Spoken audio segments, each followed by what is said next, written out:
On the horizon, in the midst of pitch darkness, a demonic creature suddenly appears, with wings on its back and horns on its head. A moment after its appearance, a bright and powerful beam of light appears, literally piercing the white stone academy building. Along with this, a young man with a sword in his hands appears. He intends to immediately deal with the threat posed by the demonic creature. At that moment, the demon's eyes open wide and fill with a blood-red color. In their reflection, you can see the silhouette of the young man. Unexpectedly, the demonic creature opens its mouth wide and is about to attack the young man, but he intends to fight back with his sword. And then, after another moment, the guy quickly and deftly strikes a blow, literally piercing the body of the demonic creature. The guy himself lands gracefully on one knee and demonstratively puts the hand holding the sword behind his head. In turn, the horned demon, unable to resist the enemy, accepts his defeat and begins to dissolve into thin air. Finally, the young man turns back to take one last look at the enemy he has defeated. At the same time, he notices his companions on the horizon, who have arrived after the demonic creature was defeated. Seeing the satisfied faces of his comrade, the young man himself breaks into a broad smile,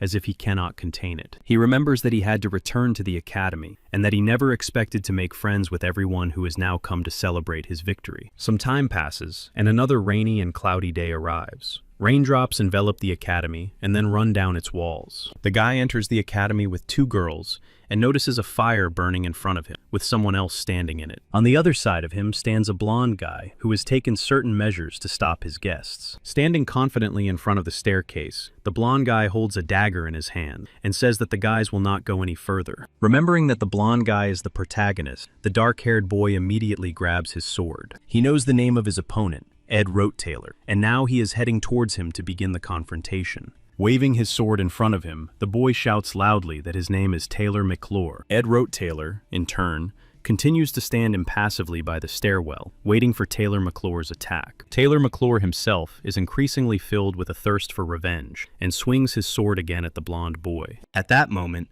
Taylor McClure creates several magic circles between his fingers to summon the flame. Taylor McClure's eyes shine and sparkle with anger because Ed Rotetailor is a third-rate villain. But a moment later, his eyes widen more and more, as if something has happened that makes Taylor McClure shudder with horror. The flames around him begin to dissipate, and a wooden bow with a single arrow appears in Ed Rotetailor's hands. Taylor McClure raises his sword in front of him, but for some reason, he suddenly turns away. Ed Rotetailor's eyes fill with rage, and he prepares to shoot his wooden bow. As he attacks Ed Rotetailor, Taylor McClure remembers that he was never supposed to be in this story in the first place. But Ed Rotetailor's target is not the guy, but the girls behind him. He quickly and sharply shifts his aim to them. The arrowhead glitters and shines, which is noticed by the innocent girls watching what is happening. A moment later, the arrow is in the shoulder of one of them. The girl does not even have time to react and dodge. At that very moment, Taylor McClure's sword pierces Ed Rotetailor's shoulder, almost cutting him in two. A slight but satisfied smile appears on the face of Ed Rotetailor, who has been struck down by the sword. He thinks only that he does not expect anyone to understand him. Their foreheads touch,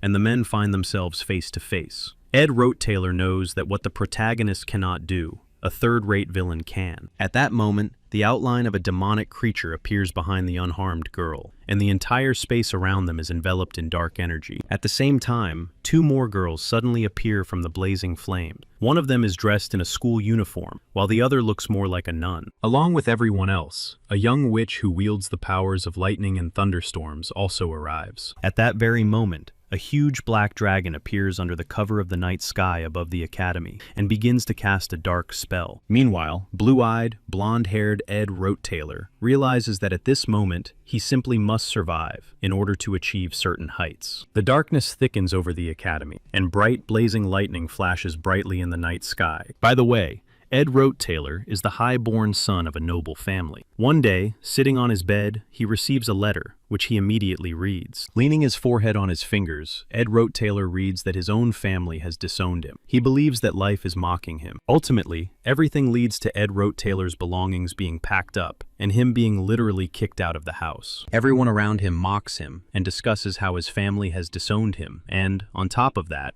he has been evicted from the dormitory. Ed Rotetailor himself is in despair and thinks it's all unfair, while the others talk about how he faked his entrance exam results. The fact that the Ed Rotetailor everyone is talking about isn't actually him, makes the kid cry because it's so unfair. Everything turns out completely differently. It turns out that he ended up in a regular computer game that he was playing in his room. The essence of the game is that you find yourself among the firstborn of rich families, or SSS-Rank hunters, who don't care about any rules. But this kid was destined to move into the body of a third-rate villain, Ed Taylor, who was kicked out of the academy from the very beginning. Now the guy is shouting loudly that it's all unfair because he has always lived a modest life without a crumb of luxury. Everyone around him points fingers at him because they are outraged that the guy has the nerve to talk about a modest life after everything he has done. After that, the academy students simply walk away, leaving the fake Ed Taylor alone with his loneliness. At one point, the blonde-haired, blue-eyed boy turns away because he notices something. Then he looks at his reflection in the mirror and realizes that it reflects all of his characteristics. Recalling the plot of the game,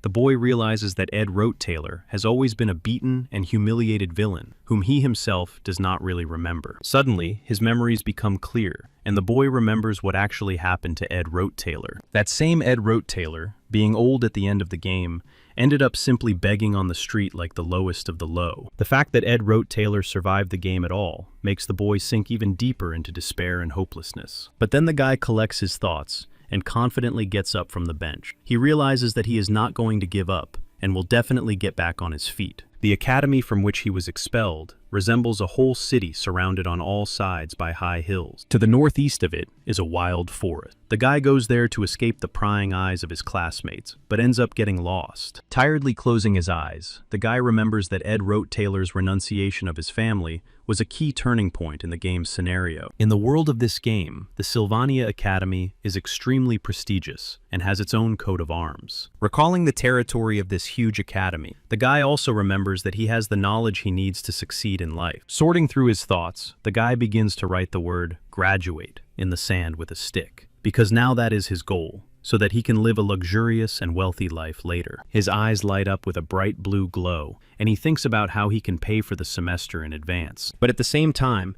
he begins to study his characteristic and already doubts that he will be able to get by on a budget. Looking at his half-empty suitcases, the guy realizes that he has nothing useful, and now he is not sure that he will be able to survive until next week. Thinking about everything that is happening, he realizes that with his reputation, he won't even be hired for a job, and he has no roof over his head and no food with him. Getting to his feet and stretching his joints, the guy starts counting down to the start of classes and plans to get himself in order during this time. Fortunately, he can use spells, so he uses Windblade to knock a few logs to the ground. His face is covered with beads of sweat from exhaustion, because the spell takes his last ounce of strength for the sake of 15 pieces of wood. In a slight panic, looking around, the guy catches himself thinking that he is now terribly hungry. Looking at the pieces of wood, the fake Ed Taylor remembers his grandfather's story about how he ate tree bark during times of famine. Now he is ready to eat anything, so he begins to boil tree bark in his golden cup, using a flame spell. After putting the tree bark on a thin stick, Ed Taylor realizes that if you don't look too closely, it looks like a piece of chicken. Immediately after that, he brings the bark to his mouth and tries to bite into it. The guy makes a satisfied expression, expecting it to be delicious. After 3 days of living in the forest, Ed Taylor becomes exhausted and mentally curses his grandfather for his advice. Falling to the ground, Ed Taylor looks back at the pieces of wood and realizes that they are better used for construction. First, he needs to lift the support beam, but he only has 2 hands, and there are 4 beams. It becomes more difficult for Ed Taylor to control the situation. In the end, the boy falls face down on the ground under the weight of the support beams he tried so hard to put up. But the boy is not going to give up, and gathering all his strength, begins to strain even harder to hold the beams on top of it. After some time, he manages to cross several beams and quickly tie them together with tape. The foundation of the shelter is finally laid, but Ed Taylor has lost all his strength, and he still has a lot to do. Realizing that he shouldn't sleep on the damp ground, the guy covers it with his clothes because he has no other choice. Some more time passes, and Ed Taylor manages to build his shelter. He tries hard not to faint from exhaustion. The guy's attention is suddenly drawn to a notification, and he instantly raises his tired gaze. Studying the notification that he has unlocked the rank of novice craftsman, Ed Taylor is surprised that there is a separate menu for this. A slight smile appears on his face, because he is much better at doing things with his hands than at controlling magic. After some time, Ed Rothaler manages to make a simple spear and unlock new recipes for crafting. Grabbing the finished spear, Ed Rothaler swings it and shouts that it's time to get some real food. Waving the spear in front of him and trying to get food, Ed Rothaler realizes that only despair keeps him from falling unconscious. Thanks to his desire to eat meat, the guy even manages to catch a few fish with his new spear. Immediately after that, he eagerly begins to light a fire with a spell. With drool and a strong desire, Ed Rotail grabs the fried fish and is confident that if he can hold out this week, he will figure out his training. But his meal is interrupted by a man who suddenly appeared. Ed Rothaler realizes with slight panic that he has forgotten something important. A beautiful young girl with long hair appears on the horizon. She recognizes the guy as Ed Rothaler himself. Seeing her, Ed Rothaler remembers a moment in his life when he was tied up and accused of not having a shred of remorse. This girl was the one who punished Ed Rothaler and told him to get out of the academy immediately. Princess Fanya is extremely unhappy to see Ed Rothaler still hanging around in these parts. Ed Rothaler wanted to use his noble status to woo the protagonist's childhood friend. However, he failed because Taylor McClure knocked him on the head, and he decided to take revenge. He wanted to tamper with the exam results, but a girl hiding her identity caught him red-handed. Fenia was a princess and could analyze life for the presence of perfect meanness, thanks to the technique of justice. Thus, Ed Rothaler stammered, gritted his teeth, and was exposed before everyone by Athena's insight. For this reason, he was expelled from the academy and kicked out the door along with his belongings as an unworthy student. When he was near the entrance to the academy, Fenia approached him and asked why he was still there. Ed Rothaler explained to her that he had not yet been expelled from the academy, but had simply been kicked out of the dormitory, so he could still be on the academy grounds. Fenia started shouting and said that she would personally go to the education department and demand his expulsion. She believed that such a student of the academy had no right to demonstrate disgraceful behavior and try to ruin the lives of his comrades. Ed Rothaler understood that his food was burning. Fenia talked too much for someone who was supposed to be taciturn. He understood that he now had serious problems because the princess could get him expelled if she really wanted to. He understood that the sun would soon set, which meant that the princess should not be walking in the forest without her guards. Smiling slyly, he said that the princess should not walk at night in the dense forest because it could be too dangerous. Fonia began to activate her powers and said that she could perfectly well cope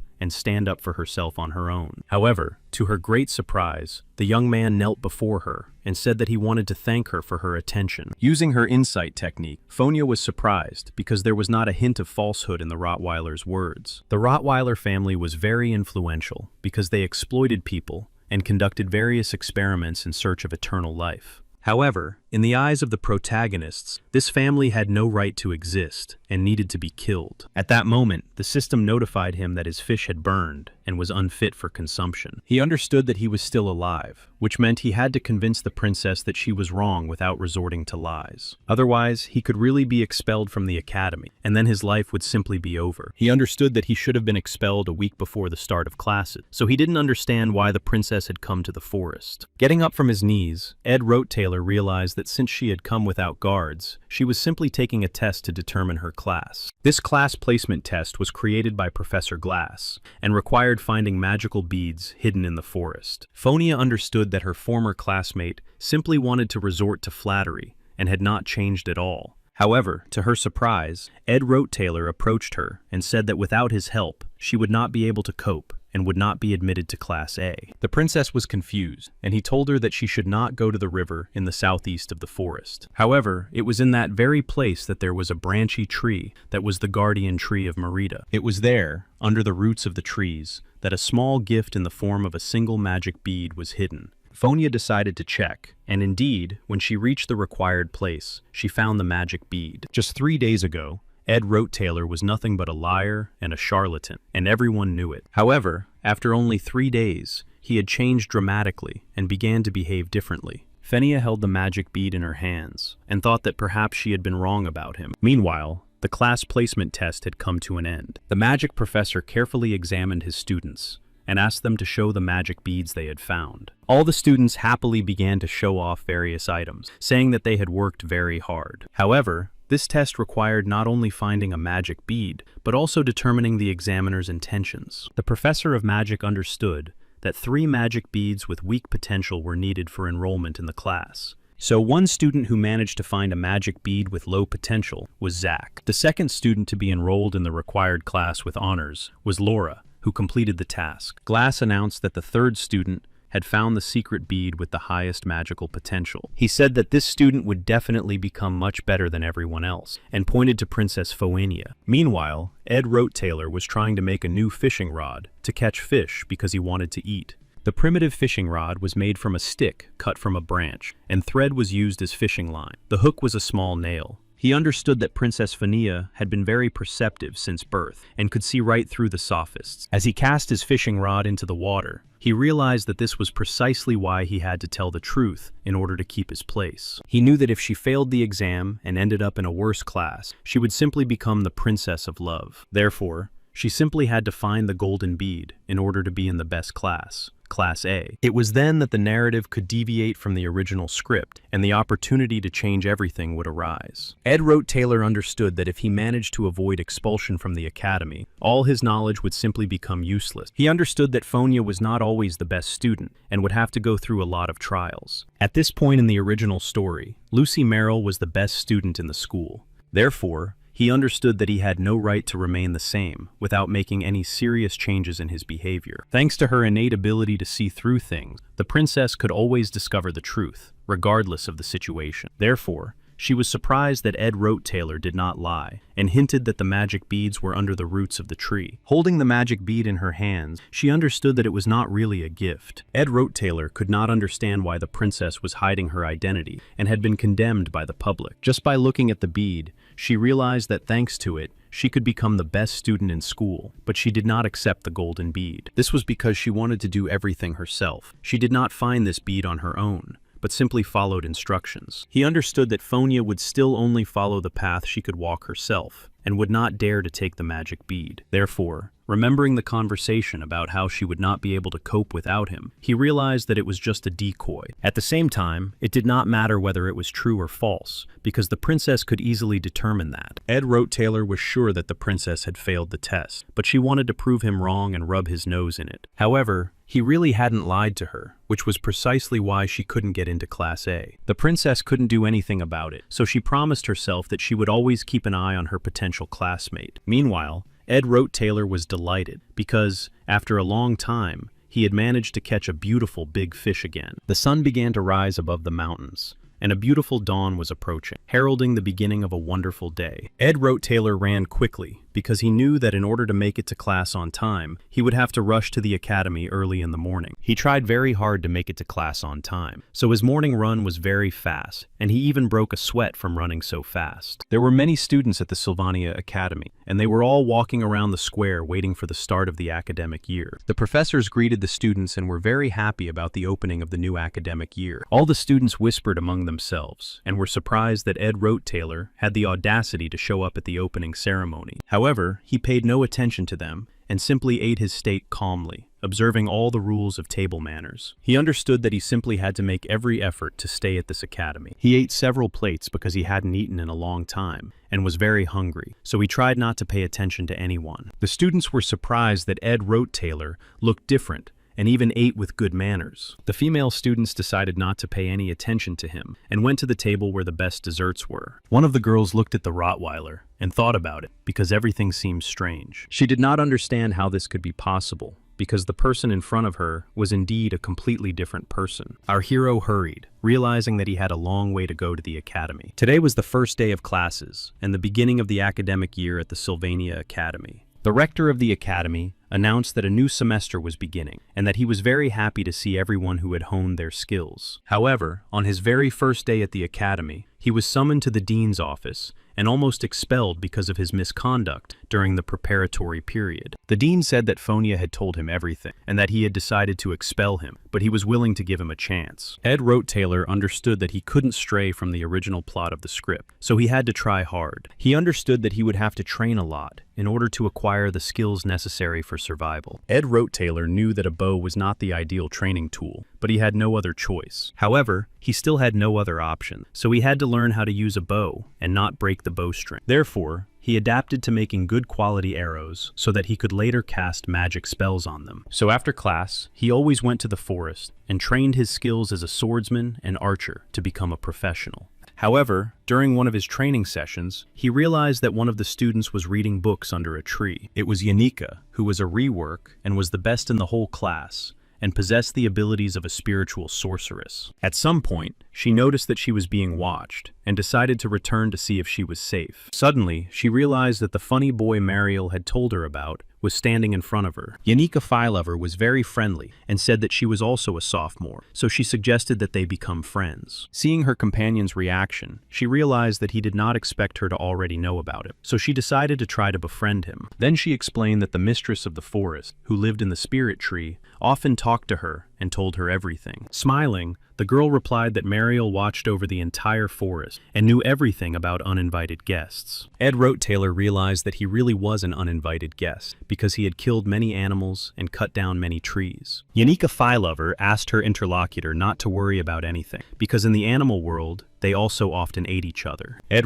Taylor understood that even the fearsome wild wolf had a tender heart inside. This phrase caught the attention of all the participants because it not only had a hidden meaning, but it could also prove that Janica Phylover had simply been deceived by her new companion. However, her attention was drawn to a very strange sound, so everyone decided to turn around to understand what exactly was its source. Yanika Phylover laughed and said that it was a bit of an unexpected encounter for her, but she looked happy. When she reached out to him and said that she had seen him yesterday during her walk and immediately signed a contract with him. Ed Taylor was a little surprised because he realized that she had a real spirit in her hands that possessed various abilities. However, he bowed his head and said that he did not understand what she was talking about because he did not have the ability to see spirits. Yanika was very surprised and did not understand how a magician could not see spirits because this ability was basic. Ed Taylor said that, in any case, he had come here for food, so he turned around and was about to leave. He understood that he would only have an advantage if he strictly followed the original plot. For this reason,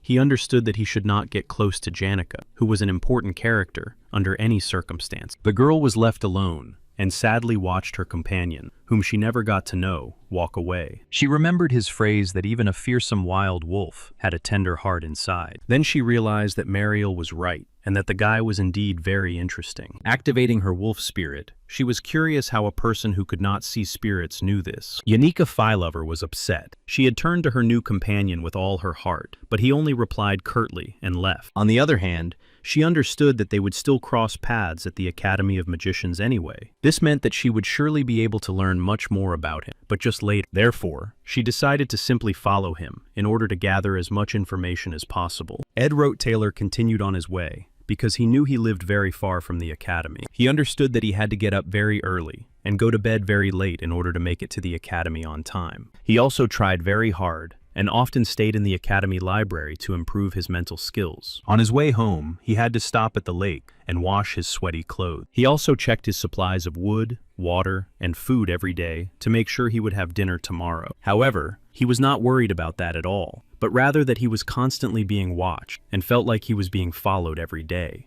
Yanika Phylover was angry because she realized that he knew she was following him and had simply kept quiet all this time. Ed Taylor told me that he was the most terrible troublemaker in the whole world, so he didn't understand why she was following him around. However, to his great surprise, she said that only others had that opinion of him, but not her. Yanika began to smile warmly and said that she knew nothing about him and did not understand how he could have done that to her. He understood that only at first glance did the girl seem naive. In reality, she had an independent mind. However, he knew what fate had in store for her, so he couldn't bring himself to engage in unsmiling conversation. He understood that she would become a very demonic creature with dark magic, so it was not beneficial to make such acquaintances. This meant that he had to be very careful in his behavior and communicate correctly with other students. He understood that he was destined to become evil there, so he wanted to ask Yana for a favor. Ed Taylor bowed his head and said that he was in a difficult situation because his family had disowned him. So he asked her to send him a little money so that he could at least eat. He understood that she was actually from a farming family that didn't have the money to pay for her education. That's why he asked her for money, so she would just leave him alone. Yanika was horrified because she knew she couldn't provide him with financial support. Ed was happy because he understood that his estrangement from Yana had been successful, and now she would no longer pester him with her friendship. This way, he would not have to communicate with someone who was an insignificant character in his subsequent development. He understood that I myself was not thrilled, but I no longer wanted to associate my life with important people. So as soon as the girl left, he continued building his hut so as not to deviate from the original plot. He tried very hard to use a lot of wood because the nights were cool. However, at some point, he realized that someone was already inside the hut, and this terrified. Looking around carefully, he realized that Lucy Merrill, who was the best in the swordsmanship course, was sleeping inside his hut. She was sleeping so soundly that she didn't pay any attention to him and didn't hear him enter the hut. Ed was very surprised and did not understand why she was sleeping in the dense forest or what she was doing there in the first place. When she woke up,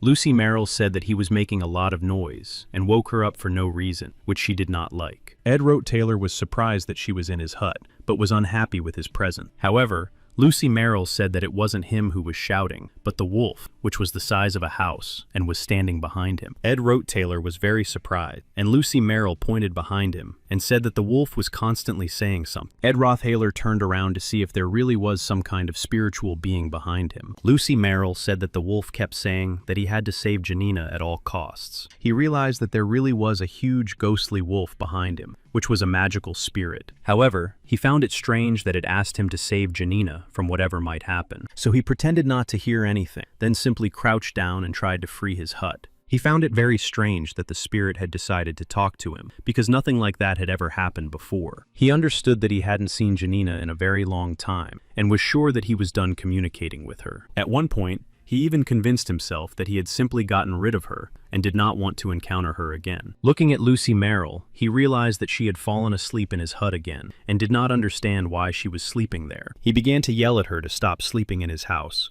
and she informed him that she had already given him everything. Ed wrote Taylor thought that thanks to her small build and teleportation skills, Lucy Merrill could move around like a stray cat. This meant she could be anywhere, even on top of a clock tower or on the roof of a house, just to sleep. He chose the location for his own camp very carefully and for a long time, but he did not take all the nuances into account. Therefore, he set up his camp in a dense forest north of the island where no one went. Lucy Merrill did not find this forest as dense as he did because she liked quiet and peaceful places. For her, it was a great place to sleep because she could enjoy the sunshine and hear the murmur of a stream.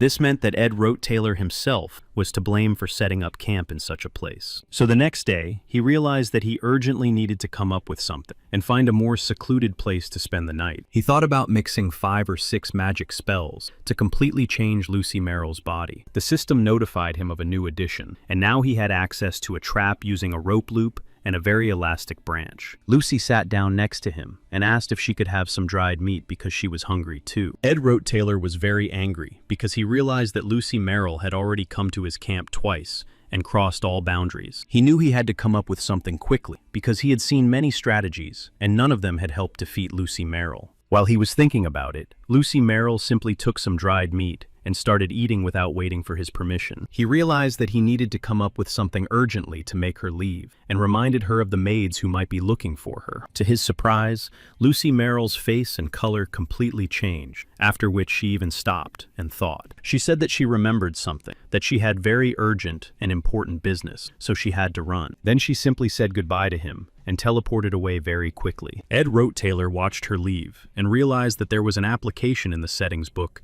that everyone had ignored. This was because Lucy Merrill constantly avoided the maids who tried to control her. So as soon as he mentioned them, she realized that she urgently needed to continue running. Ed wrote Taylor understood that Lucy Merrill had only spent 2 days in his camp, but he had a lot of work to do. After a while, he realized that his actions had been too frivolous because real training had begun. The training improved technique and was similar to real sparring, which meant that preparation for it had to be serious. At the same time, training weapons were used on the academy grounds to minimize the risk of injury. The best students trained constantly on the training ground and were able to greatly improve their skills and abilities. The most promising of them was the swordsman Taylor, who had enormous potential and was the protagonist. Ed wrote Taylor looked at him with anticipation, realizing that he was supposed to be next among the other participants. He already knew the results well, so he didn't try too hard to understand what was going on, and just waited for the time to come. He knew that the winners of the joint training would be the first year, including the protagonist. The only exceptions among the winners were a few people, including the second-year Yanina. Unexpectedly, she approached him, and he was surprised that she had decided to talk to him again after that conversation about money. Yanina said she had a list, but Ed Wrote Taylor turned away from her and said he wasn't interested. At some point, he realized he would have to listen to her because he would also have to take part in the training. He understood that in the original story, he should have already been expelled, but now he was learning differently. Looking at the lists, he realized that it didn't matter who he had to train with now. The most important thing for him was to do everything right. Taylor McClure was ready to give it his all, to demonstrate his full potential. Ed Wrote Taylor understood that he needed to be very attentive and careful in his actions. He understood that even though it was short-lived, he still had to live for a while in Taylor McClure's body.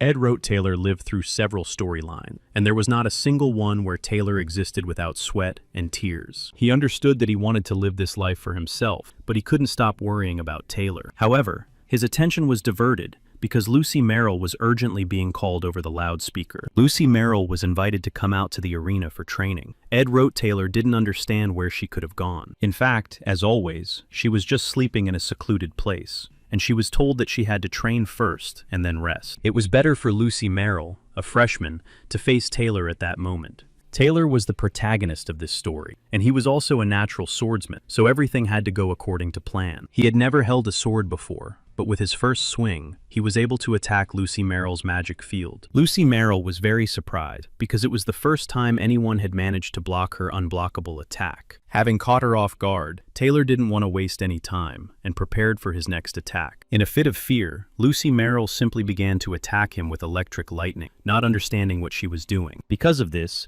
she was disqualified for using mid-level magic, and Taylor became the first person to defeat Lucy Merrill. Ed Wrote Taylor was simply delighted, because everything was going according to the original plan. After that, the judge began to tell all the students to prepare for the next training competition. So Ed Wrote Taylor watched closely, understanding exactly how everything was supposed to happen. However, at that moment, Taylor did not have a sword in his hands, and was only protected by brass knuckles on his hand. Lucy Merrill was completely calm, and easily put up a magical defense. For this reason, Taylor was unable to cope with this test, and simply fell to the floor. Yanika Filover watched what was happening with surprise, because she did not expect to see this. Ed Wrote Taylor was delighted, because he understood that Lucy Merrill had once again used forbidden magic. To the surprise of all the other students, Lucy Merrill simply yawned, because she was tired and wanted to sleep. Taylor was unconscious and couldn't even assess what had happened to him. Taylor was a failure and had never received a single good grade in his entire school life. He understood that he could not afford to lose, so he unclenched his hand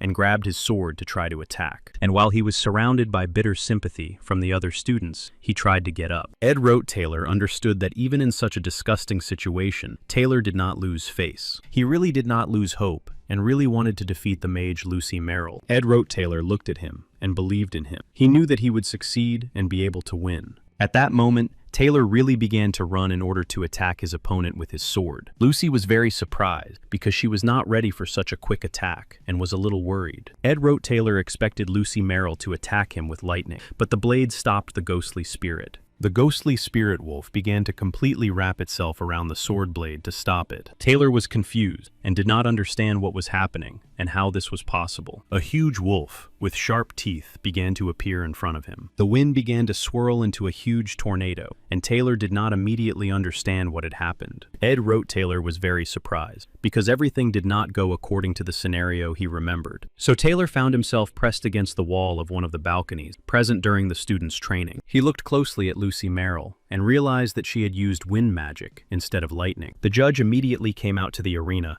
and announced that Lucy Merrill was the winner. This meant that Taylor had lost after all, and could not change anything in the course of this confrontation. Ed Wrote Taylor looked at him intently because he couldn't believe that he had really lost. It was very difficult for our hero to accept the fact that Taylor had indeed failed and lost. Lucy used a special wind defense spell that she had obtained when she made a contract with the high-ranking spirit, Mapilda.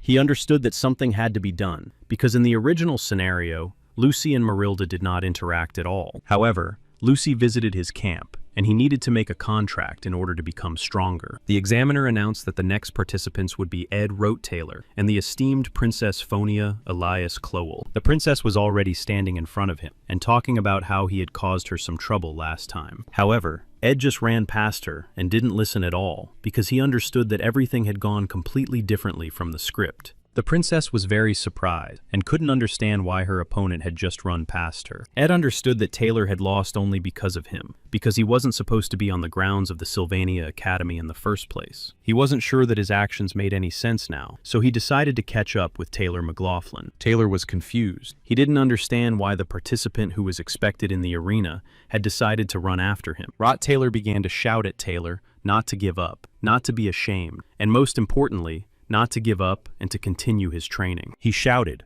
and asked him not to be discouraged because he understood that the real trials were still ahead. Emperor Clowell was the first to discover his daughter's gift of clairvoyance, which had been bestowed upon her by God himself. However, in reality, the princess did not receive this gift. She purposefully developed it in order to protect herself in high society. For this reason, the princess never doubted her ability because she had developed it herself. Over time, the Princess of Love realized that she was surrounded by many despicable people who were deceiving her and the emperor. Returning to the arena, Ed asked the princess to go easy on him because he understood that she could see right through him anyway. She looked at him closely and agreed, then asked him to be gentler and not attack so hard. The students watching disliked Ed because they understood that he had almost ruined Taylor's life and now supported him. Folia understood that her classmates' words were true because Ed had used his position to bully others. She remembered that when he failed, he simply decided to falsify his exam results. That was the Ed Taylor of the past, but she felt that everything had really changed and was different now. The princess understood that her opponent was in real despair when he tried to cheer up his rival Taylor. The judge recorded the time, checked all the lists,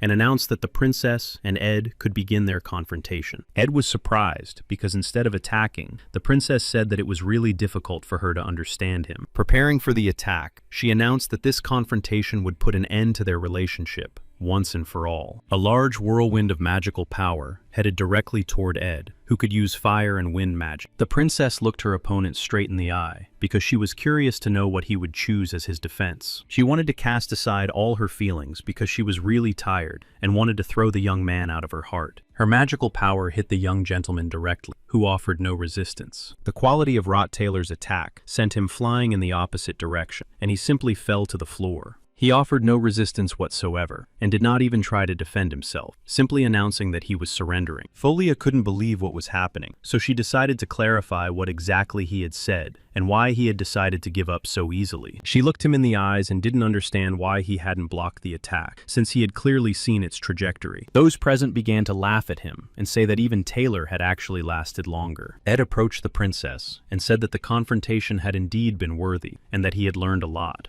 The princess was very surprised because from the very beginning of the confrontation, her opponent had not even looked at her. The judge immediately announced that the winner was Princess Phonia Elia Clowell, and that this was an indisputable fact. Taylor understood that he should be very careful when interacting with the princess because she would be an important character. Running through the corridors, he realized that the protagonist Taylor was much more important to him at that moment than the princess. Looking around, he couldn't figure out where the protagonist had gone and tried to find him as quickly as possible. However, he was suddenly called, and when he turned around, he realized that the princess had been following him all this time. The princess was furious and did not understand what had happened and why he had behaved so strangely during the competition. She was very upset because she realized that her opponent had not even thought about winning for a second and had not tried at all. Folia was furious because she already had enough difficulties in her studies from the other students. She was already suffering from a severe headache, so she wanted to conduct a normal test rather than a game of give and take. Ed realized that the princess was harboring too much anger inside her, so he wanted to calm her down and explain his actions. Holding her by the shoulders, he asked the princess to take a deep breath and try to relax from all the commotion going on around her. For a few seconds, he asked her to take deep breaths in and out so that she could calm down and control her emotions. After a while, the princess covered her face with her hands and realized that she had really let all her emotions out. Therefore, feeling completely embarrassed, she asked him to forget everything that had just happened between them. Ed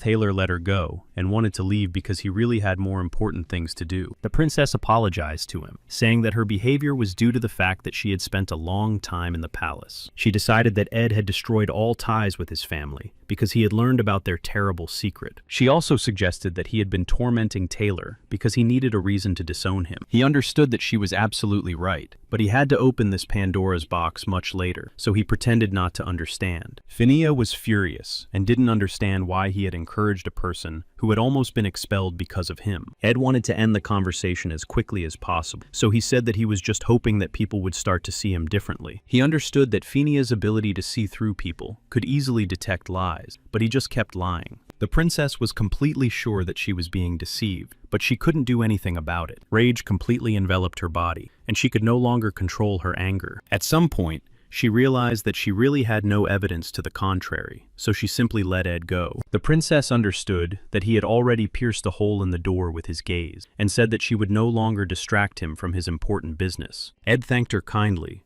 and headed straight for the door, realizing that this was the first time Folia had shown this side of herself. He understood that in the storyline, the princess had many connections with other characters, and his head was spinning. Ed understood that he was also to blame for this, because in the original scenario, he was simply not present at the academy, and that meant that his burden simply could not be compared to that of the princess herself. Turning around, he said that he understood her responsibility well, but that it was also necessary to catch his breath. Folia was very embarrassed, because she always tried to see through the lies around her, and now they had seen through her. Putting all thoughts aside, he rushed to Taylor, realizing that if he gave up, his life might also come to an end. On the other hand, he couldn't find the right words, and didn't understand what exactly he should say in such a situation. However, unexpectedly, a student blocked his path, and said that Ed had no right to take another step closer. It was the main character, Ilea Triss, who asked him to stop tormenting Taylor and leave him alone. She said that Taylor was already suffering without him, and that he had no right to mock him anymore. Taylor, in turn, clenched his fists because he was very surprised that Rote Taylor had not yet been expelled from the academy. Ed looked a little scared because he realized that he was late because of his conversation with the princess. He saw in Taylor McLaughlin's eyes that same unbreakable strength that did not shy away from any obstacles. It turned out that, while he was busy talking to the princess, his childhood friend Ilea Triss had already talked to Taylor. She became the link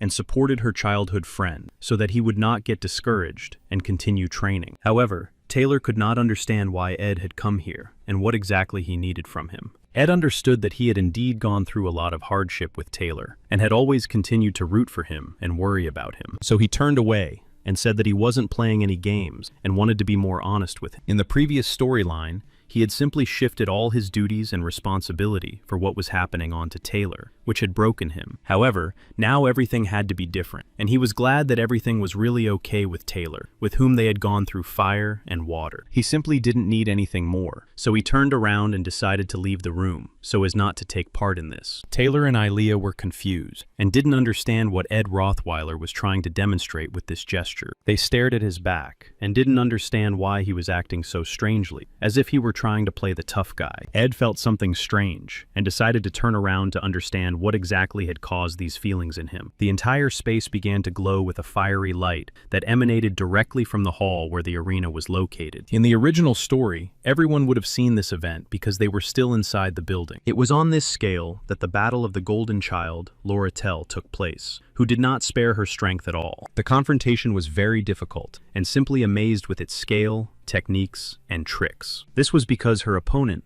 was the spiritual sorceress, Yannicka Faylauer. Although things turned out a little differently now, Taylor and Ilea were surely watching what was happening. Ed understood that Taylor had to watch very carefully one of the trials that might await him ahead. Laurel tried very hard not to lose face, and could not even imagine that one of the bosses of the first act would be in front of her. However, it was very difficult for Laurel because her opponent confidently wielded the powers of various spiritual beings. Yannicka Faylauer did not try very hard, because everything that was happening was too easy for her. All the students praised Yannicka because she was able to wipe the floor with the first years, and she really did have a heart of gold. Yannicka herself was very pleased with herself, and therefore thanked everyone who admired her results so much. Meanwhile, Laurel was carried away on a stretcher because she had taken too much damage and was feeling very ill. Yannicka was considered the pride of the second year, but she looked at the result of her actions and was not satisfied with them. So, unlike the original storyline, Taylor lost to Lucy and was therefore kicked out of the joint training. Therefore, Yannicka was the only one who had to defend the honor of the second year, and she really managed to do it. Ed understood that maybe it was for the best, because then he wouldn't have to cross paths with her in the future. He understood that all these interactions with the main characters were simply making his head spin. After a couple of weeks, he managed to build a fishing net to speed up protein intake and fish catch. Over time, his endurance began to improve, and his body became much stronger each time. However, he understood that it was still too early to relax because there were many trials ahead. At some point, he realized that he was being followed again, and it was Yannicka who was simply hiding in the bushes. He couldn't understand what exactly attracted her to this place, and why she kept coming back here. Yannicka sat down by the fire and said that she just wanted to talk to him because she had no one else to ask for advice. Putting on his shirt, Ed was very surprised and didn't understand why she had come to ask him for advice. Yannicka said that she understood that he had left and hadn't seen anything, but a month ago she had crossed the line a little during the competition. Remembering Laurel's condition, she said that she had caused someone too much pain, and now she just didn't know what to do. Ed understood that Laurel herself was to blame because she had used mid-level magic, which was forbidden. Yannicka realized that she had gone too far and couldn't stop thinking about it because she didn't know what to do next. She admitted that she wanted to apologize to Laurel, but her friends stopped her, saying that she deserved it. Rot Taylor thought for a moment, and then replied that if she herself felt it necessary to apologize, then that was what she should do. Yannicka was very surprised because she did not expect such a simple and at the same time correct answer. Her character was simply wonderful, so she was surrounded by countless companions and friends. That's why, in moments of emotional turmoil, they always supported her and were exclusively on her side. However, this did not make her mistakes go away, and that was probably why she came to him for advice. Yannicka stretched and said that, as she expected, he would never take her side just like that. Ed admitted that there was nothing he could do about it, and she said that everything was fine, and that he just didn't understand her. She understood that Ed was completely different a year ago, and even when he asked her for money, he simply asked her to stay away from him. However, Yannicka, on the contrary, was pleased because she was greatly impressed by Ed wrote Taylor's character traits. Laughing, she admitted that she would very much like the others to be like Ed, so that she could find comfort in them. The next morning, Taylor went to the Sylvania Academy because he knew that a difficult test awaited him. He understood that everything had become even more complicated and confusing, so he needed to weigh every step he took. It was during this test that inexperienced players often met with bad ending, which could be very dangerous. In one version, the first players learned about the Golden Child and simply killed Taylor. In another, his childhood friend Yahello simply fell off a cliff and was instantly killed. In bad ending number 13, Taylor simply turns to ash and cannot change anything. That is why Ed understood that he simply had to hurry in order to slightly change the rules of the game. However, suddenly, the Golden Child appeared on his path, whom he had not planned to meet at all. Lorettel Keyhelm was the only daughter of a tycoon, so everyone considered her a golden child. Among all the students, she was also known as the nightmare of all new players who embarked on this path. In each storyline, Lorettel Keyhelm was a very dark character who always played a negative role. Unlike Foena, she was always portrayed as an antagonist, and only in the second act was her true nature revealed. Therefore, players do not immediately learn about her true loneliness, and everyone is faced with a very difficult choice. However, even though he was a senior, he still did not plan to believe her words at this stage. He understood that if he gave in to Laurentel now, he would simply lose his initiative. Laurentel understood that he was as unshakable as a mountain, but she began to circle around him because she wanted him to listen to her. She said that she really respected the senior Ed, and therefore did not understand why he was treating her this way. Smiling, she said that he was her source of inspiration because he never gave up when faced with difficulties. She also admitted that she had heard that he was a hardened egoist, but that didn't matter to her. She asked him to let her speak and offered him 3 gold coins as an advance. Showing him the coins, she said that she had seen that he had befriended Yannicka, so she wanted him to present her in the best light. Ed wrote Taylor looked at the gold coins and realized that some people couldn't earn that much in a month. However, he realized that the famous Golden Child was trying to buy even friendship for money for her own benefit. Laurentel was too insistent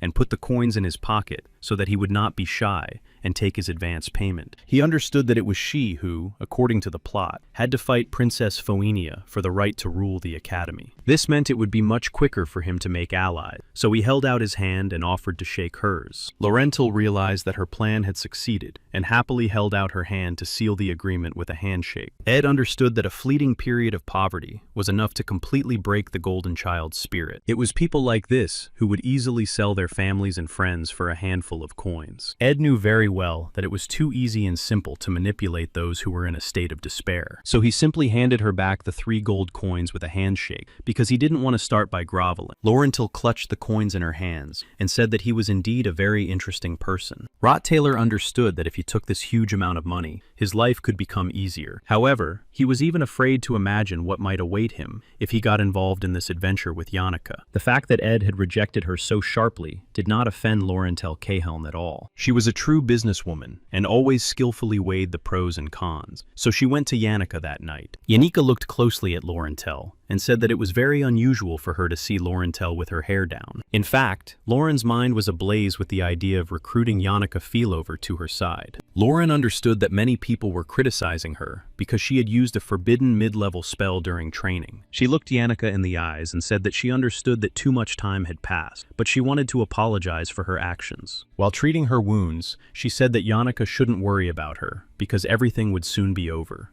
She wanted to manipulate her through guilt, but unexpectedly, Yannicka asked her about her meeting with Ed. Laurentil was very surprised by such a strange question and pretended not to understand what she was talking about. The enchantress smiled and said that she had previously asked the spirits not to gossip, but they did not always listen to her. Smiling, she said that she was always aware of what was happening in the northern part of the forest. Therefore, she had witnessed everything that was happening there, including the conversation between the freshman and the senior. Passing by, Yannicka said that she was pleased that she was so eager to be friends with her, but warned her that sincerity cannot be bought with money. For this reason, she did not plan to befriend someone who simply wanted to buy her for the sake of manipulation. The sorceress also said that she much preferred Ed's style of communication and friendship. Yannicka smiled and hoped she hadn't gone too far, because it was her first time talking to a junior, and she didn't want to overdo it. Then she said she wanted to rest because it would take a lot of energy to sign a contract with a high-ranking spirit. Laurentil realized that she had indeed made a big mistake, and that she was not dealing with a naive simpleton, as she had thought. Yannicka turned around and apologized for causing too much damage to her opponent during training. Laurentil remained standing in the corridor, thinking about the mistake she had made and how she would now have to work hard to make up for it. However, she found it very strange that Yannicka now looked as if she was on the verge of something. Meanwhile, our hero washed all his clothes and hung them on the clothesline to dry.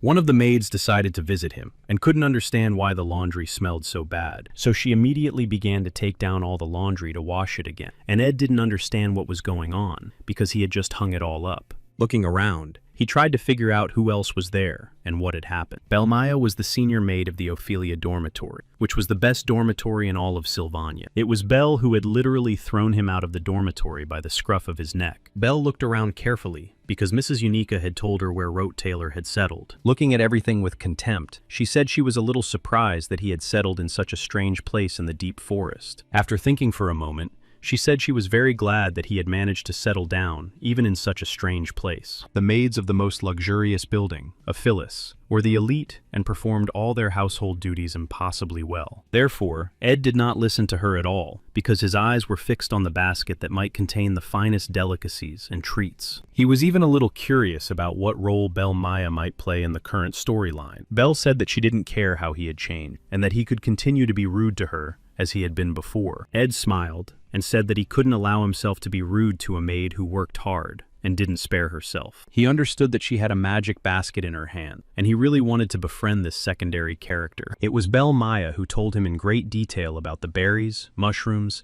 and herbs that could be picked and eaten without fear. Thanks to the basket of food, Ed increased his knowledge of food and, with the help of fire, was able to cook more complex dishes. He still only had 2 magical skills, fire and wind, but he didn't even notice how he had raised them to level 10. This allowed him to make herbal tea that could improve his skills and increase his endurance during hard work. So, after finishing all the preparations, he immediately drank a whole glass of herbal tea to improve his endurance.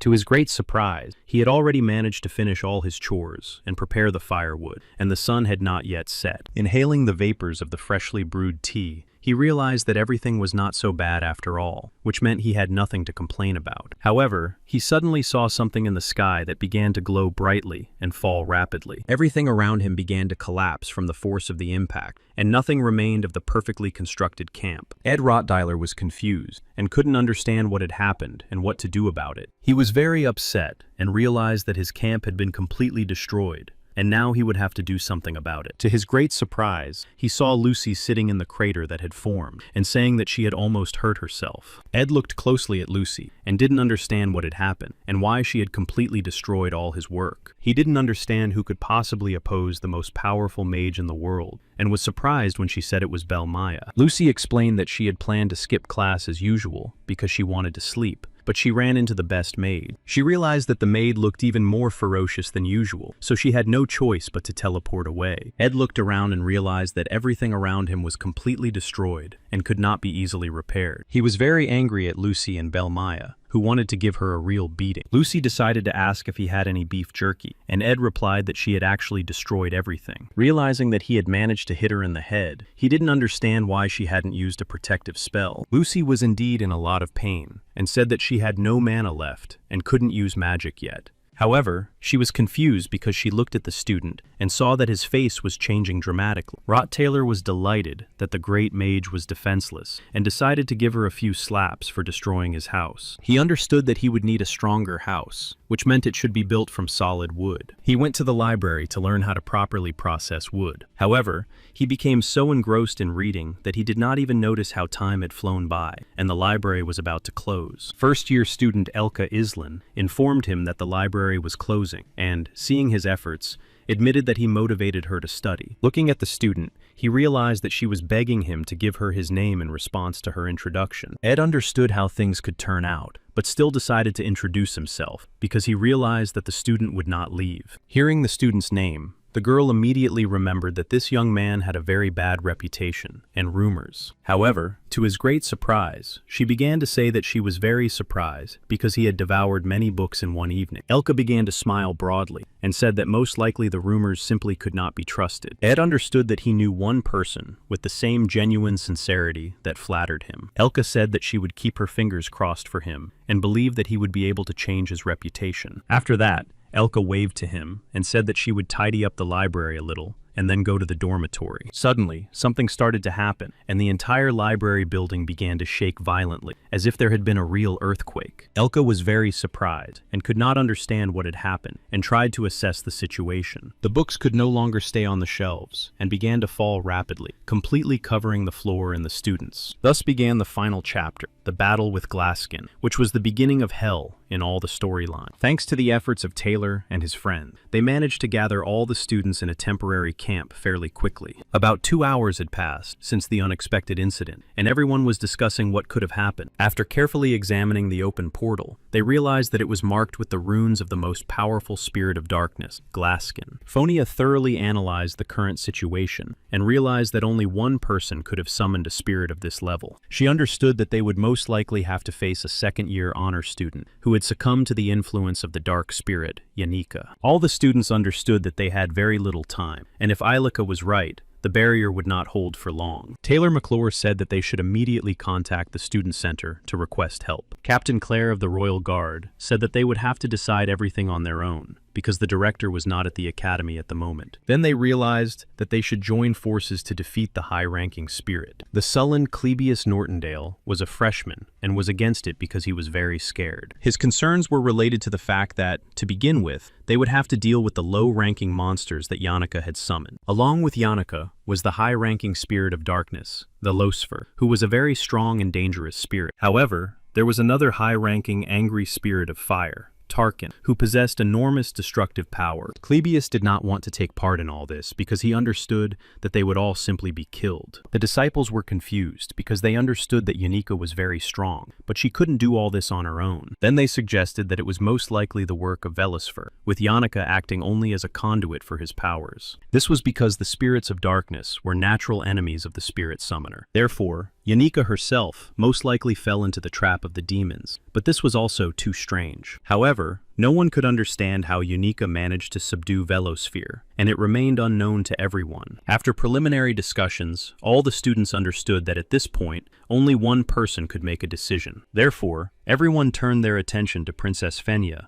realizing that she was the one who had to take responsibility for making the decision. Everyone froze in anticipation of the decision, realizing that they would still have to participate in the current situation. Fonia remembered Ed's words that she needed to take a break sometime because she had too much on her shoulders. She announced that in an hour, her personal guard Claire and one outstanding student from each course would head to the epicenter. The princess announced that she was taking full responsibility for this matter. At that moment, the people who had been scouting and assessing the situation at the Sylvania Academy returned. The student reported that the Audrey building and the potion warehouse were completely in the epicenter, so there was no point in waiting for people from there. The princess understood that there was no hope for help because there were simply no other students anywhere else. They were joined by a student who reported that her friend was in the library with some sophomore. Zex immediately tried to find out the girl's name and was horrified when he realized that Elka was in the library. He understood that she would not be able to defend herself, so he decided to head for the library. However, the students immediately stopped him because they first needed to deal with the root of the problem, namely Yannicka. Zix was very worried and wanted to hope that the sophomore would be able to protect the girl from danger. Fenya decided to find out who exactly was left in the library with Elka,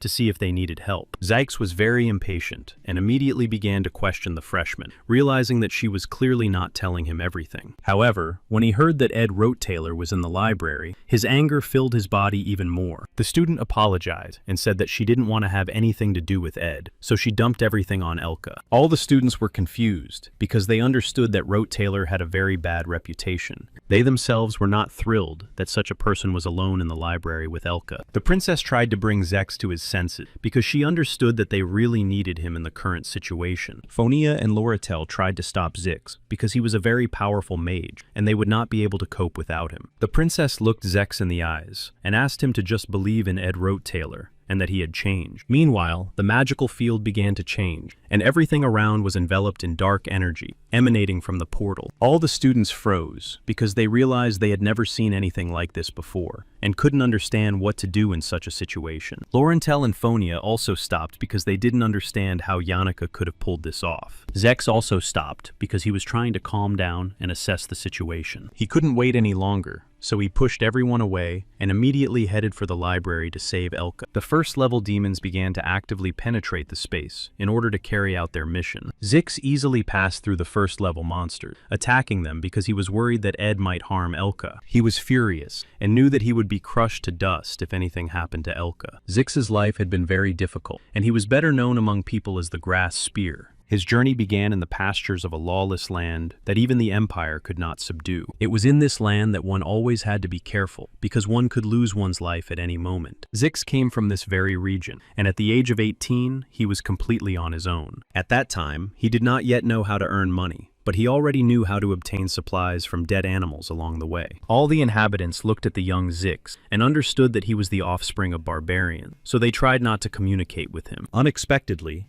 as he was walking across the square with a deer, a person stopped him and decided to ask his name. Zix was very surprised that someone had decided to talk to him at all, and was even more surprised to see that it was a pretty girl. Elka looked at him and laughed, saying that he looked like a wolf, only one that walked upright. It was at that moment that Zix realized that he was a lone wolf who had been abandoned by his pack, and only now did he understand the extent of his loneliness. Elka showed him kindness and brought the boy to her family, where her father decided to take in such a savage. After a while, Zix learned to accept the fruits of civilization and no longer remembered how he had to survive. Thanks to Elka and her family, the lonely wolf cub was able to become a man and forget his lonely barbaric past. However, looking at the monsters, he realized that if he had to protect Elka, he was ready to remember all his skills. That is why he was ready to immediately become a real animal again, in order to protect the one who saved him. He understood that there were too many disgusting rumors about Ed Roth-Taylor, so he was very worried. After passing through the first level of monsters, he ran swiftly through the corridors to get to the library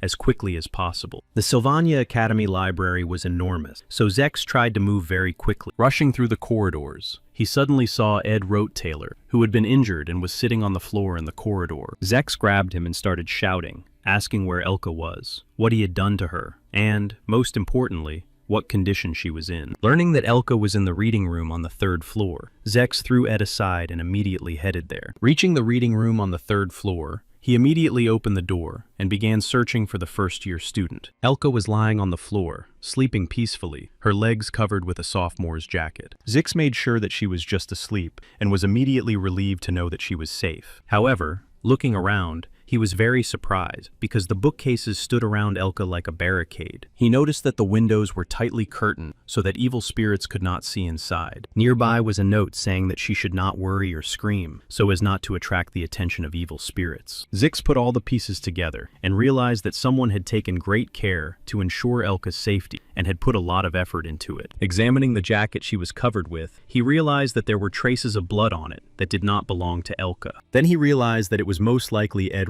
Taylor who had done this, who had injured himself but did not think about himself at all. This meant that the sophomore had not thought about himself at all, and all his thoughts were occupied only with how to keep Elka safe. Zix understood that there was no one else in the library besides Ed Taylor, but he did not understand why he had decided to do this. 3 hours earlier, everything in the library began to shake violently, and books fell rapidly from the shelves. Rescuing Elka from the falling cabinets, he realized that he was very happy that he had managed to level up his endurance. Looking out the window, he realized that a very serious confrontation with Glaxon was likely imminent. Closing the curtain, he realized that Taylor would most likely be able to handle it on his own, which meant he shouldn't even bother watching. This was because he was simply obliged not to allow any changes to the future. He realized that there was plenty of time before the spirits appeared, and decided to build a barricade to practice. Later, he planned to have a snack of dried beef and sit down to read all night to quickly gain the required knowledge. At some point, he realized that Yannicka's abilities were strong because of her ability to understand spirits and unite with them. He did not have such abilities at all because he could not even see spirits, which meant that he needed to develop such skills. He understood that Yannicka had arranged a whole invasion for him and decided to try to defeat the evil spirits to improve his skills. Therefore, Ed decided to activate his fire and wind skills in order to try to collect a new portion of fresh meat. During the confrontation, he managed to increase his spirit unity skill to the 7th level, which meant he was very close to the 8th level. Upon reaching the 8th level, he would have been able to make a contract with one of the spirits, but his strength began to leave him. Zix grabbed Elka, and passing by Ed, decided to ask him what exactly he was doing here. Rottweiler understood that he looked very insignificant, so he said that he had just been training all this time. Zex calmed down, exhaled, and bowed to the senior, saying that he was now greatly indebted to him. He said that he would definitely repay him later, no matter what it cost him. Ed understood that Elka was Zex's beloved, which was why he was so worried and concerned about her. On the other hand, he was Taylor's closest friend, and had always trusted him from the beginning to the end. Ed told him that he had to return to the student center because he was needed there right now, and Elka was safe. He also asked Zix to obey Taylor McClure unquestioningly, and then everything would work out for them during the confrontation. Zex was very surprised that Ed had such a high opinion of Taylor, since they had never even spoken. Ed explained that the whole point was that only Taylor had access to the elemental type of attack, so he would be able to confront the evil spirit. Zix was very surprised by this knowledge, and thanked his beloved savior. Taylor said that now was not the time for thanks, and asked him to hurry to the student center. However, as he replayed the conversation that had just taken place in his head, he was surprised that Zex and Micklor were not yet acquainted. In the original storyline, during the competition, Taylor discovered a new type of attack, and that is how he and Zix became friends. In this storyline, there was simply no final confrontation, and Glaxon appeared a month earlier. This meant that Zex had not yet had time to befriend Taylor, and Taylor had not yet had time to discover his elemental attack. So, at the moment, no one could oppose Tarkanu, which meant that the plot could change significantly. Only now did our hero begin to realize that the original plot was completely falling apart at the seams. Zex returned to the student camp and announced that he was ready to accept any punishment for his delay and tardiness. Everyone looked at him intently and said that they would do without it for now, because they had no chance with him. Claire said that they needed to get reinforcements if they planned to continue their attacks. They managed to retreat, but Claire was out of commission, and Cleebus was also badly injured, so their forces were greatly reduced. They realized that they simply had no time left to confront Tyrant. Phonia was very surprised, because Ed came to them and said that the ritual with Glaxon was about to end. He understood that he didn't want to do this at all, but he simply had no choice and would have to intervene. Remembering the manual, he suggested splitting into 2 groups and said he would lead one of them. Everyone looked at Ed Rottweiler in amazement, because they did not understand how they could trust a man with such a reputation. Klebius was furious and thought that the arrogant Ed had simply decided to play a joke on them. However, to everyone's surprise, Zik stopped him and said that they should at least listen to him. Ed said that first they had to deal with Tarkan, and then take care of the spirit that had subjugated Yannicka. He also pointed out that Tarkan was completely invulnerable to all their attacks. This meant that they had to create a diversionary group, so that the second group could get through the door. Laurentil started shouting that they would not succeed, because there had been nothing like this in training.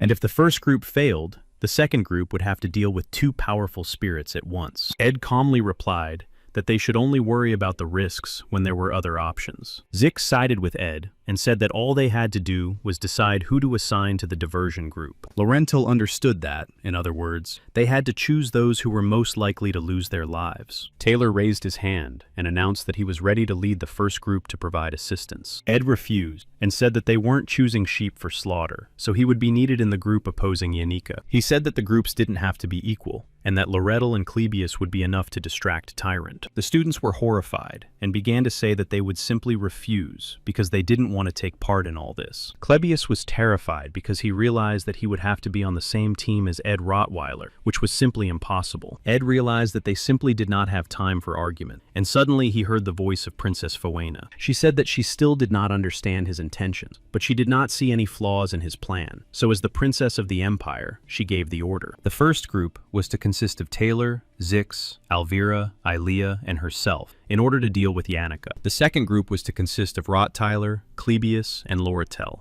and Fonia reminded them that her orders could not be questioned. Realizing that they really had very little time, she told them to take care of themselves and not to lose their lives. After that, the teams immediately split up and set off to carry out their direct duties. The first group arrived at the Corridor of Evil, Neil, where the evil fire spirit Tarkin was located, to distract him. Laurentel did not understand how they could possibly oppose such a large and powerful lizard. Ed said that if they listened to him and the plan went as it should, everything should work out. He understood that Klebius was very worried and very fearful, so he decided to support him by saying that he could handle it. Klebius was very surprised and did not understand why a man with such a reputation was so confident in himself. All of Ed's team members were very surprised and did not believe that he really knew what he was doing. He understood that Yannicka was waiting for them behind the door, which meant they had to go through the door and distract Tarkan. Klebios understood that he was here solely because of the order of the Princess of the Great Empire. On the other hand, he was not alone, so he believed that he would be able to muster up the courage and pass all these tests. Terran woke up and was ready to attack, because he saw that his enemies were in front of him again. Klebius was confused and did not understand how exactly he should behave and how to distract the monster. However, not hearing an answer about the tactics of his further actions, he turned around and realized that there was no one behind him anymore. Klebios began to worry greatly because he did not understand where his comrades had gone. At the same time, Tyrant was directly behind him, and he could feel his breath on his neck. Klebios realized that his teammates were dishonorable cheaters who had simply abandoned him and left him alone. He tried hard to escape from the evil spirit and did not understand where his comrades had gone and why they had simply abandoned him. Laurental was very worried, but Ed said that she should not waste time worrying and should continue to act. She realized that he had simply decided to use Klebius and warned him that the other students would not be able to forgive him for this. However, Rote Taylor asked her not to think that way because he was confident in Klebius and his quick wits. Besides, he understood that Laurental played the most important role in this confrontation. It was she who had to destroy the wall so that the second group could get inside, and she also had to attack Tarkan. In the course of her activities, Laurental realized that she should not have made conclusions about the student based solely on rumors. She remembered how Ed had told her that everyone had doubts about themselves, but that it wasn't worth dwelling on them for too long. This phrase gave Laurentel confidence, and she began to act more decisively and confidently. Thanks to this, Laurentel managed to completely destroy the wall in order to clear the way for the second group. The group of students was confused because they did not expect Laurentel to be capable of such strength. She just smiled and said that she had completely cleared the passage for them and they could begin their tasks. Laurentel understood why Ed had entrusted this task to her, because he had seen how she accidentally destroyed the ceiling of the building during training. In any case, she understood that she had indeed managed to destroy the wall and clear the passage. This meant that all that remained was to assist Clebius, who was already very tired of running from the evil spirit. She understood that even if everything went smoothly for the second group, she and Clebius would still have to face the raging Tarkan. Clebius had already asked for help, and said that he could no longer run away, because his strength was beginning to leave him. Ed understood that they had no choice but to face Tarkan on their own. However, Laurentel said that she had already lost to such a spirit once, because its scales were resistant to all attacks. Rottweiler showed her the bag, and said that he knew exactly what would help them, so he asked her to accumulate mana. Laurentel was very surprised, and did not understand what was in the bag, and how it could help. However, she decided not to argue with him, and to completely trust his decision, realizing that he knew what he was doing. Our hero understood that no one in their squad possessed an elemental strike, which meant they had to change their tactic. Tarkan was indeed very powerful, and easily destroyed all obstacles in his path. Ed understood that they needed greater firepower, and to achieve this,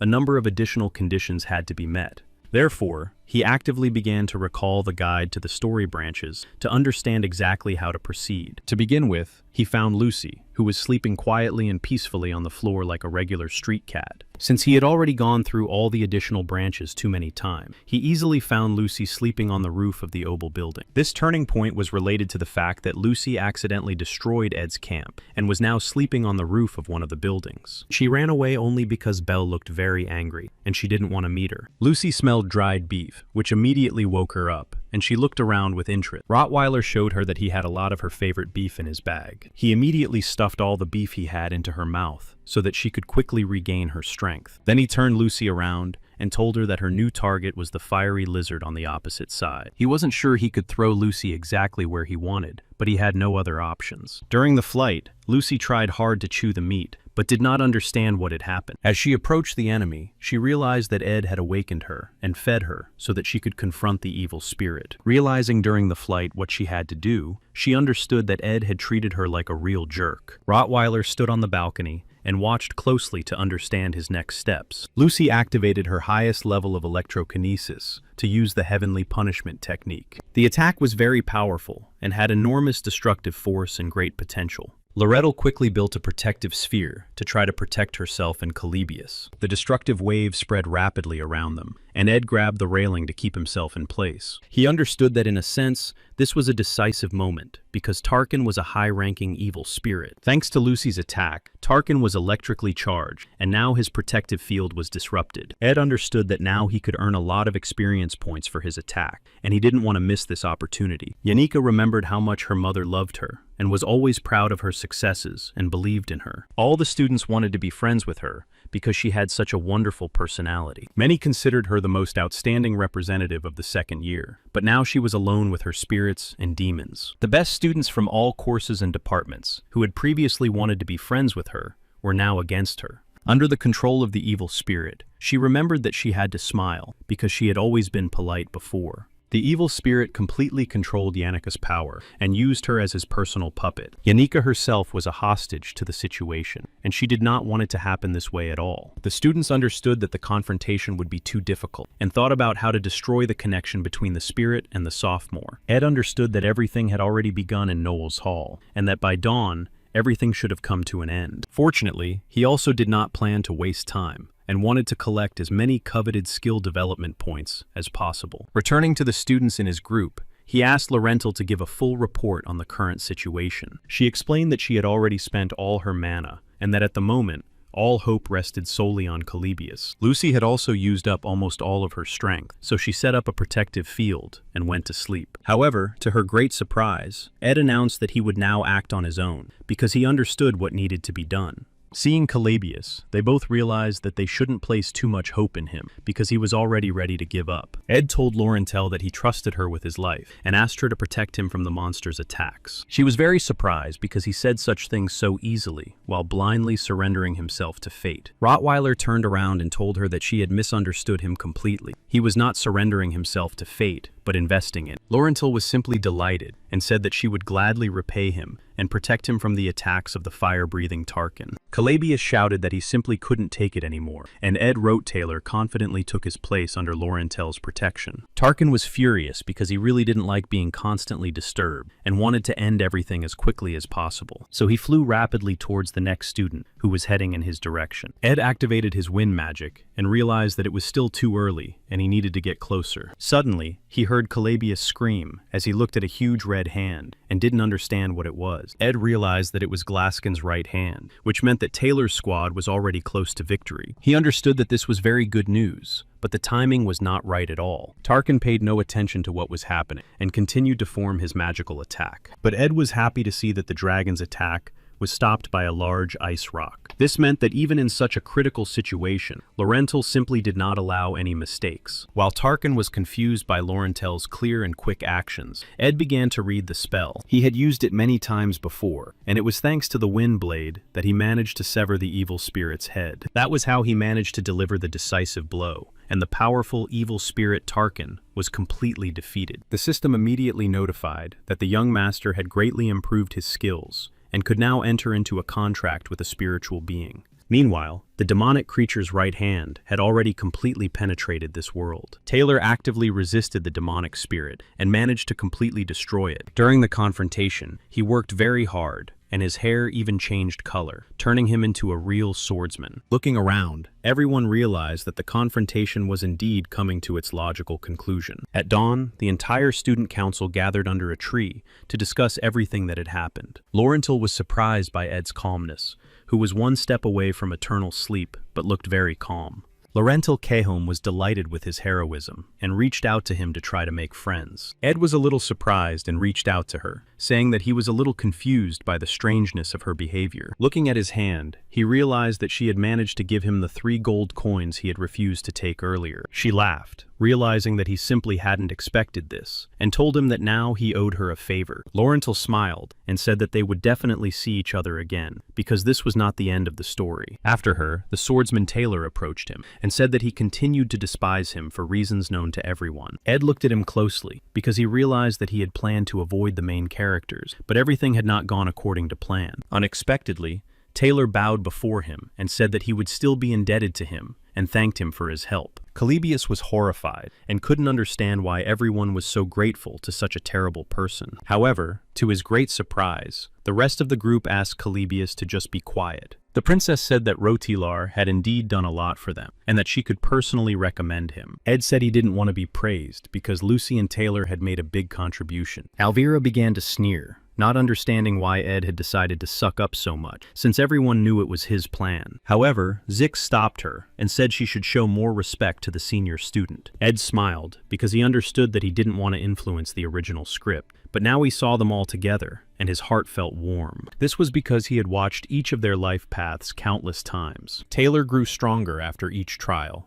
and Ilea also developed quickly alongside him. Fonia accepted her fate as a monk, and grew more mature every day in order to make the right decisions. Zyke slowly but surely tried to find his place in the civilized world. Klebios became more confident every day, and Elvira understood that the world was not only about entertainment and joy. Lorettel had lived her whole life on a mountain of gold coins, but she learned to look at life differently. Each of them was the main character in this world, and each of them ultimately achieved success. It was for this reason that Ed simply turned away from them and left, because none of it interested him. He wanted to visit the hidden location that opened up after completing the storyline as quickly as possible. At the epicenter of all events was a hidden scene that could only be accessed after completing the main chapter. Opening the closet door, he realized that in order for the main characters to move forward, someone would have to stay behind. Yannicka was hiding in the closet. As he had suspected, she was alive and laughing at everything that had happened. He understood that she had not become this way of her own free will and had decided to make a contract with the demon. So he remembered his conversation with Laurentel. She told him that one day, quite by accident, she saw Yannicka's room, which embodied peace and order. However, there wasn't even room to read a book on the very large table because it was covered with notes about her being a second-year student. The solution was simple. She just had to remove the notes and move the gifts. But Yannicka couldn't bring herself to do it. Yannicka was obsessed with the idea that her diligence was a sign of respect for the sincere people around her. It was too reckless, and Velosphere easily took advantage of this darkness, so Yanika's fall was an expected result. Then he realized that it had all happened a month earlier, after all the attention at the joint competition had been focused on Yanika. The reason was the contract between Marilda and Lucy, who often visited the northern part of the forest. Lucy really enjoyed visiting the northern part of the forest because it was cozy to sleep inside the camp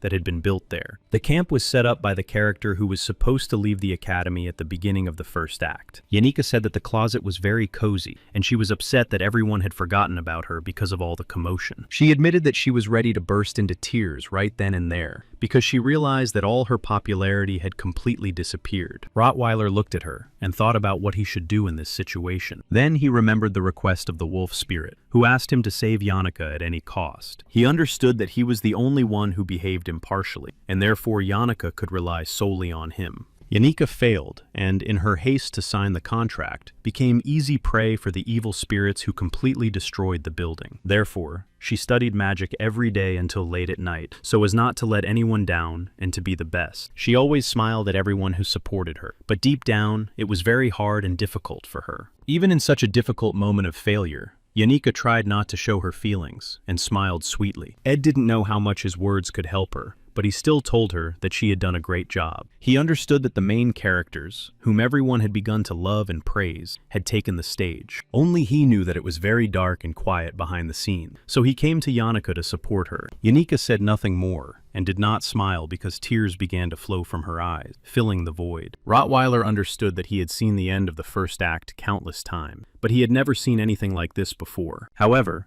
only now did he see for the first time the huge number of spirits who were close to Yanika and believed in her. Only now, after going through various plot branches, did Ed Rottweiler see the real ending. At that moment, the system notified him that low-ranking spirits of fire and wind had shown interest in the young gentleman. The high-ranking spirit of wind, Marilda, also became interested in the young gentleman who had come to Yanika. Of course, Yanika and her actions were still subject to a magical trial, because she had broken a large number of academy rules. Yanika fully acknowledged all her mistakes, and said she was ready to accept any punishment. However, all the students and teachers fully supported Yanika and asked for her punishment to be mitigated. Princess Fonia also stated that all charges against Yanika should be dropped because she was under the control of Velosphere. Loretto turned to her family, who paid for all the repairs to the academy without asking for anything in return, except for adding a clause to the contract that halved the cost of taxes on materials transported through the territory. The result was the confiscation of coins and awards that had been received for outstanding service to the Sylvania Academy. The expulsion order was completely rejected, and the punishment was suspension from studies for 1 month.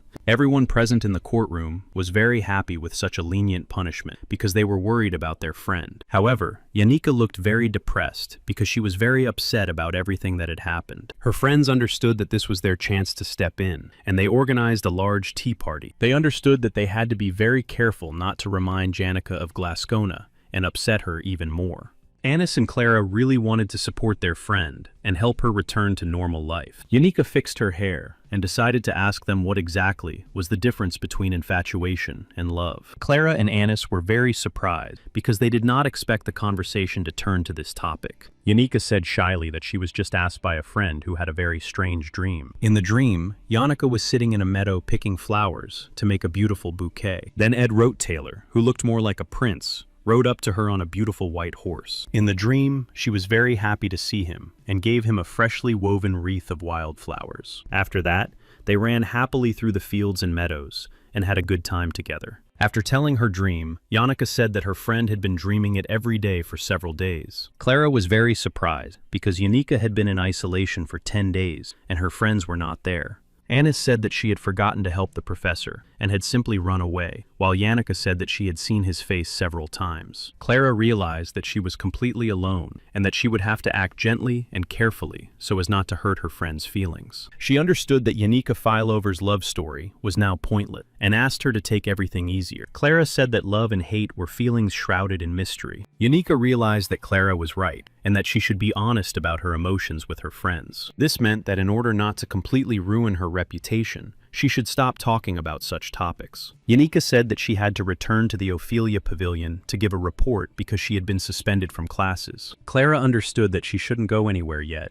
because she needed to try to sort everything out in her head. She realized that she had managed to cope and not bring up painful topics in front of her close friend. Ed, meanwhile, understood that he had been constantly saving money, but thanks to Phinia, he was exempt from paying for the next semester. So he happily bought himself some tools with the gold coins to make his work easier. Returning to the forest to build a camp, he was surprised to find Yannicka there, walking awkwardly along the paths. He realized that he had been avoiding her all this time, but the first act was over, and now they could talk calmly. So he greeted her, and taking the first step towards her, asked if her probation period had come to an end. Yannicka was very frightened, and quickly hid behind a tree. She couldn't be honest about her emotions, so she simply said that she urgently needed to go to the pavilion, and ran away. Ed Rote-Taylor was very surprised because he didn't understand how he had managed to embarrass the kind Yannicka Fallover. On the other hand, he was glad she left because he had a lot to do and was planning to build a house. For the construction, he chose a spacious and inconspicuous place that was in the shade and slowly began to build. A few days later, he was already gathering and preparing wood with the help of a wind blade. Yannicka continued to avoid him completely, and even during training sessions, she tried not to come into contact with him. Clara and Anis made it clear to Ed that he didn't even have the right to walk past Yannicka. After 18 days, all the woodwork was almost completely finished. When the holidays began, he was able to devote almost all his time to building his new full-fledged house. After checking the traps he had set earlier, he was furious because only Lucy was sleeping there, who had also decided to eat some dried meat. Belmaya kindly brought him some mushrooms and various herbs so that he could fortify himself. She was very interested to know how things were going with Yannicka, and Ed said that she probably just hated him. On the 30th day, his house collapsed a little because he realized that he had not reinforced the middle with additional beams. Since he was feeling very upset, he decided to go to the bakery, but Yannicka was there and ran away again. Her friends started yelling at him again and saying that he had no right to look at their friend. A few days later, Zix came to him to help build the house and talked about Taylor. In one place, they did not nail down the roof because a chimney was planned there. So, after 45 days, the house was completely built, and now our hero did not have to worry about the rain. He understood that he did not even have furniture, but with the door closed, insects did not bother him. Thus, a new completed project appeared in the form of a wooden hut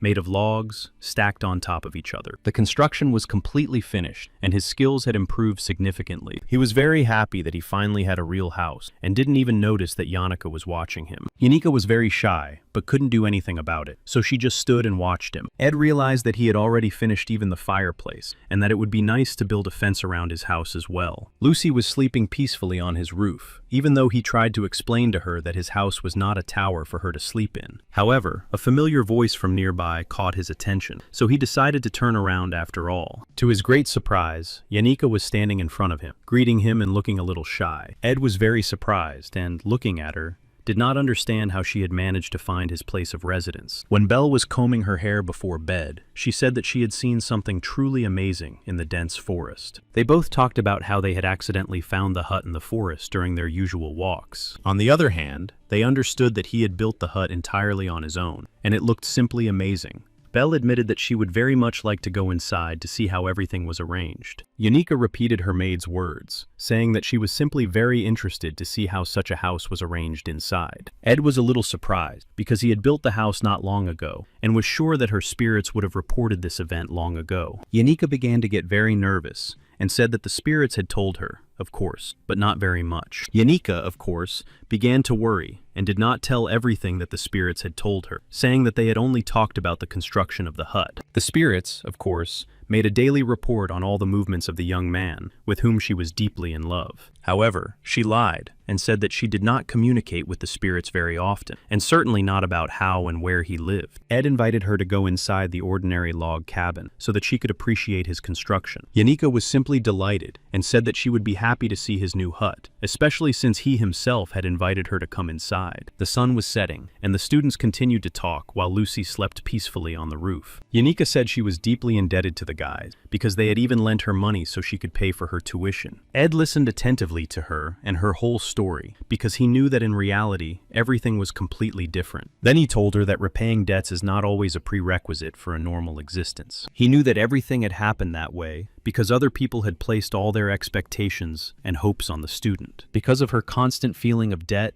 she moved to a cheaper dormitory where there were about 8 people in the room. They would also begin to envy Yannicka and her success, so the vicious circle would simply not be able to be broken. Therefore, he told her that she could always come to visit him at any time because he did not mind. Yanika was very happy and said that he could also always rely on her if he felt confused. She drank tea freshly brewed over the fire and said that she would gladly help him at any cost. Rot Taylor was glad that they had finally managed to talk calmly with Yannicka Fleaver after so long. He realized that he was indeed a little confused because the beginning of the second act was approaching. The culprit of the second act would be the sealed grimoire of the sage, in which the notes of the great sage were recorded. The girl stood nearby and said that perhaps the stories from this book could bring her a good income. Finishing his thoughts, Ed realized that of course he was very grateful to Yanika, but he knew that he would not take advantage of her offer. For the rest of the evening, they just sat by the fire and were quiet, because they simply wanted to enjoy the silence and tea. Ed understood that in this part, the real trials awaited Taylor, and he would have to ask for help. This is exactly how the second episode began, with the capture of the Ophelis Pavilion, where the most interesting and dangerous events took place. In this pavilion, the attitude towards the excellent students living inside was very similar to the attitude of the nobility and the upper elite. It was in this building that it all began, and just before the start of the next semester, heavy rains began. Therefore, the students of this building were provided with carriages and boats so that they could return to the dormitory in comfort. At the same time, the students of the Dex dormitory were forced to make their own way to the dormitory on foot in the pouring rain. At some point, all the pent-up discontent spilled out right in front of the Ophelia Pavilion. In fact, everything was very well planned and was actually just part of the plan. At the same time, all this was only part of a well-thought-out plan involving different social classes. Villain, in turn, took care of everything else because he was a master of provocation and manipulation. The best maids of the elite corps were on Laurentil's side because they fully shared all her strategies. The Academy's decision no longer had any influence because the lower-ranking students wanted a complete overhaul of their relationship with them. The corps, whose walls were decorated with works of art sent by aristocrats, simply began to burn. The merchant organization understood that the more damage the Academy suffered, the lower the taxes would be, and the better the terms of cooperation would be. The main negotiations would be about the sealed grimoire of the sage, a book that embodied the heart of the Sylvania Academy. Laurentil looked out the window and wondered when the rain would finally stop, because it was interfering with the global destruction of the Academy. She remembered that the weather was the same as when she lived in the slums and was a very poor girl. Looking out the window, she felt that this romantic world held a lot of knowledge, but it was not always useful. Laurentil understood that her image covered in dirt was more realistic than what she could become. The conspiracy plan lying right on her desk was actually direct proof of this. In order to survive, she had to become who she was now, but her dark nature was always with her. She was always actively looking for those who would fully share all her interesting and diligent plans. Laurentil understood that she was still too lonely in this world because no one really tried to understand her. This was because she had always been a dark screen that hid the grim reality behind the scenes of the universe. The black veil was always with her because Laurentil did not know how to live any other way, as she always had to survive. The students from the poor dorms no longer wanted to tolerate such treatment and demanded equality, at least in terms of evaluation and attitude. In the main storyline, the main characters had to stop the invasion of students provoked by Laurentil. The maids on the lower floors realized that the wave of unrest was growing and wanted to report the information to higher officials. The boss of the first floor was Tote, who was just a decoy in this whole story. Tote was very resentful of his classmate, so it was easy for Laurentil to provoke him, and he kidnapped the maid on the first floor. It was thanks to his actions that the door to the elite dormitory opened and allowed students to pass through. The students who were demanding equal rights and treatment immediately headed inside the dormitory where the elite students lived. Tote's next task will be to try to stop the wave of elite students so that the ordinary students can reach the administration on the fourth floor. One of the mentors of this movement said that each of them had to fulfill their specific role. In the original storyline, the role of the main restraining student was played by Tote, namely Ed Rote Taylor. For this reason, Ed could not understand how he became the boss of the first floor instead of the maid. So he had to take the place of the main plot boss in the second part of the act, organized by Laurentil. In order to fully reveal how he managed to take a completely different place on the opposite side, we have to go back. 2 days before the incident, Ed went hunting as usual to practice his shooting skills. In the first storyline, Ed Rote Taylor completely lacked any talents related to attack and defense skills. Therefore, he had to force himself to use a bow at every opportunity to improve his skills. However, he increasingly found it strange that uninvited guests began to visit his camp deep in the forest more and more often. Among them were Belle, a maid,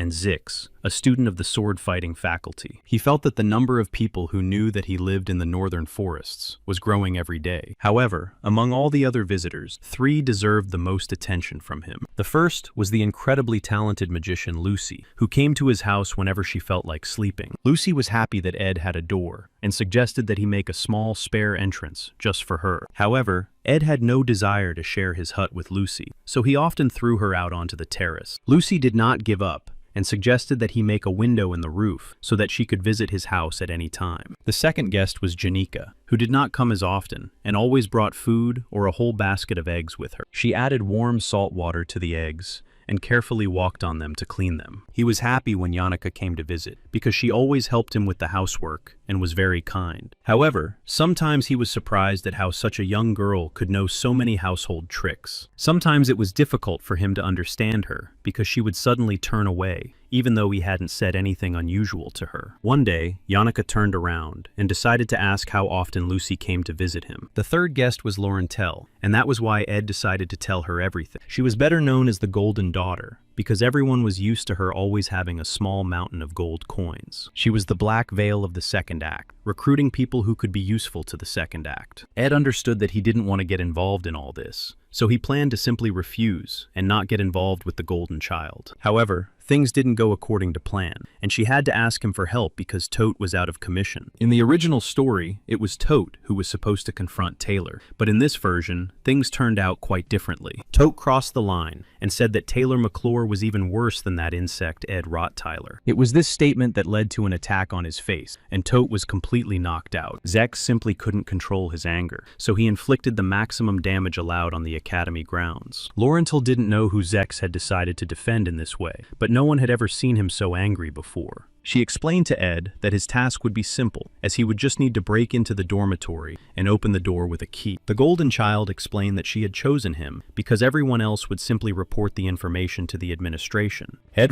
Taylor thought for a moment and realized that she had turned to him because he had a very bad reputation. She knew that he had been forced to leave the Ophelia Pavilion, and therefore he simply had to want revenge on the entire academy. Ed understood that he would simply have to take on this intermediary role, so he said that he would also have some conditions. The Golden Child with the Black Veil immediately understood everything and said that she would gladly pay him 20 gold coins. So the students agreed on who would play what role in the upcoming event and shook hands. The day before the supposed event, Ed understood well that Laurentel simply wanted to destroy the academy's financial potential. In the storyline, Laurentil must succeed and form a group of merchants in the academy behind the princess's back. This would create a confrontation between idealists and realists, and the winners would be those who Taylor joined. Ed would simply have to join the winning side and continue to watch the plot unfold from the sidelines. While he was thinking about all this, Yannicka came to his house and said that she had not expected such heavy rain. She admired Ed because she came to him and left as if on a trip, while he had to live with it. Yannicka said that she would soon have to move out of the elite dormitory, so she could bring unnecessary things. So she offered to bring him bedding and pillows, because she felt sorry to throw them away. She also said she could bring many things for the house except furniture, because it belonged to the dormitory. Ed thanked her and said he would be happy to receive useful things for the house to improve his living conditions. Yannicka turned her attention to Lucy, who was standing on the roof in the rain, and asked if she often did that. Ed explained that she often stood there because she also had to pay a high price for her extraordinary abilities. Lucy understood that she had a certain destiny that she could not change or influence in any way. Yannicka was delighted because she realized that there was really nothing between Ed and Lucy. While she was rejoicing, Ed thought about the fact that she still hadn't left the most elite pavilion for rich people. He understood that according to the rules, they had to lock all the students in their rooms with magic during the event. Because of this, he was very worried that something might happen to Janica, so he invited her to visit him the next day at 6 in the evening. However, he understood that he might not make it himself, so he asked her to come to the rose garden next to the pavilion. Yannicka was very excited because she did not expect to be invited to the rose garden so soon, as it was very romantic. She was very excited and, of course, agreed to go to the rose garden the next day, thinking it would be a date. So she immediately said that it was time for her to run back and disappeared into the rain, thinking about what to wear for the meeting. Rottweiler exhaled and hoped that the rain would end soon, and he would be able to enjoy the sunshine a little longer. The long vacation between trimesters had come to an end, and it was time to prepare for the start of a new academic project. Meanwhile, Zix Effelstein was training hard because Elke was very unhappy with his behavior and displays of anger. During his training, he decided to go to the window to get some fresh air, but suddenly saw a person there. He found it very strange that just before the start of the first day of school, there was a person in dark clothes standing there in the pouring rain. Ed Rottweiler understood that he simply had to fulfill his part of the mission so as not to change the plotline. He listened carefully to the maid on the first floor to understand how many maids were inside. In fact, most of the maids were gathered in the meeting room because they had also been bribed by Lauren Tell. The maid on the first floor reported that everything was completely ready and they could begin. After that, they checked the list and finished all the preparations, realizing that they could start taking action. Therefore, the occupation of the Aphelis Pavilion went on the offensive, and all the students were already approaching the dormitory. They raised their hands and shouted that they demanded equality and could no longer tolerate such unfair treatment. The loudest of them all was Villain, who was the main representative of the lower-class students. They all actively approached the doors of the elite dormitory and waited for the doors to open so they could continue their protest. At one point, they were all confused and couldn't understand what was happening and whether everything was going according to plan. After a while, the doors were indeed open, which meant they could go inside and make their way to the administration. Willen looked at Ed and was a little surprised because he didn't expect Lorenthal to hire him. Rott Taylor understood that he didn't really want to take part in all this, but he simply had no choice. Pushing the maid aside, he reported that he had completely fulfilled his part of the task. He had to say that he fully supported all of his ideas, and, despite being part of the elite himself, understood the true meaning of privilege. Willain was very surprised and said that he could not even imagine that Rote Taylor could be such a remarkable person. Ed had no desire to continue participating in this, so he hurried Willain and informed him that they had little time. He understood that he did not want to catch the runaway maid, because she could not report the information to anyone anyway. All this was due to the fact that the senior maid, Alice, who controlled the protective ruins, was completely on Loratel's side. The students were locked in their rooms and did not understand what was happening, but decided to wait until everything sorted itself out. Ed walked through the corridors and checked that everything was going strictly according to plan and that there were no deviations at all. Lorenthal was delighted with his actions because he had done much better than she could have imagined. Very soon she herself would have to go out on the main stage, and everything was under absolute control. Lorenthal was already heading towards Ed Rote Taylor because she understood that everything had to go flawlessly. Her shoes were very wet, and she realized that this was precisely why she disliked rainy days. Ed looked at her closely and decided to check if she was really watching everything that was happening. She said that they needed to hurry up before the other senior academy staff arrived. However, as she walked past him,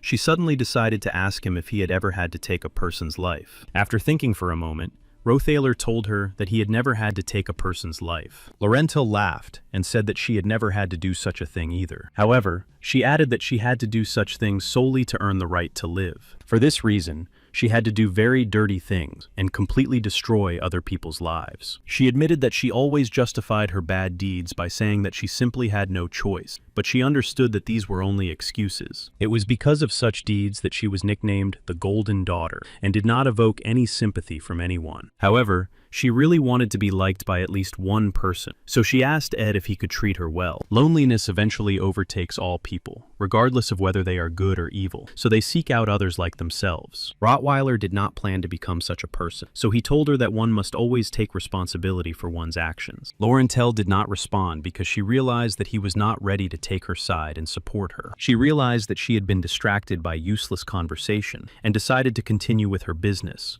knowing that time was very short. Ed looked around and realized that the golden child simply had to become that way in order to survive in a cruel world. Sitting on the floor, he hoped that his participation in this chapter was completely over and that he would no longer have to make difficult decisions. He understood that Lorenthal and Alice had to change the behavior of the Academy's protective magic and transfer control of the runes to Villain. All events would begin to unfold much faster, and it was Villain who would become the boss of the fourth floor. However, according to the storyline, Villain was supposed to fly into a rage and completely lose his mind from the increased power of the magic. He himself was supposed to get punched in the face by Taylor, who was about to enter the dormitory building any minute. Near the rose garden stood a horse-drawn carriage, waiting to transport the lady. Yanika sat in the rose garden and did not understand who could have arrived in such a large carriage and why Ed had asked her to sit there. She was sure that he was preparing something special for her, because he left a note saying that he would probably be a little late. For this reason, she decided not to leave the gazebo in the rose garden and wait for that very person. Of course, just in case, she continued to spy on her beloved with the help of the wind spirit Marilda. This is how she found out that many visitors, besides Lucy, came to the hut located in the forest. The spirits always brought news, and Yannicka tormented herself more and more every day, realizing that she was not the only visitor. For this reason, she wanted to wait for him to talk about everything that was happening. However, at some point, she thought that the hairpin in her hair was not very appropriate, and the other one was left at home. So she decided to quickly run to the Ophelia Pavilion to change the hair clip in her hair. Phonia and Taylor stood near the entrance and wondered whether they should go inside or wait for the administration. Ilea was simply terrified because there were so many magical ingredients in her room that would simply disappear without her magic. Taylor asked her to stop because he understood that they would most likely just break into the pavilion and simply not be able to handle it. However, everyone was more concerned that all the magical ingredients would fall under the power of rage, which could lead to bad consequences. It was for this reason that Ilea and Taylor tried in every way to stop Elvira, who herself could become a danger. Kicking the door open, Elvira said that if anyone dared to stand in her way, they would regret it. However, to her great surprise, when she opened the door to the pavilion, she found Ed Rote Taylor sitting on a chair. Everyone present was very surprised, because they did not expect to see him on the first floor. Taylor looked at him with great surprise, and could not understand what was happening here, and what it could mean. Looking around, they realized that there were many traces of people who had broken into the pavilion earlier. At some point, they realized that Ed was sitting all alone, which meant that he was blocking their way. Elvira was a little surprised and didn't understand why he had become an obstacle for them. She found it a little funny because she understood that he couldn't possibly be a real obstacle for them. Ed raised his head and said that he was very sorry, but he couldn't let them pass. Elvira began to laugh loudly because she understood that he was too weak an opponent compared to them. To her, he was just a second-year freshman who was simply an incapable student. At the same time, her team had the best swordsman in the first year, an alchemist, and therefore their team was much stronger. Taylor couldn't understand why Ed Roth Taylor had decided to take part in everything that was happening here. Ed waited patiently because he understood that he couldn't report on what was happening at the top. Taylor immediately went on the attack because he understood that there was no other way for him to get the information he needed. Ed diligently tried to pretend that he was trying to resist, so he threw a chair at his opponent. Taylor understood that it was simply impossible to stop his best first-year swordsman with a chair, and this made him laugh. Elvira watched closely to assess the situation correctly. Looking at Ed's actions, she realized that for some reason, he was only using basic first-level magic. For this reason, she was sure that he would focus his attention exclusively on Taylor. However, to the surprise of everyone present, the enemy used the wind blade to stop Taylor's action. Taylor looked with great surprise at the objects that were directly above him and did not understand what was happening. The wave was very powerful, so it simply threw him in the opposite direction. The students locked in their rooms were very frightened by the noise that suddenly came from the first floor. Aya and Elvira fell from surprise and tried to focus their attention solely on Rotteuler's actions. However, at one point, the wind blade easily took away part of her beautiful long, curly hair. Turning around, she also noticed that her backpack had fallen to the floor, and magical bottles were falling out of it. This could only mean that Ed Rottler was very serious, and that something bad was happening on the upper floors. Elvira looked around and began to feel horror, because she realized that the pavilion was almost completely destroyed. Various jars with magical herbs and spells fell out of her backpack and rolled across the floor, making a distinctive sound. Then she got down on one knee and began to reach for one of the jars containing a magical substance. However, at that very moment, Ed used a fire spell and applied the ignition technique. All the objects around them began to be covered with magical flames that quickly filled the room. Elvira realized that now they were in serious trouble, and that their chance of victory was rapidly slipping away. Zex was indeed mistaken when he told them that Ed had made some very small progress in the magical arts. Elvira knew that she was the best alchemist at the Sylvania Academy, which meant that she was the strongest in this situation. However, without her elixirs and spells, she was comparable in strength to a normal, defenseless kitten. That is why many students in her department carried rings or necklaces for protection, but she always thought it was unnecessary. As she replayed all the events in her mind, she realized that her opponent had completely miscalculated all their actions and deliberately refrained from inflicting damage. On the other hand, she understood that she was facing the same pathetic Ed Rote-Taylor, who was simply incapable of anything. Throwing down the diamond, Elvira loudly declared that it was too early to write her off, and summoned the spirit of the flying rabbit. Channeling her rage, she directed all her energy into her spell to increase her assistant's power. Aya, meanwhile, was confused by the fiery flames, and for this reason could not immediately understand what spell it was. However, as soon as she prepared to use the spell, a wind blade was directed at her. Alelia was a little taken aback by the surprise, but Taylor immediately came to her defense and asked her to pull herself together so as not to fall under attack. Aya was indeed confused, despite the fact that her magical abilities were truly outstanding. However, neither she nor Taylor could take a single step, which was very strange in the current situation. Taylor himself was confused and did not understand how Ed could so accurately predict all their possible actions. Elvira did not plan to give up, and decided to act more decisively in order to truly win in the current situation. At that very moment, the magically enhanced totem rushed to attack their common enemy to increase their chances of victory. Roddle had no choice but to pretend that he simply did not expect such a spiritual monster. Taylor also had no intention of stopping, and was determined to use any means necessary to stop the student standing in his way. The sorceress student covered herself with a thermal blanket and said that she really liked this approach and persistence. Aaliyah began to worry about the condition of her friend, who was rapidly passing through the fire. However, a moment later, Elvira was hugging her jars of magic potions and was delighted that she had been able to reach them. Ed noticed that one of his opponents had managed to reach the auxiliary material and prepared to attack. He understood that Elvira was a very powerful sorceress and could not allow her to take more serious steps. For this reason,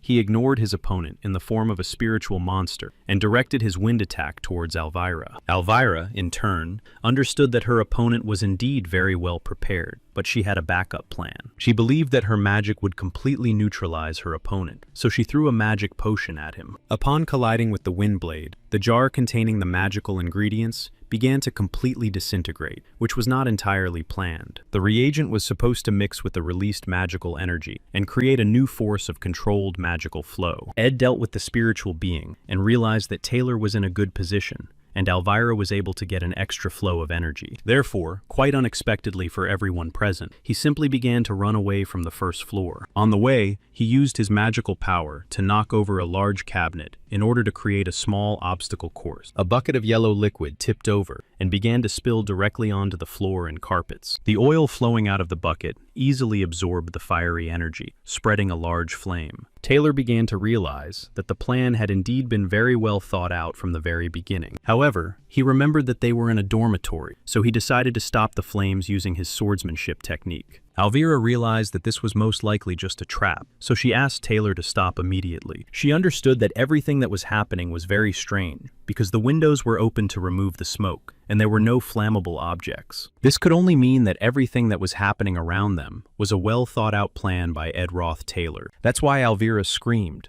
and asked Taylor to stop immediately so as not to follow the enemy's plan. Ed had already prepared his bow and began to pull the string to attack his opponent. However, Taylor had no intention of stopping and continued to actively move forward to achieve victory. He saw that his opponent had already released his magic arrow, but he was confident that he could easily deflect it. However, suddenly and unexpectedly for him, the arrow simply flew past him because it was aimed at a completely different target.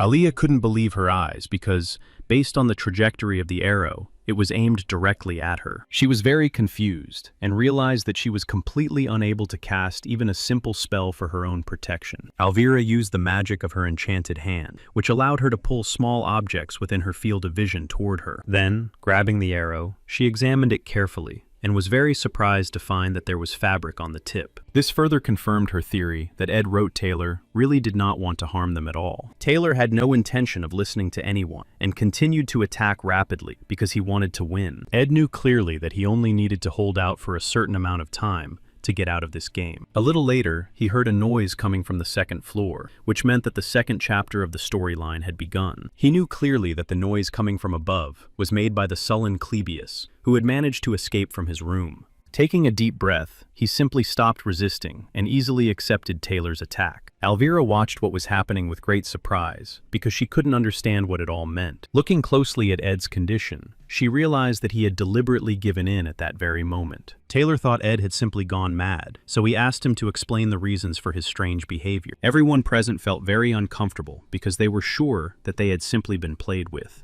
They understood that if Ed really wanted to harm them, he would not have waited for them on the first floor, but would have attacked earlier. At the same time, throughout the confrontation, he did not show a moment of weakness and remained confident. Ed simply looked Taylor in the eye and asked him if he was really finished and if they could continue.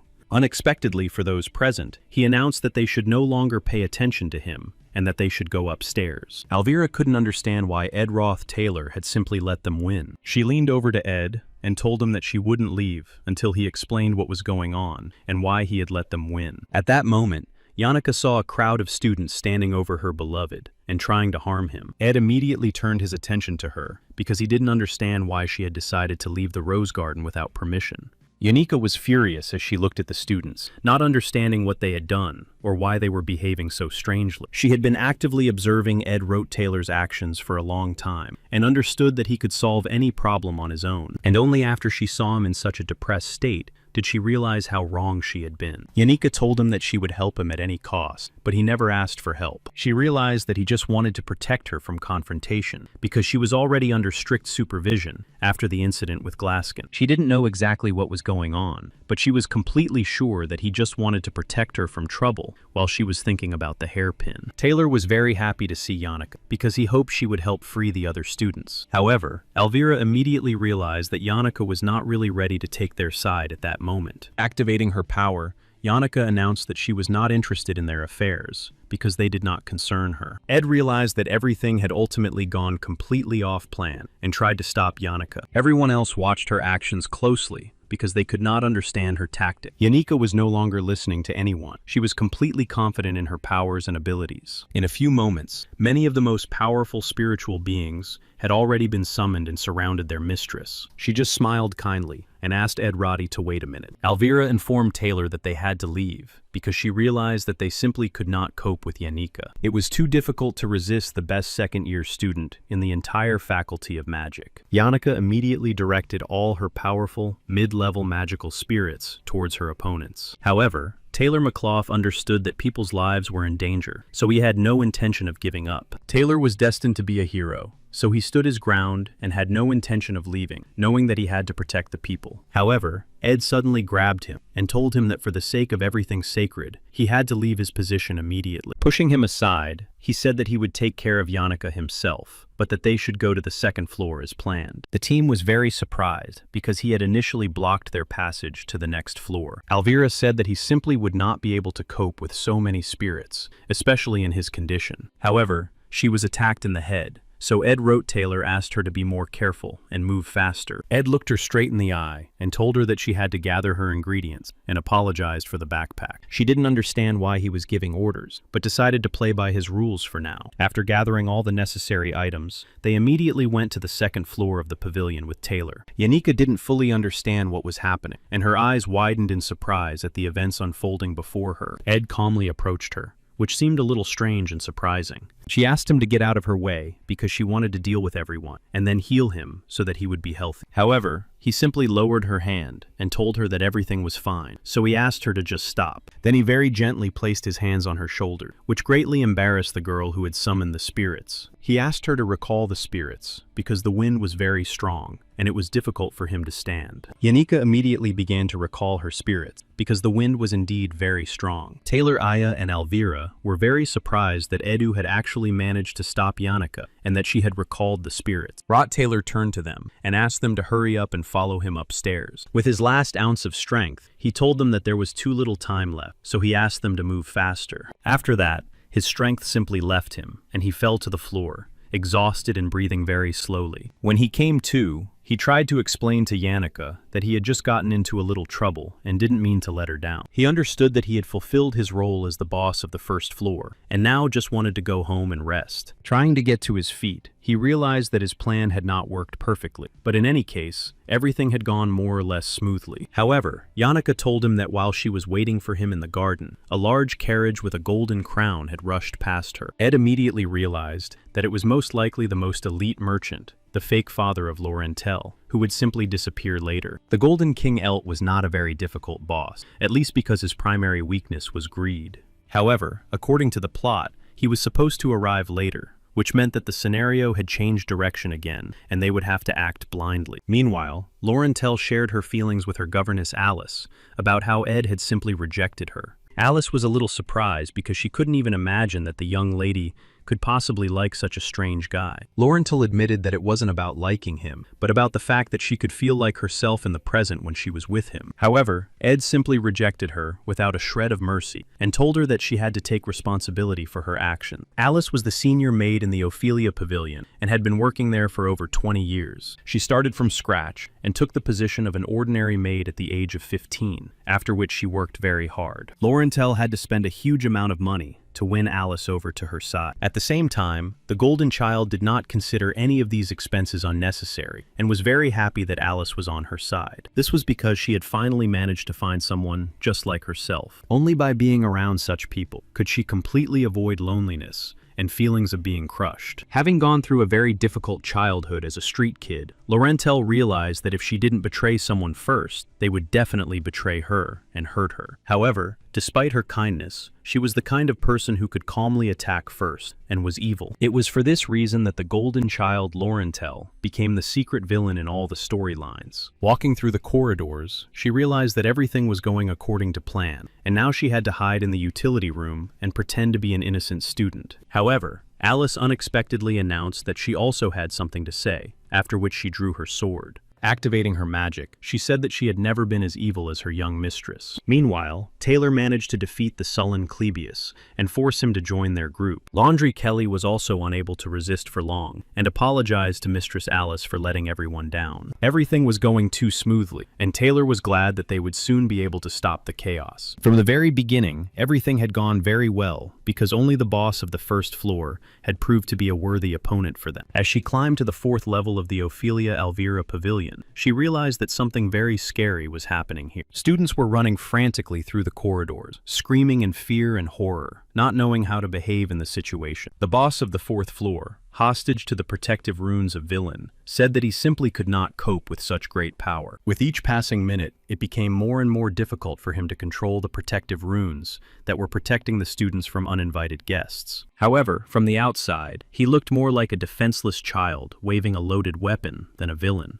Taylor and his team diligently resisted his attacks in order to protect the other students and help them leave the building. None of the students could understand what was happening because the building was shaking violently and it felt like it was about to collapse. The students began jumping out of the windows and did not understand where their maids were, who were supposed to open the doors and let them out. So the whole situation slowly but surely took on a catastrophic tone. Taylor asked Alvira to use the night butterfly reagent to completely distort the magical field of the protective runes. After thinking for a moment, she decided to use the extract of fisherman's grass to influence the magical field of the protective cubic object. As she sprayed the magical ingredient, she said that this substance would help block all basic magic. This meant that they now had to use brute force spells to get closer to their opponent. Aya threw Clebius forward, who did not understand why he had to take part in all this again. Willin skillfully wielded his magic spells to keep the entire situation under complete control. Taylor diligently dodged his attacks, trying to avoid taking damage. At one point, Willin simply began to cry, because he realized that it would all finally be over soon. Then there was a very powerful explosion on the top floor of the elite dormitory pavilion. Meanwhile, Yannicka asked Ed to slow down a little because she realized that his wounds could start bleeding again. He asked her not to worry so much, but she didn't understand what was happening and why they had to go so far. However, Ed completely ignored her and just watched closely as the carriage headed toward the dormitory. He understood that such a decorated vehicle could only be called a carriage. The Golden King Elt was usually accompanied by a large number of such carriages, but now he was here secretly. Not only was he a fake father to Lorental, but his own daughter was supposed to betray him, and he shouldn't be here right now. That's why Ed decided to keep watching, because he didn't understand why Elt had arrived early. He was even more surprised when he realized that the maid Shenny, who was Alice's ward, was meeting with the Golden King Elt. According to the plot, Shenny was supposed to defend the third floor with her sister, but she was with Elt. This could only mean that the rules had changed slightly, and Alice had decided to side with Elt rather than the young lady. This meant that the only solution to this puzzle would be the complete downfall of Lorental and her death. Ed understood that Lorental was supposed to play a very important role against the Ratilor family in the third act. However, since the rules had begun to change rapidly, he would most likely have to take Lorental's place himself. He didn't understand how he was supposed to deal with everything that had happened in a few hours, and Yannicka was standing next to him. He understood that he would have to ask her for a favor, but he couldn't figure out how to explain everything. However, to his surprise, Yannicka didn't demand any explanation, but simply asked him what exactly she was supposed to do. From the letter, Elt learned that Lorental had decided to simply overthrow him, and for this reason, had already made several deals behind his back. Then he realized that the negotiations were just a decoy to get him to come to the Sylvania Academy and not pay attention to other deals. The Golden King understood that Lorental had most likely found out that he had killed her father, and had therefore decided to take revenge on him. In her letter, Alice reported that Lorental had offered a large sum of money, and that if Elt did not offer more, she would simply take her side. Alice admitted that her health had suffered greatly, so she had been working as a senior maid for the past year. For this reason, Alice was ready to completely betray the young lady, because she needed the money much more. She understood that her priority was to secure her future, and not to think about the plans of those around her. That is why she decided to sell the one who had trusted her so much, because she had spent too much money. Meanwhile, Alvira was carefully analyzing everything that was happening around her because she was trying to figure out who could be behind it. They grabbed Willem and tried to get information from him in order to understand who was responsible for all the events. When they reached the top floor, they saw Alice, the maid, standing in front of them with Lorental as her hostage. The maid simply did not expect such a turn of events, so Lorental took advantage of the situation and escaped her attack. Lorental immediately fell at the student's feet and said that Alice had planned all this and they had to deal with her. Alvira was confused and looked closely at the golden child, not understanding what was wrong with her face. Lorental simply covered her face with her hand and rushed downstairs, realizing that Elt never trusted anyone and must have arrived. She understood that the plan was almost complete, which meant she had to get to headquarters immediately and contact the imposters. To speed up the process, she ran to her room to send a pigeon with a letter she had prepared in advance. In the process, she thought about Eve, realizing that there was simply no one in this world who could understand her and accept her actions. Alice's betrayal was also expected for her, because she had been through it too many times before, so Lorental simply decided to pull herself together and continue to follow her original plan. Tears flowed treacherously from her eyes, but she understood that it was completely uncharacteristic of her to worry so much about what had happened. Wiping away her tears, she realized that she had to do everything based on her own interests, which meant that now she just had to run. At the same time, the Golden King Elt was walking with his entourage on the first destroyed floor of the pavilion. However, quite unexpectedly for himself, he saw a student in front of him and asked him to leave this position quickly. Ed stood in front of him and said that the building was about to collapse, so he had been ordered not to let anyone inside. Elt was a little surprised when he learned that the student was not following the administration's orders, but acting on his own initiative. He understood that Lorental knew what was happening, and was trying to overthrow her father and take revenge for her childhood. The Golden King Elt learned of his adopted daughter's plan, and decided to prevent her action. Alice stood between them and decided to oppose their plan, which is why the plot took a new direction. Ed didn't understand why Alice decided to betray Lorental, but now they both had to be on the 5th floor. He also understood that Taylor's squad would most likely come across them and be able to prevent Lorental's death. Therefore, Ed decided to leave everything to Taylor's squad and planned to stay on the 1st floor himself. He simply had to delay the Golden King Elt in order to turn the plot line back in the opposite direction. Ed bowed to Elt Kalin, saying that he couldn't believe he would see a representative of the Elt Trading Company here. He recommended contacting the Sylvania administration so that the king would receive the reception he deserved. Rottweiler bowed before the Golden King and tried to be very polite and friendly. The Golden King began to emit negative salgy because he realized that he was actually facing Laurentiel's henchmen. 10 minutes before this event, Yanika and Ed were standing near the side wall of the pavilion to make an additional passage. Opening the door to Zex's room, Ed was very surprised to see such chaos around him, while Zex simply continued his training. Zex, continuing his training, said that he just didn't want to rush and take any unnecessary, wrong actions. Returning to an upright position, he decided to clarify why they had broken the wall in his room, because now it would be cold to sleep. Zix also turned his attention to Yanika with surprise, and greeted her because it was their first meeting since the Glaxon. Ed asked Yanika not to worry so much, because she had already suffered enough punishment for what had happened a month ago. Then, to everyone's surprise,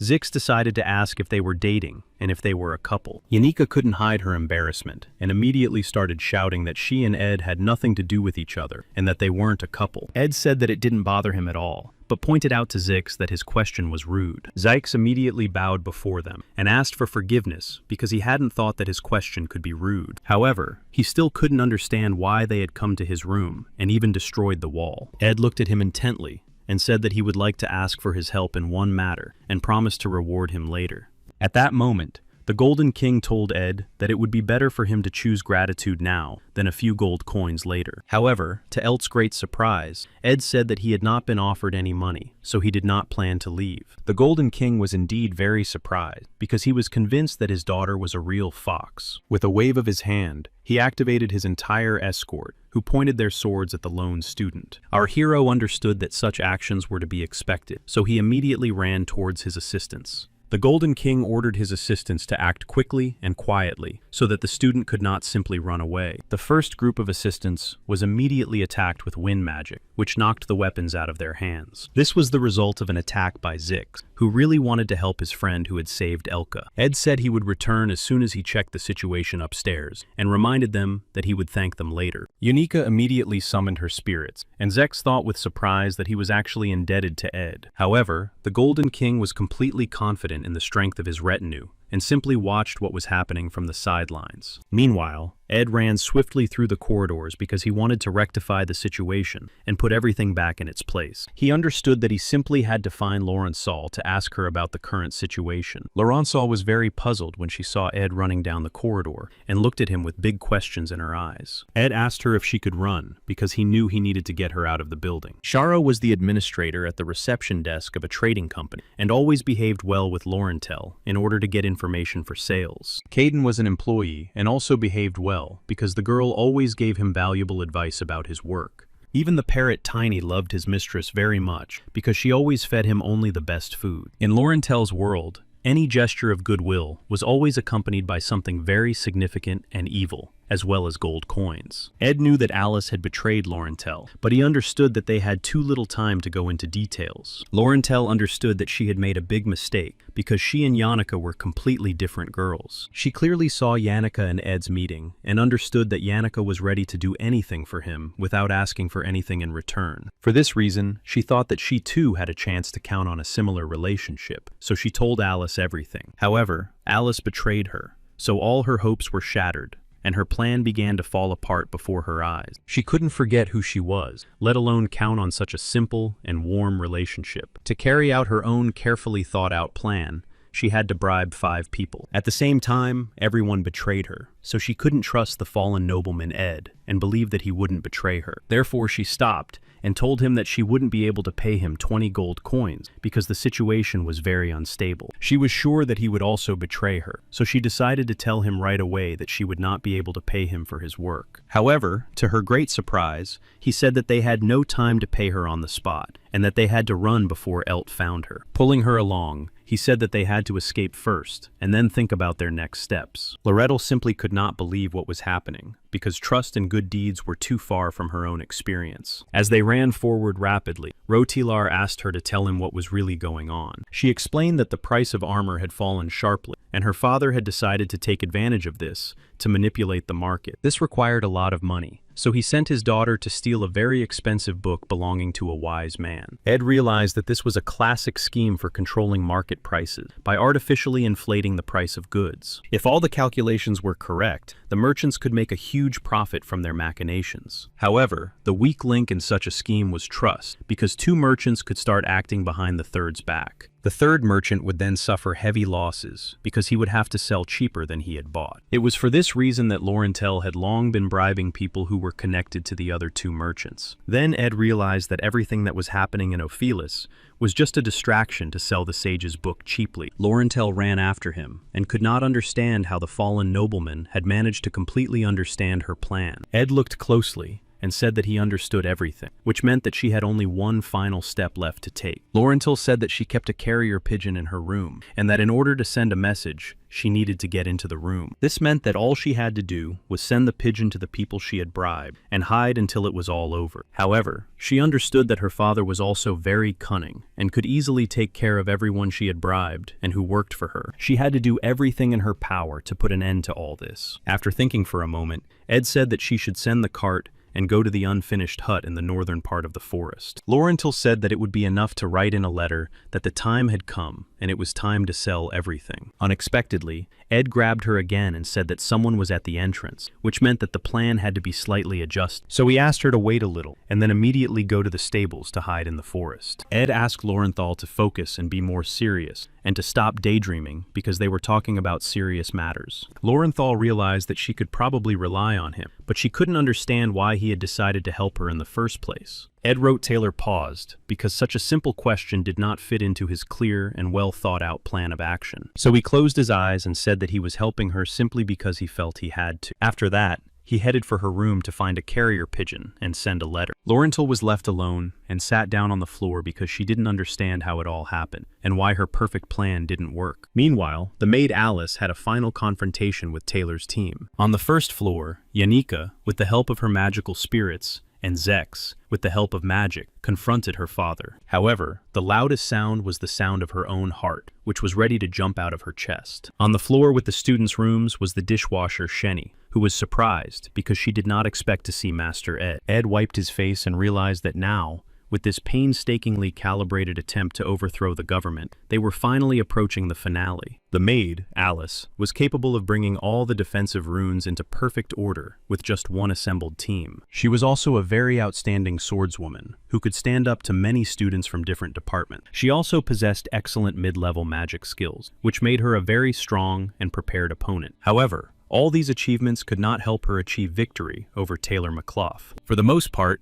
this was due to the fact that Taylor was the main character in this storyline. Therefore, the dishwasher and Alice's subordinate, the maid Shenny, was only a secondary link. For this reason, Ed, with his vast knowledge, understood that all of this would now be meaningless. However, he had already used up almost all of his mana, and he had a maximum of 2 medium-level attacks left. Shenny immediately prepared to launch her first attack in order to neutralize the fallen pedigree student. Unfortunately for her, Ed was fully aware of all her next moves, so he could easily dodge her attacks without using magic. He confidently prevented her every move, so Shenny could only accept her defeat with pride. However, she had no intention of giving up, and decided to use the twin skill she had been gifted with since birth. Having swapped abilities with her sister, Shenny used her low-level telekinesis skills against her opponent. The magic blades immediately began to rise into the air and fly towards her main opponent at that moment. Shenny controlled the blades with telekinesis and enjoyed the process of bringing her victory closer. However, after a few seconds, she looked very puzzled and did not understand how this could be possible. Ed continued to hold her hand tightly, even though there were a number of blades in his body. He understood that borrowed abilities could not work as well, so the damage was very weak. Shenny fell to the floor because she realized that she had failed this time, and her opponent was stronger. Ed leaned over her and, throwing away the jar of magic potion, said that it was all over. This meant that he had managed to completely defeat the dishwasher in less than a minute. Shenny asked to be released because she didn't want to let Mrs. Alice down, as she was very important to her. She understood that no one knew how many difficulties Mrs. Alice had actually had to go through. She had actually helped a large number of orphans, and it was a very important and enjoyable activity for her. Shenny admitted that she herself was one of those orphans, and if it weren't for Mrs. Alice, she wouldn't have been able to live a normal life. At the same time,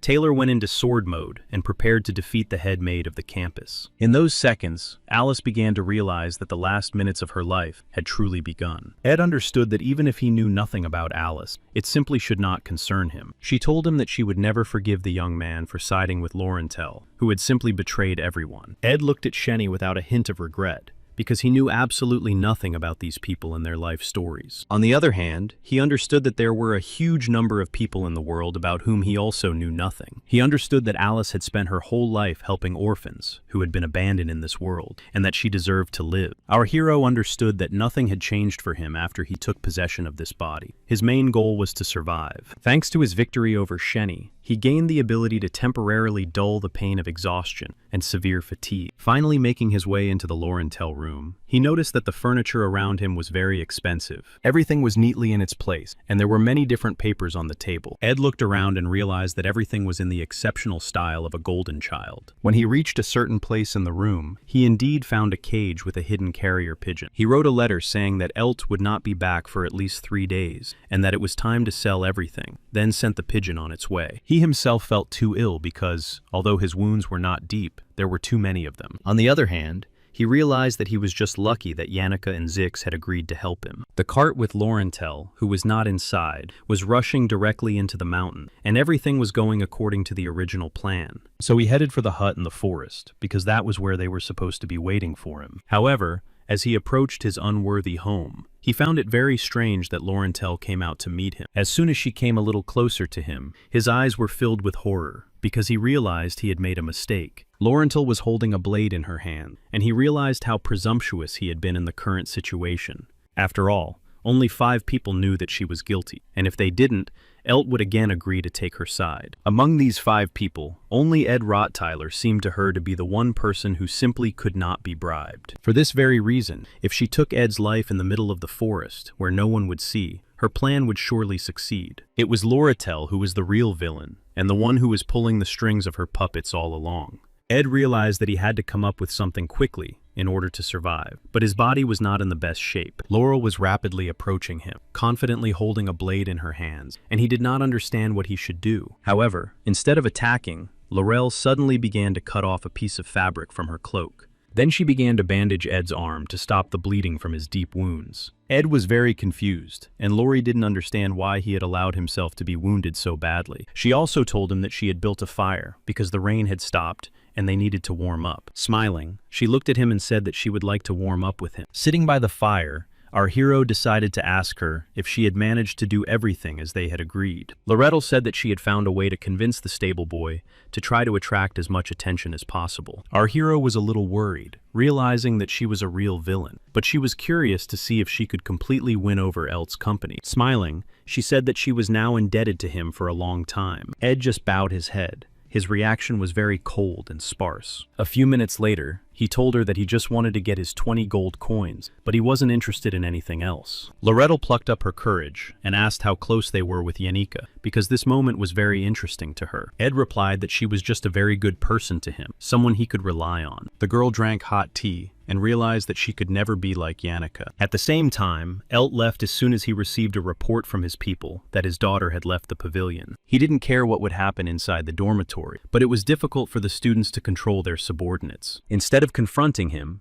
he had to try to stop his own subordinates who couldn't control their anger. At first, Yannicka was just very angry and evil, but later she received important information from the spirits. Zex tried to stop his ally because he understood that something had gone wrong, and there were more and more spirits. No one could understand what exactly made Yannicka so angry, but her spirit kept whispering information in her ear. However, she tried to control her emotions and smiled, saying that she was not angry at all and had everything under control. After the investigation, all the blame for the destruction of the Ophelia Pavilion fell on Villain. At the same time, the senior maid, who was completely overwhelmed after all that had happened, did not say a word. Washing his face, our hero realized that if everything went according to plan, all they had to do was wait for the carrier pigeon with good news. Ed tried to do a little warm-up because his body was very weak physically due to what had happened. After analyzing all his skills, he realized that he needed to develop his spiritual skills and connections with spirits.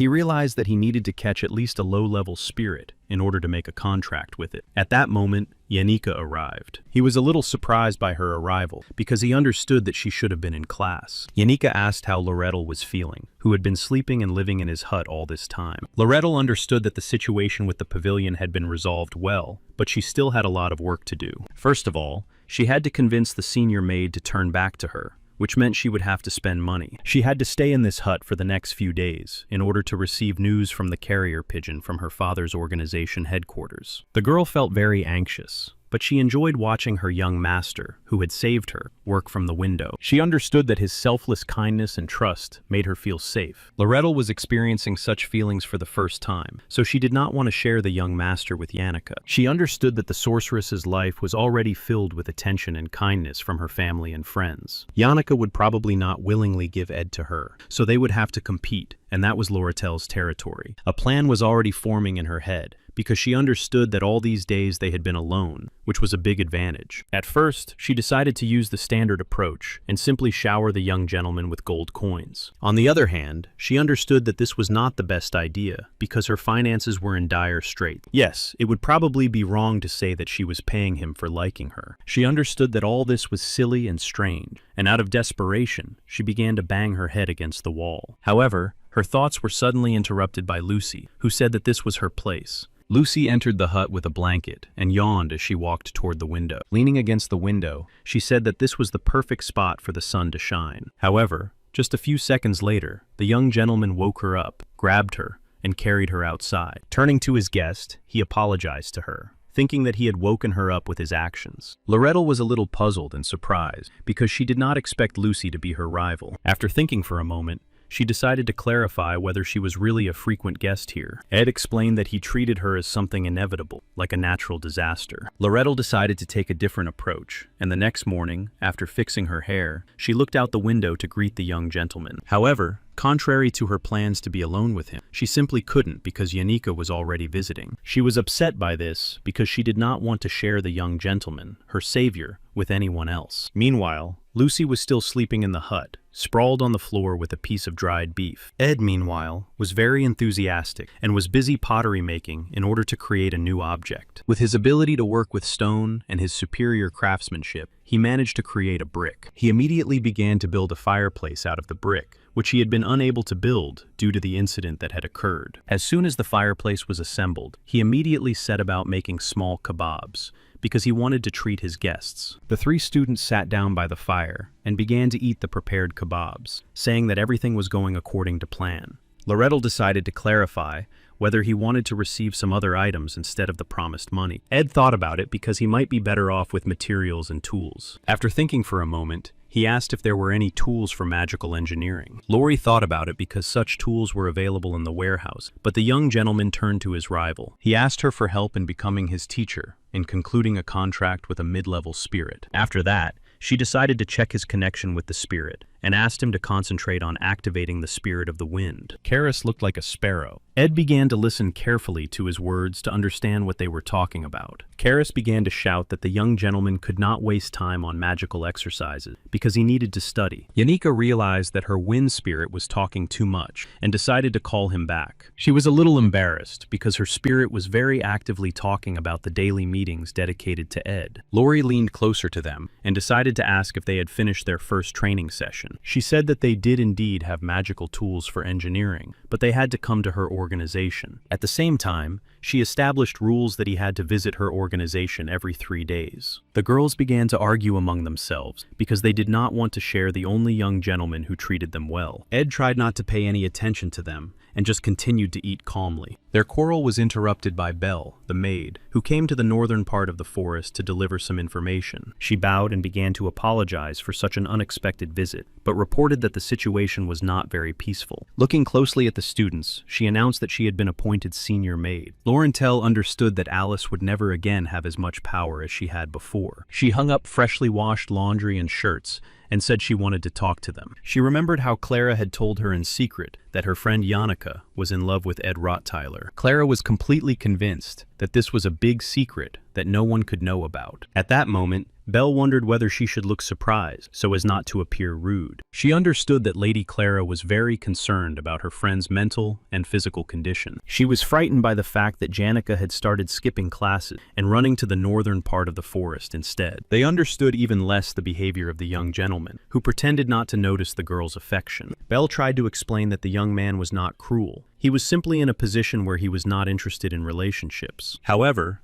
Clara was convinced that he was taking advantage of the situation and enjoying himself. Everyone associated Lori with a cunning, thieving fox in a fish shop. Yanika was more like a kitten trembling with fear in the presence of a tiger. Lucy, on the other hand, was just a normal cat who ran around on the rooftops and slept. Belle clutched her head because thinking about what she should say gave her a headache. Loretto decided to ask the senior maid what exactly she wanted to say and why she had come to them. The maid bowed and said that she had come to deliver a message from the former senior maid. The flickering of the fire drove away the darkness of the night, and thanks to the fire, it was warm around them. Yanika had already left, and the maid took Lucy and went back to the dormitory with her. However, the youngest gentleman was very concerned that they all knew each other's whereabouts. After a while, the carrier pigeon did indeed arrive with a very good letter, and everyone had to prepare for the start of the school year. Loretto burned the letter and said that now everything should be fine because she could take over the management of the organization. Alice had to keep secret that she was behind all the events, and then there would be no more problem. Loretto realized that Alice's plan was to side with the winner,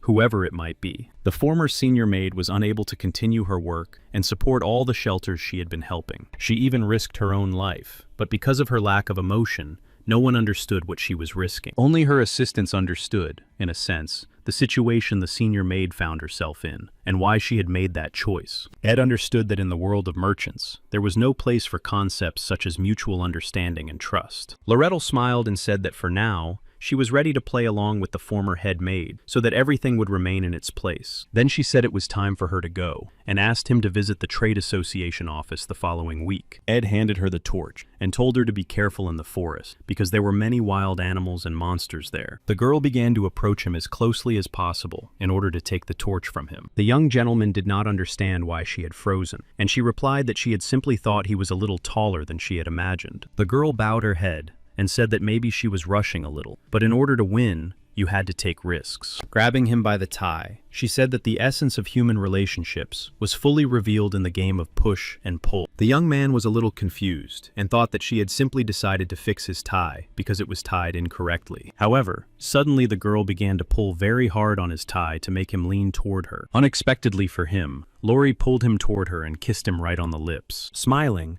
she said that the raspberries they had eaten for dinner were very tasty. However, Ed asked her to respect boundaries and did not understand why they were taking such strange steps. Lori smiled and said that she had already taken the first step and would now wait for him to respond. After that, she grabbed a torch and headed toward the depths of the northern part of the forest. Then, she even ran a little, because she realized that she wanted to leave this place as quickly as possible. Ed watched her go and realized that he couldn't avoid close relationships with the main characters of the storyline. He was sad that when it came to reality, everything was not going according to plan. Looking at the night sky, he realized that the plot had completely changed course. However, he understood that he did not want to deviate from the plan, and planned to intervene only when it was inevitable. Our hero knew that his main goal was to study well, get a degree, and improve his skills. So, with the end of summer, autumn began to arrive, and Yanika sat under a tree listening to the spirits report. They told her that the same girl had forcibly kissed her beloved. However, he showed great and incredible coldness towards this fox girl. Yanika was very angry. She did not think that such a thing could happen at all. The fire spirit Tarkin reported that he had seen with his own eyes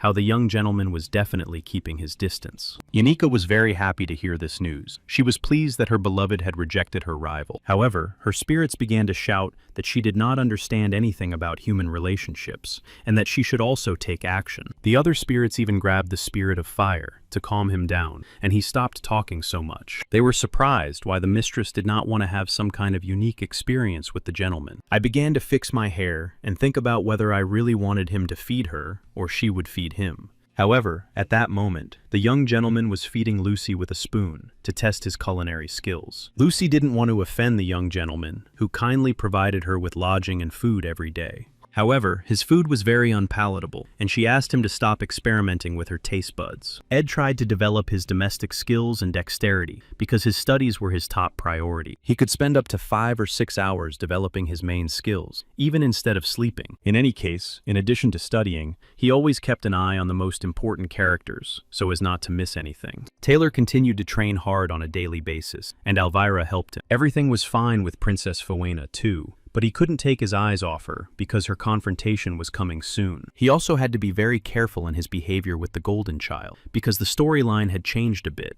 The main reason he was running out of time was because he was looking after the school building. Professor Glass received a report that the pavilion breach had actually been well planned. Claire was the professor's assistant and took it upon herself to conduct a personal investigation. However, the professor was furious and said that he was waiting for her to provide him with the information about divine science that he had asked her to obtain. All this was happening in the academic building, so she had to focus on her education first and foremost. Returning to her office, Claire was a little upset because she realized that something was wrong with the incident. Reading the students' personal files, it seemed strange that the same ones were always present. She realized that she was already very tired. Ed wrote Taylor seemed strange to her. Meanwhile, the gentleman came to the organization to obtain tools for magical engineering. The trade association branch was located on the grounds of the Sylvania Academy. Loretto informed him that the equipment was fully prepared, so he could pick it up at the counter. He was surprised that she looked very elegant, but Loretto said she had an important meeting. It seemed strange to him that after all that had happened, she had an important meeting scheduled on the academy grounds. However, the girl silently adjusted her hair, showing off her beauty. She understood that his specialty was woodworking, so she took a chair and broke its leg. Laughing, she said that this chair would definitely not be able to be sold, so she planned to throw it away or give it away. Ed watched everything that was happening and calmly drank his tea, after which he thanked her. She was very pleased to see him, because she understood that he was the only one who helped her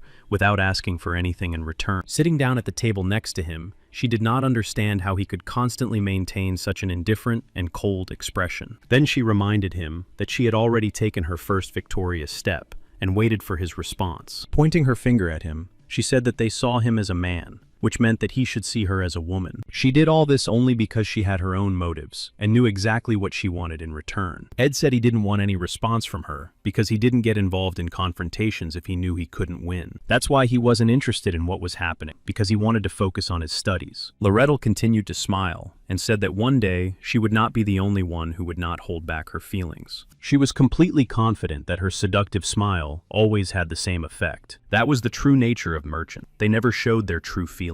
Ed returned to the educational institution where Yannicka was already waiting for him and ready to conduct the lesson. With the help of a magic staff, she created a large, fiery spot that resembled a ball. Holding this energy in her palms, she asked him to try to focus his magic and establish a connection. As soon as he began to do so, the ball immediately began to change shape. But it happened slowly. After a while, a small, low-level fire spirit began to appear. He said that he had voluntarily undergone an interview during the second selection and appeared before the Council of Spirits during the third stage of selection. He said that he was made entirely of fire, but his heart was ready to burn even more strongly in the name of service. Ed understood that in previous storylines, he had also signed a contract with the spirits, but it was all different. Therefore, he was completely sure that the feelings that overwhelmed him now were completely different from those he had experienced in the past. Yannicka said that she had chosen the best one for him, with the best magical effectiveness. Laughing a little, she said that all the spirits had indeed undergone a small selection process to make it easier to choose. Tarkin, a high-level spirit,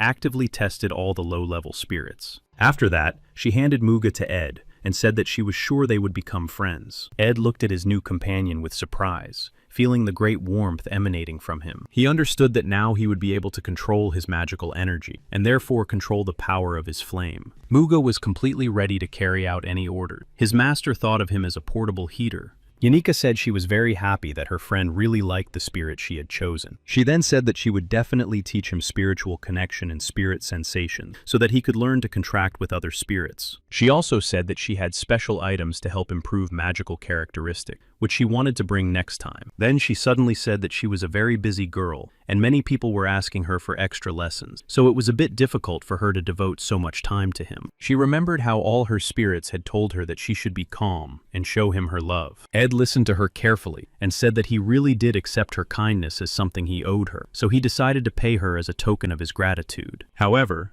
Yanika forbade him to pay her money because he himself was on the verge of survival. Ed was very surprised because he didn't understand what exactly she wanted from him and what she was talking about. He couldn't understand what kind of compensation she was talking about and why this conversation had taken place in the first place. I didn't mention that her friend Clara had said that she was too generous by nature and needed to learn to say no. After that, she turned around and said that she didn't behave like that with everyone she met, but simply trusted him because he was a good person. Then she headed in the other direction and said that she would definitely bring some nice accessories to the next training session. Ed was a little surprised by her behavior because it seemed very suspicious to him. When he returned home, he began to study the tools of magical engineering in order to quickly master new skills that were important to him. With the help of an ignition spell, he easily lit a fire in his newly built fireplace. He understood that now he had the opportunity to maintain a stable temperature inside his hut. His living conditions had definitely improved greatly because his house even had furniture now. At moments like this, he felt completely serene and so warm inside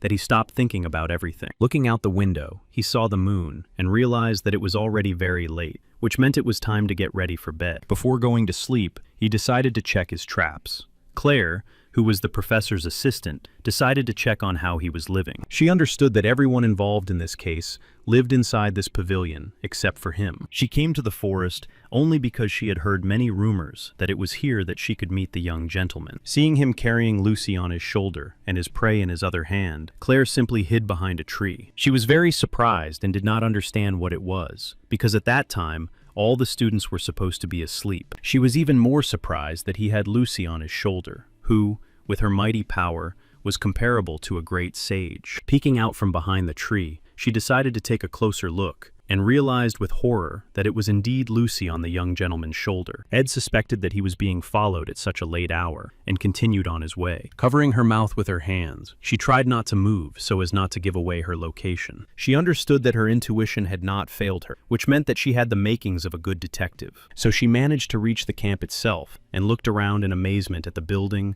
and everything that was happening around her. Ed threw Lucy into her personal hut and gave her a bag of dried beef. He understood that he had to put off some things until tomorrow because he had to get up early, which meant it was time to sleep. Claire stood attentively and watched his actions because she was obliged to save Lucy. As soon as the young gentleman went into his house, she immediately began to sneak towards the hut. She wanted to wake her up very quietly so that the girl could come to her senses and escape. She didn't understand what was happening in this strange place because it all looked very suspicious. Lucy woke up and looked at the girl in front of her with surprise, not understanding who she was. The professor's assistant introduced herself and said that she had come here on behalf of her teacher. However, to her great surprise, Lucy turned around and simply went back inside the hut. She opened the bag, took out some dried meat, and began to eat it with great pleasure. Then she teleported to another place because she was unhappy that her sleep had been disturbed. Claire was left alone and was very confused, not understanding what was happening here and how she should react to it.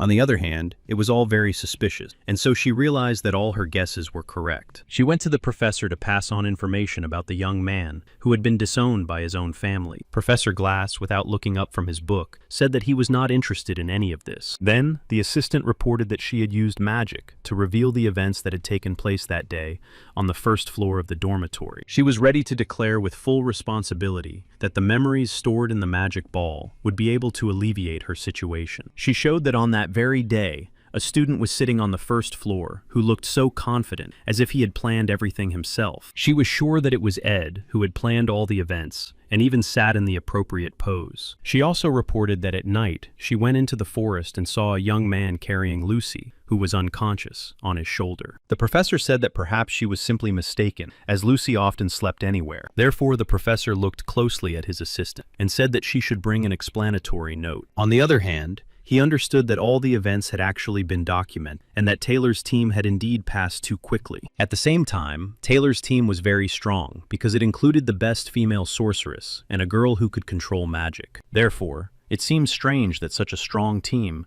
could not resist such a weak single student. On the other hand, the professor understood that at the moment, the whole situation had been completely resolved, and there was no point in changing anything. Ed continued to develop his skills, realizing that the dagger had been with him since he first started living in these parts. So he engraved it to make the dagger's power much more powerful. Mug kept interjecting his comments and talking a lot, so the young gentleman grabbed him by one wing. The fire spirit did not understand what exactly he had done wrong, so he asked his master to tell him about his sins. Ed said that spirits who had left their shells to become low-ranking spirits had to develop quickly. For this reason, the spirits loved Yannicka very much, because she could give them a large amount of magical energy for their development. That is why the young master did not understand why the fire spirit had made a contract with him and was now suffering so much. He asked his spirit to tell him the truth, realizing that Yannicka had probably promised him something in return. All this was very strange and unusual, but Mug tried not to reveal his true intentions. Under the influence of his young master, he had no choice but to reveal why he had behaved in such a way. Mug admitted that his actions were not truly sincere, but only because she had promised him rapid development of magical energy. The contract he had signed allowed him to grow twice as fast as other low-ranking spirits. After the spirit told the whole truth, he felt much better because he no longer had to carry this burden on his soul. Ed continued his rigorous training, and his endurance improved, so he had to prepare more firewood for heating. His storage room was completely filled with meat,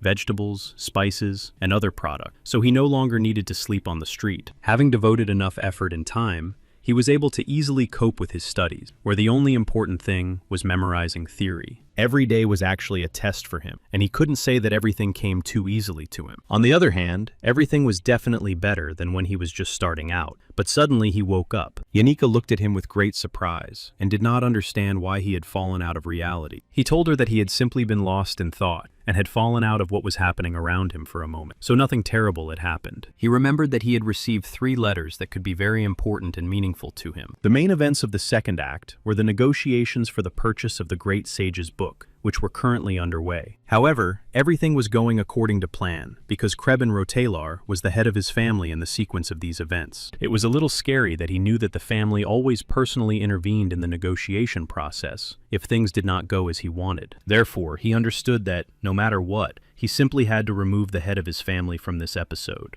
The letter described various actions of the head of the family, and various notes about his previous action. One of the letters also contained an invitation to negotiations, but the sender was not specified. One of Claire's assistants reported that he had returned from the northern forest and delivered her personal message. She thanked him for a job well done, and understood that the director had told the sad truth about the current situation. Everyone understood that the academy was private, and that there was no opportunity to support it directly. The princess also thought long and hard about what was really going on. She wanted to make the right choice about selling the book. The assistant said that if he were in the boy's place, he would do everything in his power to revive his family. The princess also thought about this, but their conversation was unexpectedly interrupted. Loretto decided to clarify whether a person with such a low status as hers could have tea with her. The assistant set up a table between them, placed a chair for the guest, and they began negotiations. Loretto said that the head of the Rottaler family had been drawn into the negotiations solely because of her father. The princess was very surprised, because she had not expected such a turn of events. Loretto said that her father had initially agreed with the head of the Rottaler family, but she had simply not known about it. She understood why the best merchants, father and daughter, constantly argued with each other and competed in the market. However, the fox, finishing her tea, said that,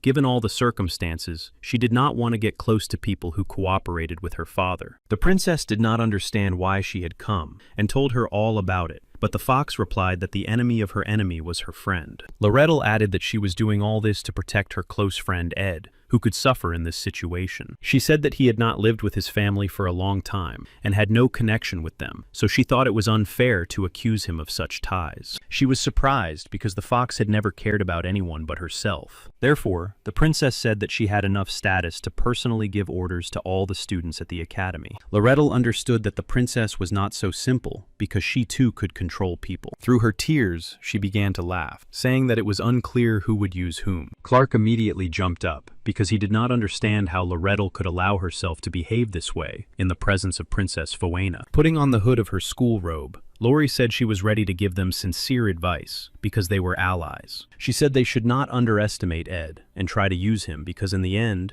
they would be the ones being used. Claire shouted that she should be held accountable for her words, but Princess Fawina asked him to stop and calm down. Laurentil Cajon was a very confident and strong personality, and Princess Fawena had no desire to enter into open conflict. No one had ever seen her truly upset before, but now that was exactly how she looked. Ed stood before her with Yannicka, who reported that the situation was not developing in the best way. Lori was furious because she had poured cold water on Yannicka, but Ed had given her his cup of tea with his own hands. Trying to control her emotions, she smiled and said that the tools for magical engineering were completely ready. Then she accompanied them to the rack, where the tools for magical engineering and construction were located. Yannicka was shocked because the tools looked brand new, and it was not in Laurel's nature to give such gifts. Lori began to laugh and said that Janica was very inattentive because all the items had defects. Janica became even more angry because she realized that her rival, Lorelei, had made all these defects herself. Ed admitted that he felt very uncomfortable accepting all this for free, but Lori said that he just needed to come more often. Yannicka couldn't understand what it all meant, but Lori asked her not to meddle in other people's business. Ed diligently and carefully signed the contract extension so that his and Lori's business relationship could continue. However, he had a very strange feeling, as if he were in water, and realized that he had to keep an eye on Krebin Rote-Taylor. He couldn't let the book of the great sage fall into his hand, but there were still 2 weeks before that event. So Ed decided it would be better to stuff the mattress with feathers and sawdust to make it softer. In addition, he had a lot of other things to do because he had to clean up inside his hut and butcher the deer. He also realized that he needed to prepare more dried meat for Lucy, who came to see him every day. A moment later, he realized that Lori and Yannicka were shouting and calling him, which meant that he had once again lost touch with reality for a while. Meanwhile, Princess Fonia was drinking her tea and did not understand why Ed was late for a meeting that had been arranged in advance. She understood that he was very mysterious and cold-blooded, yet always knew exactly what actions he needed to take. Venia thought that she had probably drawn the wrong conclusions, so she wanted to check everything again. That was why she invited him to the imperial residence, so that he would not have a chance to refuse. However, after a while, her assistant Claire came into the room and reported that Ed would not be able to visit her for a long time. Fenia was very surprised to learn that Ed Rottweiler was unconscious due to prolonged fatigue. Ed felt very ill due to prolonged fatigue, and Lucy was sleeping on his chest, warming him with her body heat. In her sleep, she muttered that the meat was too salty and that less salt should be used in cooking. After a while, Ed regained consciousness and realized that Lucy was talking, even in her sleep. He understood that she was very light on her own, so many even doubted that she was really human. However, now her weight felt like a large, heavy weight that was simply impossible to move. Lucy felt some movement and realized that she had been awakened, which meant that she was once again very hungry. Then she activated her healing magic and told him that he had been in this state for several months and that his life force had been distorted. Ed was very surprised that she had been with him all this time, and Lucy admitted that when she was bored, she just slept. She explained that she had to walk on very thin ice between Yannicka and Laurentelle, who were very worried. However, they understood that it was simply a necessity, so they did not greatly interfere with her actions. Lucy always worried greatly when people around her were sick, because she had witnessed the last moments of her grandfather Glocta's life. Ed was very grateful to her, because thanks to her actions and magic, he was able to regain consciousness. Zix entered the room and said that he was afraid to light a fire in the fireplace, so he decided to do everything outside. Zex was a little surprised by what was happening, because he did not expect to see such a strange picture. Lucy immediately became very embarrassed, so she decided to pack her things and just leave the room. Then she quickly teleported herself directly through the chimney, because she didn't want to talk to Zex. Zex couldn't understand what was going on, so he decided to ask Ed how long it would last. He thought about how in the civilized world, men had several partners at once, which was a little strange for his values. However, to his great surprise, Ed decided to ask him why he was in his hut. Putting the broth on to boil, Zix explained that Yannicka was having a attendance problem, and Lori had to return to her business affairs. Ed tasted his food and said that he had tried many different dishes, but had never eaten anything so strange. Zex explained that he wanted to ask Clara to cook, but Lorelei forbade him to let any other women near him. Ed decided to check the script and clarified what had happened at the alchemy faculty while growing mandrake. Zex reported that there had indeed been some difficulties due to Elvira's actions, but Taylor had quickly resolved all issues. He also reported that, together with Taylor, they had managed to quickly resolve the issue with the monster that had appeared in the sewers. Ed realized that several scenes in the storyline had passed without incident, which meant that only the negotiations remained. Zix explained that 10 days had already passed, but Yannicka had important preparations to make for her studies, and Loratel had a business deal to attend to. Ed began to actively drink his soup, because he understood that he really needed to quickly regain his strength. He understood that he had no time left, so he decided to send a message to Loratel via Zix. The next day, negotiations began for the Sage's Grimoire in order to conduct a trade deal. Princess Phonia was present, as well as a representative of the Trade Association, in the person of Loratel. However, there was a person present who disrupted the natural course of events, in the person of Duke Krebin Rodalor. Phonia lowered her head and carefully cut the meat, because she understood that she was in for a difficult and long conversation. Duke Krebin offered his personal apologies for the actions of his son at the Sylvania Academy, whom he had disowned on the recommendation of the Academy. Krebin Rotler was the very person whose blood flowed in Ed Rotler's body, even though they were different people. The princess noticed that every action of the servants showed deep respect for the Duke. However, thanks to her innate insight, she sensed his true nature and understood that he was truly evil. After eating a little, Krebin decided to turn to the girl, who was a sales representative for the Elt Company. Loratel bowed to him and informed him that she was indeed the only daughter of the Golden King. She said that their family had always been where there was even the slightest scent of money. Krebin smiled and said that he understood everything, because he was not very interested in her candidacy. During the sale of the grimoire, each participant had to write the price on a piece of paper, and the one whose price was higher would be able to purchase the collection. The princess, in turn,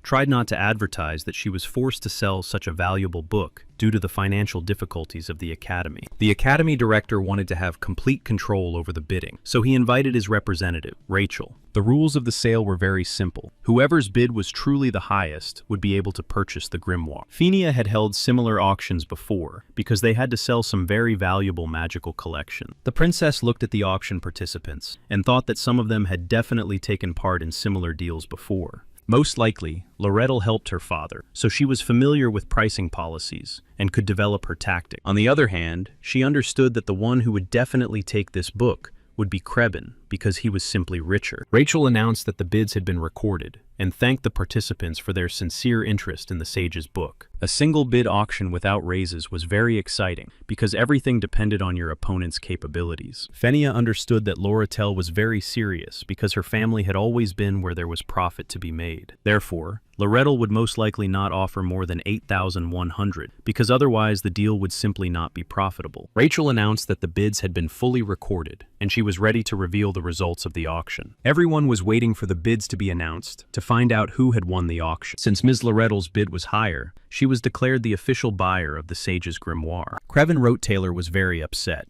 so he told his assistants that they were going back. All the people who had come with him, including the servants, immediately turned around and left, realizing that their master, the Duke, was in a bad mood. Phenia was very surprised and could not understand why Lorettel had won, since such a price was not profitable for her. This could only mean that Lori had purchased the book solely to prevent it from falling into the hands of the Rot-Taylor dynasty. Most likely, it was Ed who was behind Loretel's action, as he knew very well that his family was truly evil. Remembering all of Lori's words, she realized that Ed had probably shared valuable information with her, which is why she took such a risky step. Such steps only further proved the theory that Ed had left his family in order to oppose the evil within it.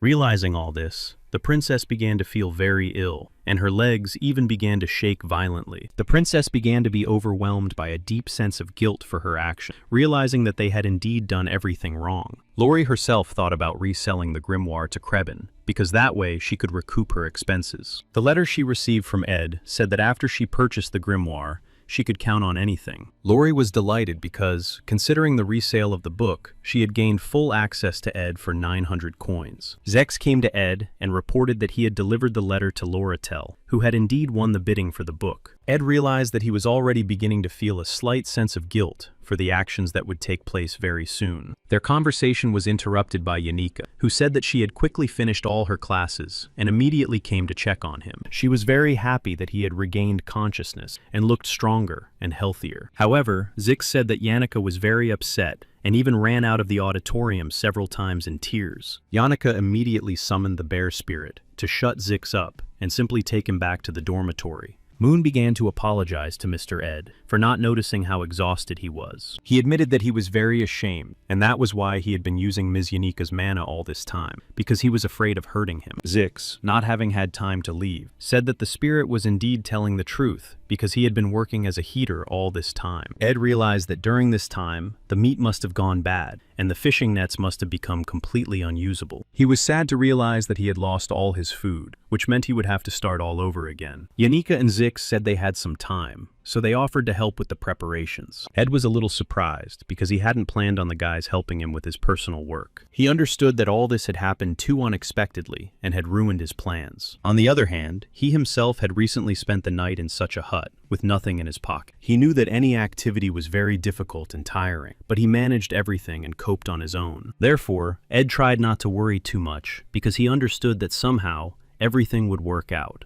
Yanika said nothing, but she still understood that the young gentleman looked very tired. Marilda said that the red fox was busy with a deal, so she would not be able to come to the forest anytime soon. The she-wolf told the young lady that she herself would have to become a fox for a while, in order to get closer to the young gentleman. Yanika began to feel a little embarrassed when her spirits told her that she needed to change into a brighter and neater outfit. She was embarrassed, but understood that her spirits were always right, so she decided to listen to their opinion and get advice on how to improve. Marilda said that she was always impeccable and should show a side of herself that no one had seen before. She was an expert in relationship and recommended that she present herself as a wife who was ready to help. Yanika did not know that Marilda had no real experience in relationships, but decided to trust her and her advice completely. She said that tactics are important in relationships, and that certain steps must be taken to make progress. However, she was simply horrified because she realized that the young enchantress had no plans whatsoever to take any steps to improve the relationship. The other spirits looked around because they didn't understand why Marilda had suddenly started howling so loudly. Yanika didn't know what to do because Marilda started yelling at her and saying that Ed was unlikely to be very weak again. She talked and talked, and Yanika just waved her arms and asked her to let her voice the idea that had come to her mind. After a while, the wind spirit calmed down a little and agreed to listen to the idea of her enchantress mistress. Time flew by very quickly, and it was already late at night, so a fire was burning near the hut to scare away animals. Yanika prepared a very tasty meal that was very different from what Zex had cooked before. Ed understood that he needed to regain his strength and restore all his resources as soon as possible. He was not in good shape because a headache and a slight fever were bothering him greatly. However, at that moment, Yanika entered his room. She was very kind and said that he looked very tired. Ed looked at her closely and decided to ask what she was up to and why she had decided to come in at such a time. Yanika sat down on the floor near his bed and laughed, saying that she wasn't up to anything and had just come to talk. Ed was a little surprised because he had never seen Yanika so mysterious and strange. She said that she understood him well because everyone gets tired, both physically and mentally. She also admitted that what helped her most was when someone in a difficult situation simply stayed quietly by her side. Yanika turned to him and said that she understood that he had been through very difficult times, but he had managed to do a very good job. Ed asked her not to go so far, and she asked him to just admit that it had been really hard for him. Then our hero dropped his head on the pillow and said that he had indeed had a very difficult time. As soon as his head touched the pillow, which was very soft and resembled an airy cloud, he immediately fell asleep. The whole night passed like this, and in the morning the sun rose and illuminated the hut, after which Ed naturally woke up. To his surprise, he saw Yanika sleeping next to his bed all night,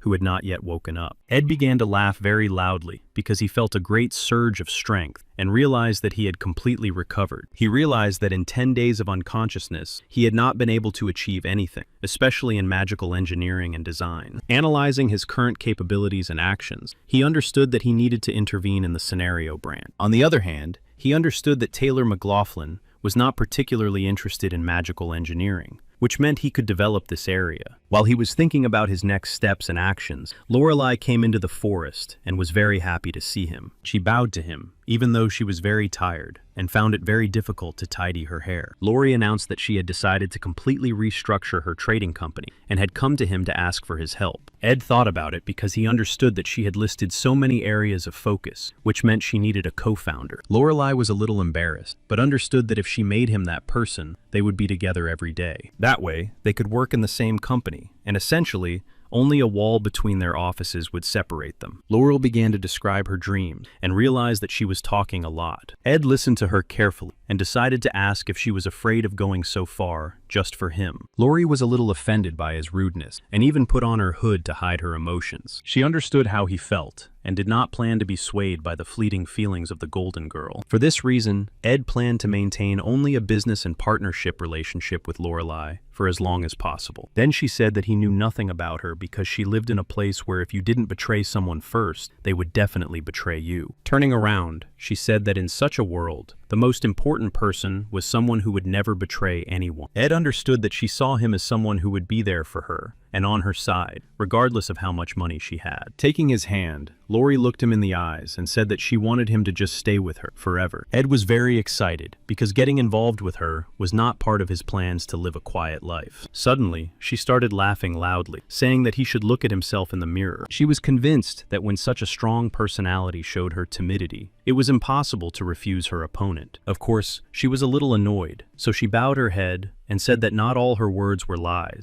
and some were true. Ed decided to just keep quiet because it was a little difficult for him to assess Lorelei's actions and understand her true goals. After thinking for a moment, he said that he planned to graduate from Sylvania and did not plan to leave the academy until then. Loretto said she was willing to wait for him, but reminded him that he simply had no other choice. She then showed him his own letter and told him that she had a free pass and was glad to have met him. Ed exhaled after she left because he felt like he had done something truly terrible. Loretto hid behind a tree and was very upset because she realized that things had not gone as she had wanted. She had planned to hand him the letter at the end of the conversation and tell him that he now belonged entirely to her. However, seeing him so depressed, she simply couldn't go through with it, and all her plans fell apart. She found it all surprising because she had even brought him the change from the sale of the master's book. After thinking for a moment, she realized that it would be awkward to go back, so she decided to leave the bag of gold coins in his hut. At that moment, the door of the hut opened, and Yannicka came out, saying that it was time to make breakfast. So Yannicka and Loretel met face to face, which was very unexpected for both of them. Yannicka did not understand why Loretel was coming from the river, and Loretel did not understand why Yannicka had come out of the hut. It was from this moment that a new turn of events unfolded, leading to a real catastrophe that simply could not be avoided. However, Ed was still unaware of anything and was busy with his daily tasks of preparing firewood for the evening. Mug diligently asked the young gentleman to be more careful and to rest more often so that such a situation would not happen again. Ed understood that thanks to all his comrades, he had enough food, firewood, and even furniture and household items. After that, he looked through the letters, and one was from Professor Glass, who wanted to talk to him personally. However, they never managed to meet because he was unconscious, and therefore did not know why the professor had summoned him. He knew that, according to the storyline, Professor Glass would be the final boss of the second act, which had already begun. Glass always considered himself special and chosen because he understood that he could try to do something special for the academy. For this reason, he studied special types of magic in order to try to revive the sage and open a new cycle of knowledge. To complete his plan, he needed the sage's sealed grimoire,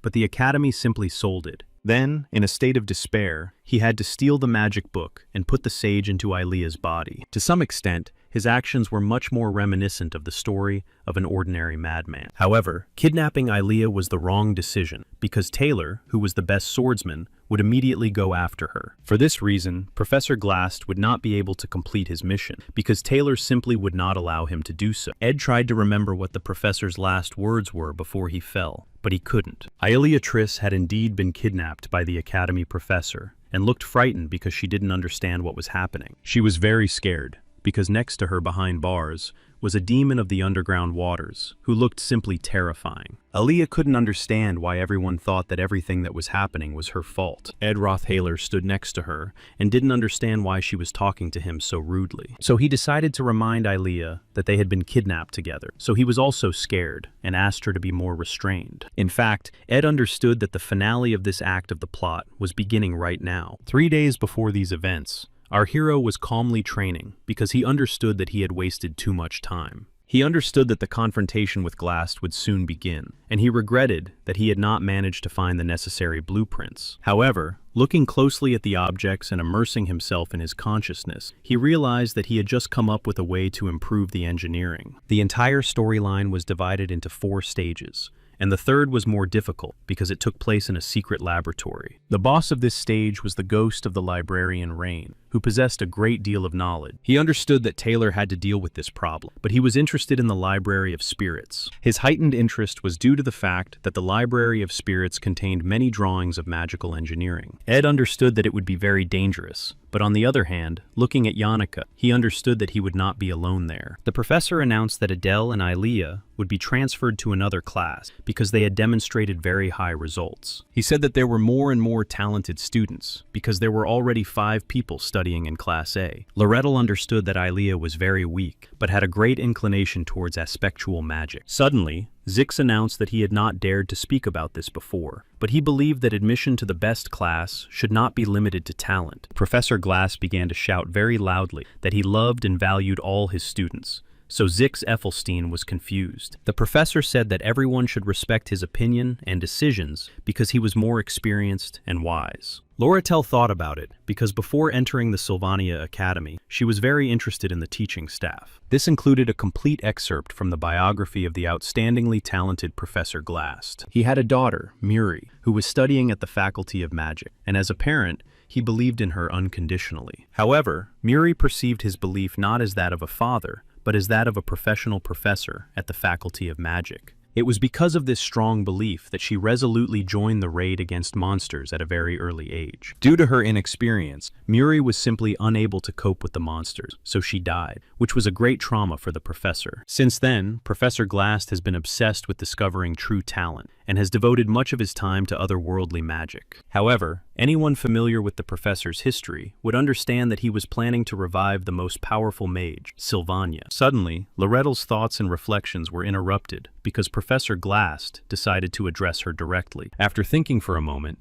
the professor said that it wasn't really important, so he asked her to come talk to him after class. She understood that it might have something to do with the grimoire, but no one could change anything because the book transfer ceremony was coming up soon. Several days passed without any significant events. Ed studied diligently and thought through his plan to ensure that everything went well, because he really wanted to graduate from the academy. His plan was to follow Taylor in order to build his own version of Ilea's salvation. It all had to do with the fact that he really wanted to get into the spirit library to collect magical engineering artifacts. He understood that Taylor wouldn't need them anyway, so he planned to make every effort to get them. After all the events and stages he had gone through, Ed Roth Taylor planned to simply return to camp to continue developing his skills. So he told Yannicka that he had lost something in the underground stream and asked her to go with him to look for it. He was worried that she would refuse because it was dark and scary there, but she happily went with him. This meant that she really cared about him and was ready to go with him. However, his thoughts were interrupted by Claire, who informed him that Professor Glast urgently wanted to talk to him. Ed was confused because the ceremony was supposed to take place tomorrow, and the professor should have been busy preparing for it. However, Ilea was standing next to Professor Glass, and she was clearly in a bad mood. He didn't understand why she was upset with him, probably because he had shot her with a bow and arrow. However, he was more concerned that she was here now, because Ilea was supposed to be kidnapped tomorrow. Ed couldn't understand why he had been summoned, because he had nothing to do with this case. Checking all the documents and research, he managed to find one document that fully revealed his personal characteristics. This could only mean that Claire was indeed watching him, and that Glast had figured out his plan in the Ophelia Pavilion. However, he still couldn't understand what significance his actions could have in relation to what was happening. At that moment, Professor Glast himself entered the office, looking very serious and angry. Ilea immediately ran towards the professor, because she realized that Ed was acting too strangely and had drawn his dagger. However, instead of helping, Professor Glass immediately began to use aspectual magic. Thanks to this, he managed to quickly create a time prison in which he placed Ilea. After that,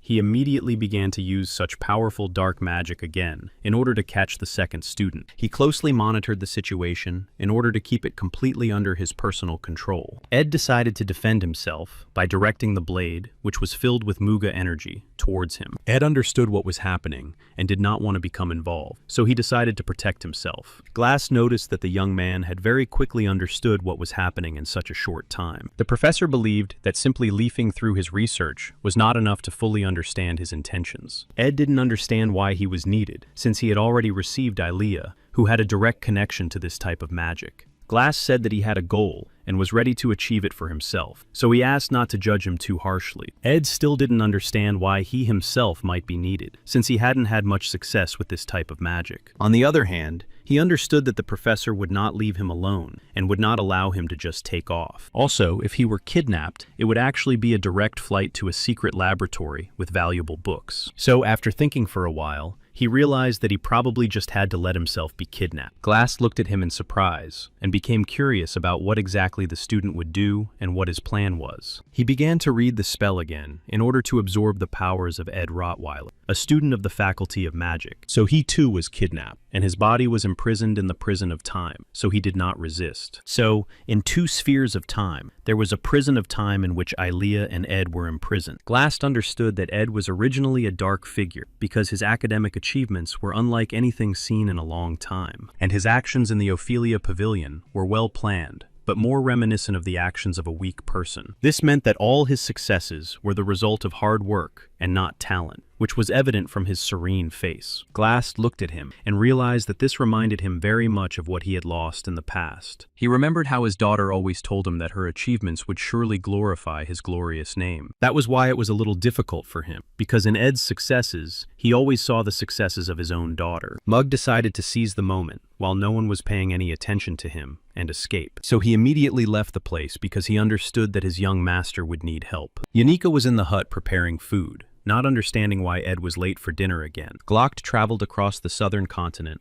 and wrote a magical guidebook in order to leave behind a legacy. His teacher was a very strong and beautiful woman named Sylvania, who left this world too soon. Glock was like a grandfather to Lucy, so he wrote his guidebook with great care to make her journey easier. Glock understood that sometimes regrets about what had been lost simply clouded his vision, but he couldn't stop. It was quite sad to realize that what was lost could not be returned, but losses only made humanity stronger. So he gave his granddaughter a hat and asked her to always remain strong, no matter what happened. He dedicated his magical guidebook to the young continents entirely to Lucy, so that she would become strong. When her grandfather passed away, Lucy cried very loudly because she understood that they would never be able to talk again. Sometimes she missed him very much, because only he understood eternal peace and accepted it completely without fear. Lucy was not sure that the day would come when the pain of loss would subside and pass without leaving even a scar. The only thing that helped her forget what had happened for a while was the bag of beef. However, she forgot to fill the bag and involuntarily turned her attention to Yanika, who was cooking on the street.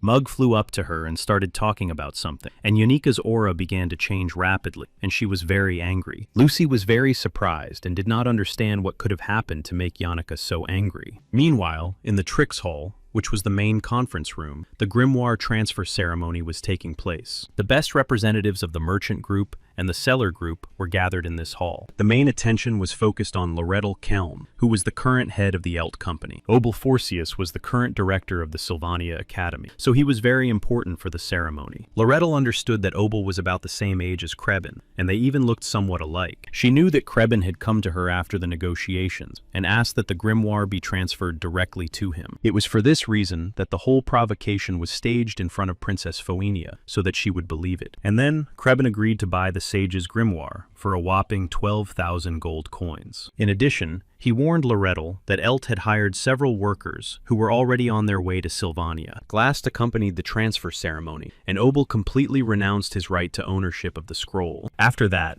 Lorettel placed her hand on the scroll and became the rightful owner of the book. However, to the surprise of everyone present, she did not have time to do anything before Professor Glass began to use his magic. The director diligently tried to restrain the appearing magical monsters, and Lorettel realized that the grimoire had disappeared from the stand. Professor Glass simply took the book, because it was his sole objective. He then used the scroll, which allowed him to teleport to his desired location. Lorettle did not understand what was happening, but realized that the professor had disappeared, along with her access to Ed. Aaliyah yelled at Ed and said that she hated him and didn't understand why they were now behind bars together. Our hero simply did not respond to any of her statements because he was not interested in the current situation. He understood that it was better for them to behave more calmly and quietly, so as not to wake the underground monster. Coombe, a researcher of aspectual magic, said he would not conduct experiments because they were important to Professor Glass. Coombe noticed that Ed wrote Taylor was much calmer than he had expected. He then told the students not to do anything stupid while he studied the research materials. Ed planned to simply wait until Taylor passed through the library and he had access to the rare scrolls of magical engineering. However, he understood that the wait would take some time, so he decided to talk to Aaliyah. She, in turn, was very frightened and did not want to talk to him, so she asked him not to touch her. Ed said he had nothing against her, so he asked her to calm down and just listen. Aaliyah understood that he was probably telling the truth, but she clearly remembered how he had shot her with a bow. He said that she should stop screaming and being afraid of him because they would have to wait together for Taylor to save them. He said that he understood her distrust, but that they both had to trust Taylor, who would definitely come and save them. Aaliyah couldn't control her emotions because she didn't expect Roth Taylor to even talk to her. Mug returned to his master and immediately began asking him a lot of questions about his health and injuries. Ed himself was not very happy because he didn't understand where the spirit with whom he had made a contract had been all this time. Aaliyah was very surprised because she did not expect Ed to learn how to talk to spirits in just one semester. She understood that with the help of his spirit, Ed could send him for help to a professor or someone else who could also hear them. Mug informed the gentleman that he had an excellent emergency alert system and that he had spent 2 days returning. He also said that he clearly remembered Miss Yonica's beautiful, angry face. He also remembered that she wanted to ask for help from the fox merchant and the girl in the hat, who always slept on the roof of the hut. Mug laughed loudly because he was thrilled that the strongest girls on campus were on their side. However, to his great surprise, his young master looked very angry and upset. Ed couldn't control his emotions, so he simply threw Mug through the bars because everything had gone wrong. After that, he turned to the researcher Coombe and said that he had changed his mind and could no longer stay here. He asked to be released immediately, but Coombe asked him not to make any noise so as not to wake the demon monster. Coombe hid part of his face behind a mask and laughed loudly, realizing that a simple student was trying to command them. Then he simply turned around and left, asking him not to talk too much and not to attract attention to himself.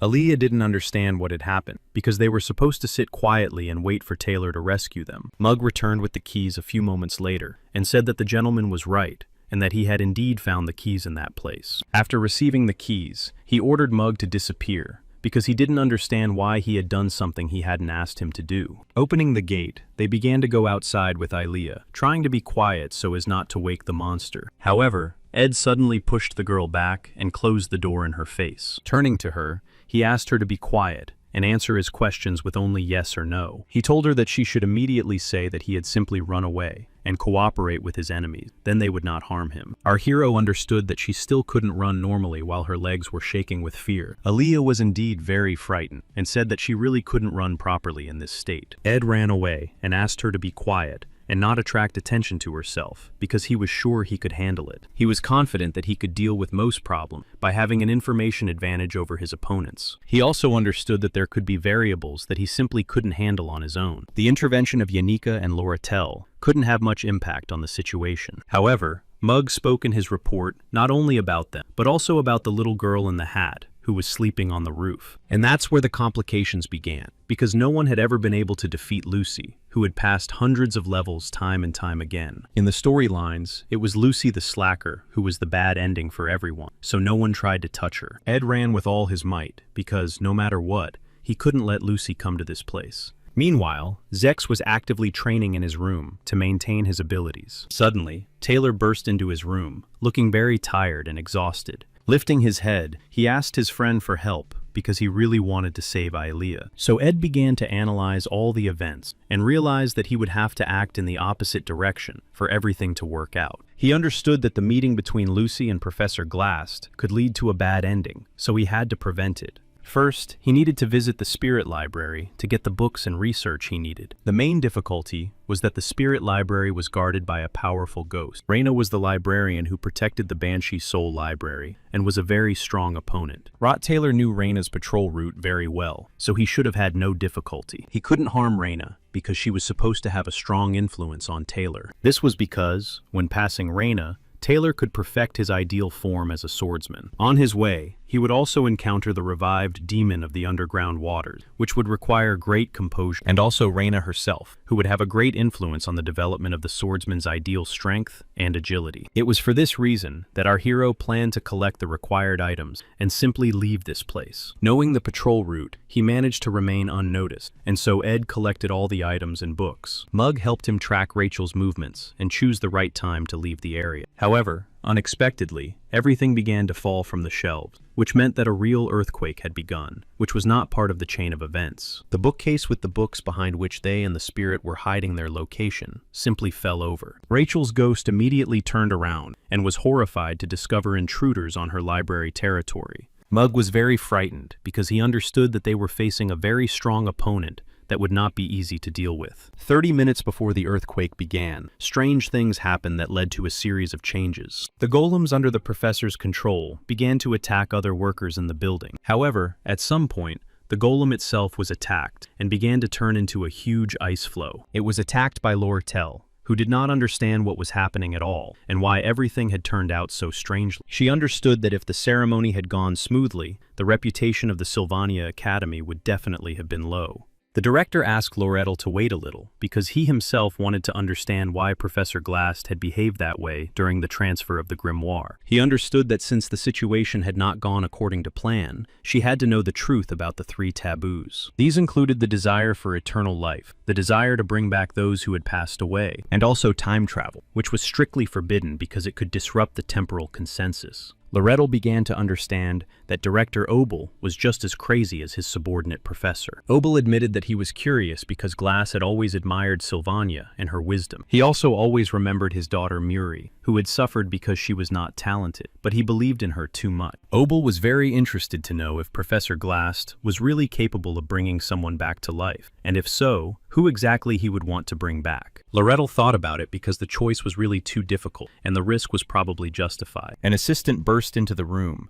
and reported to the director that they were in trouble because Taylor had gone after the professor. The management was also informed that Glass had kidnapped Ilea and Ed wrote Taylor. Loretto simply could not believe that all this was really happening here and now. She understood that Obel had promised to return Grimoire, which meant he could easily save Ed. So the most reasonable thing to do was just to wait. But the sounds and their trajectory were too familiar, so she grabbed her binoculars. Squeezing her way to the window, Loretto immediately began looking through the binoculars to assess the situation. Then, she immediately saw Tarkin walking above the forest, looking very angry. On his mane was Yanika, who was crying, wiping away her tears and walking confidently forward. To the surprise of everyone present, Cahill announced that she also wanted to go there and help. Putting on her hood, she said that she couldn't stand by and watch the director treat Grimoire so carelessly, so she wanted to bring him back herself. She ordered that the number of staff participating in the negotiations be minimized so that the rest could go with her. Dorothy was the best student in her 3rd year of alchemy and held an important position. However, in her first year, she did not have any outstanding abilities, so Professor Glass took her under his wing. Dorothy understood that he must have had some purpose in helping her, but she had no idea what that purpose was. Initially, she was determined and wanted to guard the drain, but she was worried that things had gone too far. This was largely due to the fact that Tarkin, controlled by Yannicka, was already in front of her. Yannicka looked very calm and was in complete control of everything that was happening around her. She was really only interested in one thing, Ed's whereabouts and condition. Dorothy was too scared to say a word, and foam was coming out of her mouth. Yanika dismounted from the fire spirit and began to examine everything around her to choose the right direction. As she analyzed the area, she realized that Dorothy did not look very well, so she decided to at least cover her, because she understood that she did not want to harm anyone. At that moment, Loretto was walking through the corridors of Sylvania with her assistants and merchants. Lori did not really plan to see Yannicka, because she understood that she was too strong. Everyone knew that Yannicka was one of the trump cards of the entire academy, because she possessed excessive strength. However, she understood that if Yannicka saved Ed, she would immediately take him to her hut,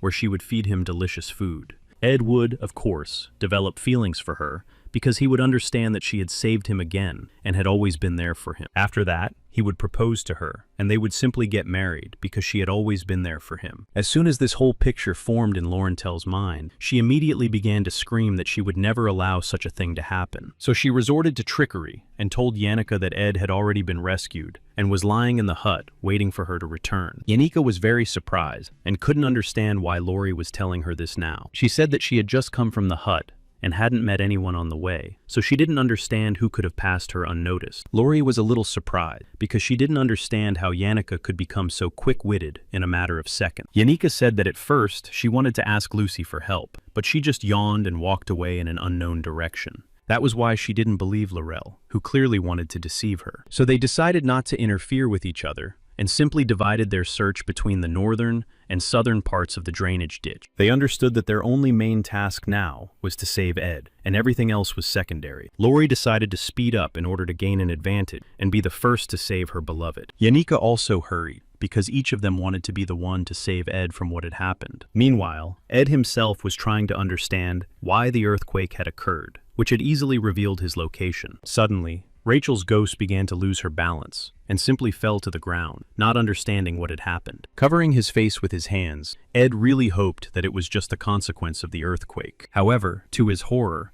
he saw Lucy, who looked very sleepy but easily attacked the enemy. Yawning, she said that she was a little bored, so she decided to come to the rescue so that no one would disturb her sleep anymore. Meanwhile, Obel stood on one of the academy's balconies and watched the events unfold closely. His advisor was concerned that it might not be entirely right to just stand aside and not interfere with what was happening. The advisor understood that the academy was currently experiencing its golden age and that difficult times lay ahead. On the other hand, each of them clearly understood that the current generation of students was truly special. Each class had exceptional students who held great promise for everyone at the academy. Obel understood that the current situation would teach the students to be stronger and more talented, because there were still many difficulties ahead. The hut in the northern part of the forest just stood there and did not foreshadow any other actions. However, unexpectedly, a huge hole began to form nearby, penetrating through the ground. Ed understood that Lucy had teleported directly from that place to here in order to help him. However, Lucy just smiled sweetly and asked if he had any dried meat left. He didn't understand where he could get meat here, and Lucy was upset and said she was going to look for a place to sleep.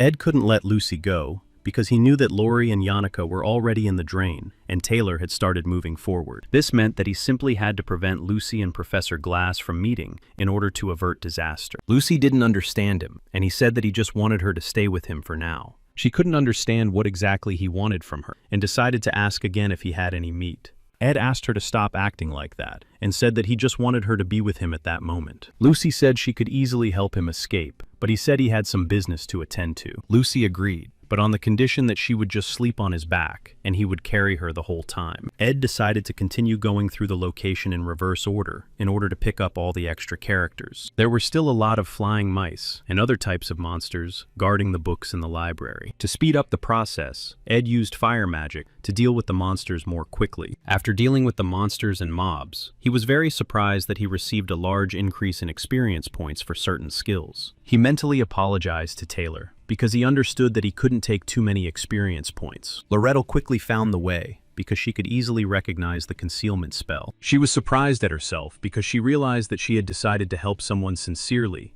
without any additional conditions. Her heart began to beat very fast again, and she felt that he was very close. Suddenly, the wall she was standing next to began to crumble, and she found it very strange. When the dust settled a little, she couldn't believe her eyes, because standing in front of her was the very gentleman who had made her heart beat faster. Ed reported that he had been kidnapped, and was very happy to see Lori, because it had been too difficult for him to bear all this alone. Laurel was very surprised, because each scroll that came into her hands contained Kraft's most advanced formulas. Looking around, she couldn't understand how it was possible that he was no longer in grave danger. Ed thought for a moment and said that he had indeed been in very grave danger, which was truly dangerous and grave. Pointing to Lucy sleeping on his back, he said that he had managed to avoid great danger. Loretto was terrified because she understood that dealing with Lucy was simply impossible, and that was too dangerous. After all, she was the one who had taken the most steps, and even taken a risky step to advance her relationship with Ed. She clearly remembered that on the way that day, She almost burned down the forest because she simply couldn't breathe. That was why she was furious and couldn't understand how he could behave so carelessly with another girl right in front of her. However,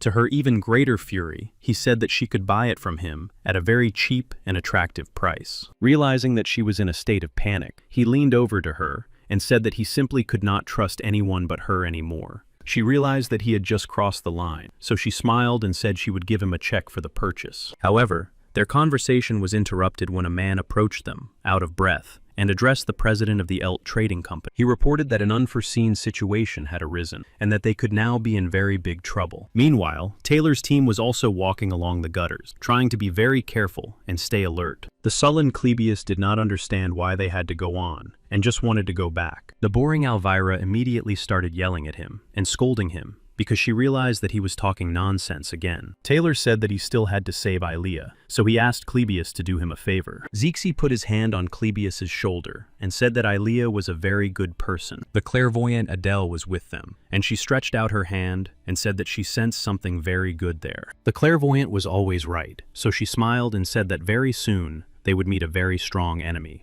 Tarkin actively continued to extract information about Ed's whereabouts from everyone who happened to cross his path. Yanika understood that they had probably just strayed from their route, so she wanted to get back on track as soon as possible. Unexpectedly, she met other students on her way, so she said she was glad to see them. Taylor and Zix were a little surprised because they did not expect to meet Yanika on their way. Yanika really began to feel fear, because she understood that her chance of winning was getting smaller with every step. On the other hand, she clearly understood that Taylor's team would have to demonstrate their maximum strength and capabilities. Yanika didn't understand why they were looking at her so strangely, and thought it was because of Claire's overly thorough questioning. Taylor yelled at Yanika and asked her to leave because he wanted to save Ilea on his own, even if he didn't have much chance. At that moment, Ed Rote Taylor appeared in front of them and asked everyone to stop and calm down. Everyone looked at him with great surprise because they realized that he had been kidnapped along with another student. Yanika immediately rushed towards Ed and began to examine him to make sure that he was okay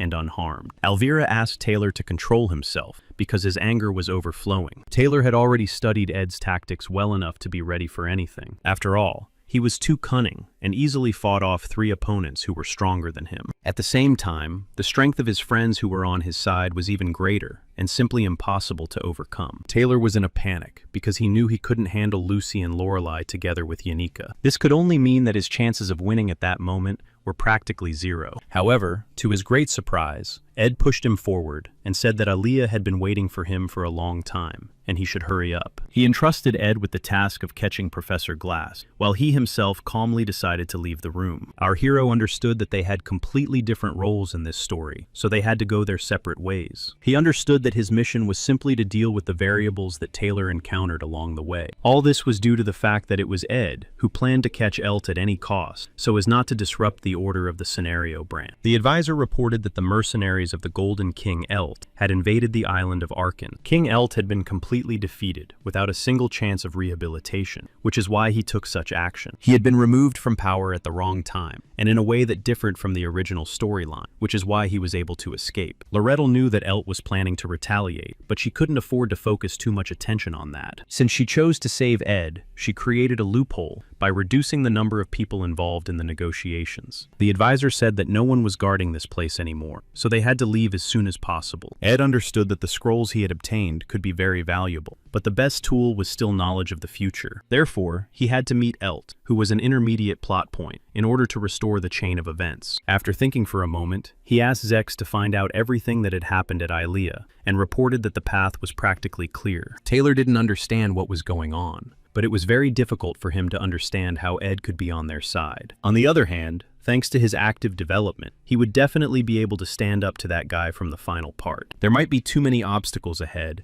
that would require more than just willpower, but all that would come later, after Taylor was able to proudly pass the current tests. Ed understood that there was no need for a long farewell, so he simply wished Taylor luck in what he was doing now. After that, Ed's team simply left because from that moment on, their current tasks were completely different. Yanika decided to clarify what exactly had happened and why. Instead of resting, they were rushing off somewhere again. She asked Ed to wait a minute, but he said they couldn't waste time, and had to deal with the trading company. Yanika couldn't stand the pressure and stopped, saying that he shouldn't be involved in this at all. She said that he had not yet fully recovered his strength, and that Ed's trading company should be run by responsible people. For this reason, she admitted that she did not want him to get hurt again, and said that she simply would not let him go. Ed understood that Janica was absolutely right, and he could not tell her that dealing with Elt was actually for his own sake. Therefore, he hoped that Lorelei would ask them to help her in any way she could to confront her false father. However, Lori approached her rival and acknowledged that she was right, saying that Ed really needed to rest in a safe place. Of course, Ed was very pleased to see them getting along, but now was not the right time for rest. He had nothing left to say, except that he appreciated their concern, and confirmed that Loratel's problems affected him too. The girls were very surprised by this statement, and asked for an explanation. Yanika was angry and demanded an explanation, while Lori began to dream of their wedding, after he said he was ready to share her problems. Ed said they didn't have enough time, and asked everyone to hurry up and talk later. It was very difficult for him to come up with excuses, and while running, he racked his brains trying to think of something. Yanika suggested that he had decided to help Lorelei, because they had a trade contract, and he didn't want to lose it. Ed was delighted that she had come up with an excuse for him herself, and immediately told her that she was absolutely right. He understood that it might have looked that way from the outside, but in reality, it was complete chaos. Running past unconscious people,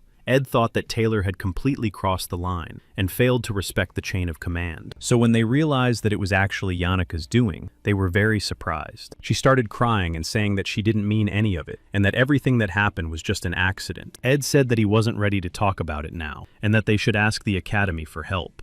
And the carriage was already very close. However, it was completely destroyed, and Loretto realized that her fake golden father was much faster than she thought. Elt simply crossed his arms over his chest and silently looked at his daughter, who had completely destroyed his trading company. Elt said that he had taught her how to work with documents himself, so there was no evidence in the company's reports. Her assistant sided with Elt and said that there had been some difficulties in personnel management after all. Loretto just smiled, because there was nothing else she could do in such a situation. Elt snapped his fingers and said that he felt a little sorry, but his daughter would have to confess to what she had done through torture. After that, all the people who had been invited from the trading company began to become mere puppets in his hands. Ed continued to hold Lucy, who was sleeping peacefully on his shoulders, and think about what to do in this situation. Loretto immediately began to defend Ed, because she understood that he should not have been involved in all this at all. She was completely sure that her fake father, Elt, would not be alone, as he had been last time. However, Elt just laughed and asked her not to compare it to the past, because this time, everything would be completely different. He was completely confident because now he had the best mercenaries on the entire continent with him. Then he waved his hand and ordered everyone to attack because he was only interested in Loratel's life. So his targets at the moment were Yannicka Lucy and Ed Rote Taylor, who understood this. At that very moment,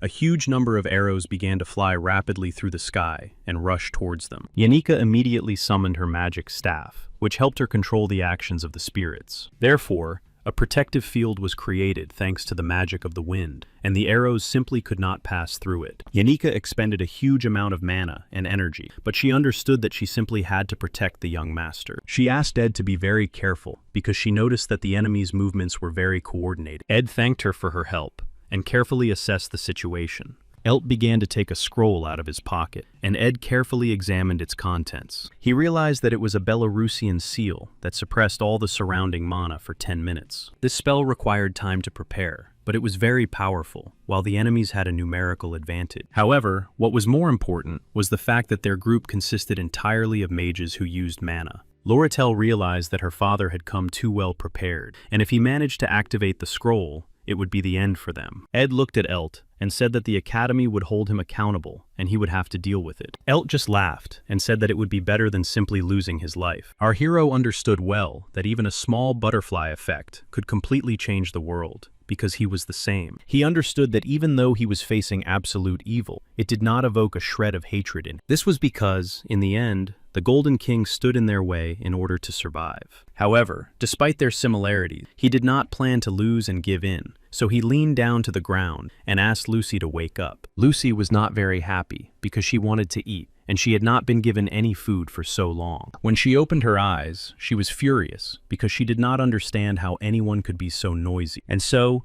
the invincible character Lucy the Slacker was awakened from her deep and sweet sleep. Her grandfather Glocked lived in the forest and wrote a travel guide in his small but very cozy house. He said that it was necessary to always learn, and that when seeking new knowledge, it was necessary to be modest and use power for the good of people. He also asked her to avoid solitude, because great power always goes hand in hand with bitter loneliness. Lucy always listened very carefully to her grandfather's instructions, and he asked her to promise to do 3 things. First, she had to try with all her might to avoid anything that might stain her little hands with blood. She also had to try to live the life of an ordinary student until she graduated from the Sylvania Academy. Elt hired very strong people, most of whom were seasoned veterans of combat. Seeing the power emanating from little Lucy, all their hunting instincts told them to stop immediately. The Golden King could not understand what was happening, and why all his allies had suddenly stopped and ceased their attacks. Only the youngest mercenaries continued their attacks, because they completely lacked the instinct for self-preservation. Lucy did not like breaking the promises she had made to her grandfather, but she simply had no other choice. Despite being a mage, she rarely used spells. Instead, she used physical energy created from the most densely compressed mana. Elt understood that his scroll had not yet been activated, which meant he had to hurry or he would be defeated. He looked closely at Lucy and realized that she was their leader, which meant that it would be enough to get rid of her. Lucy immediately directed a stream of her mana,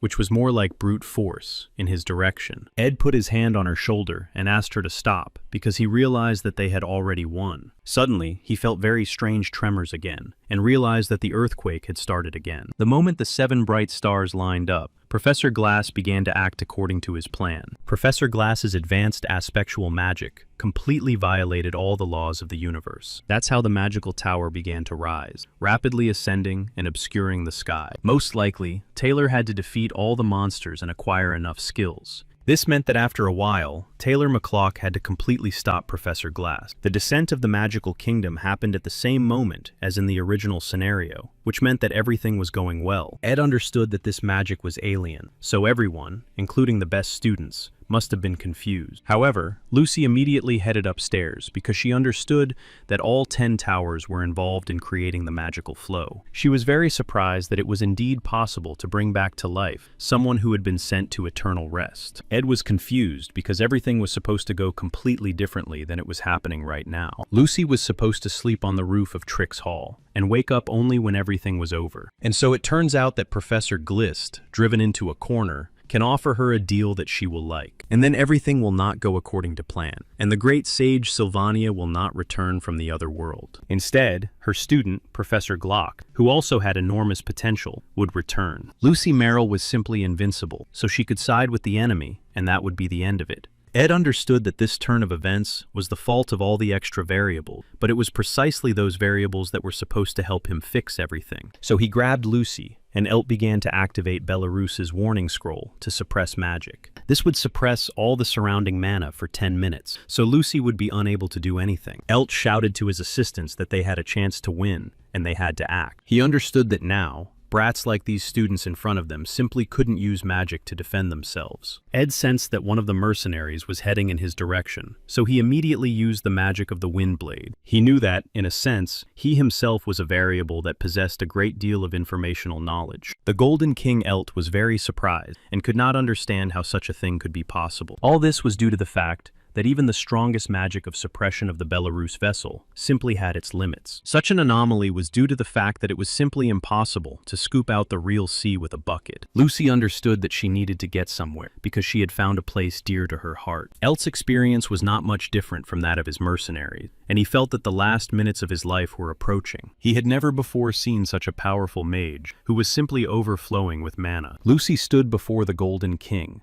and laughed because she saw that he understood that she could easily take his life. However, Ed stood between them and said that she should not become like that, and asked her to stop. Lucy immediately remembered her grandfather's advice that she should never take a life. Her eyes immediately filled with warm memories that filled her completely. After all, Helmer was not worried about those who might suffer, but was worried about her life itself. After thinking for a moment, Lucy withdrew her hand, filled with thick mana, and simply turned away from them. He didn't understand where she was headed now, but Lucy said she was going where she would be happy. Her conversations with Ed had always been like this, so she didn't expect to hear him say that she would regret leaving. She remembered that Glocta's guidebook said that what was lost could not be returned, but it simply made you stronger through pain. Through pain and suffering, Lucy had to become very strong just to stay alive. It was in the guidebook that it was written that Glocta dedicated the last lines directly to his granddaughter Lucy. Thinking about all this, she began to understand that she really agreed with Ed's statement and should not go there. After that, she simply disappeared before everyone's eyes, and Ed did not know what decision she had made for herself. 57 people were already in the boats, and were able to escape successfully thanks to Lady Yannika's actions. Due to all the events unfolding, the decision on Ed's fate simply took a back seat. Therefore, he was temporarily tied up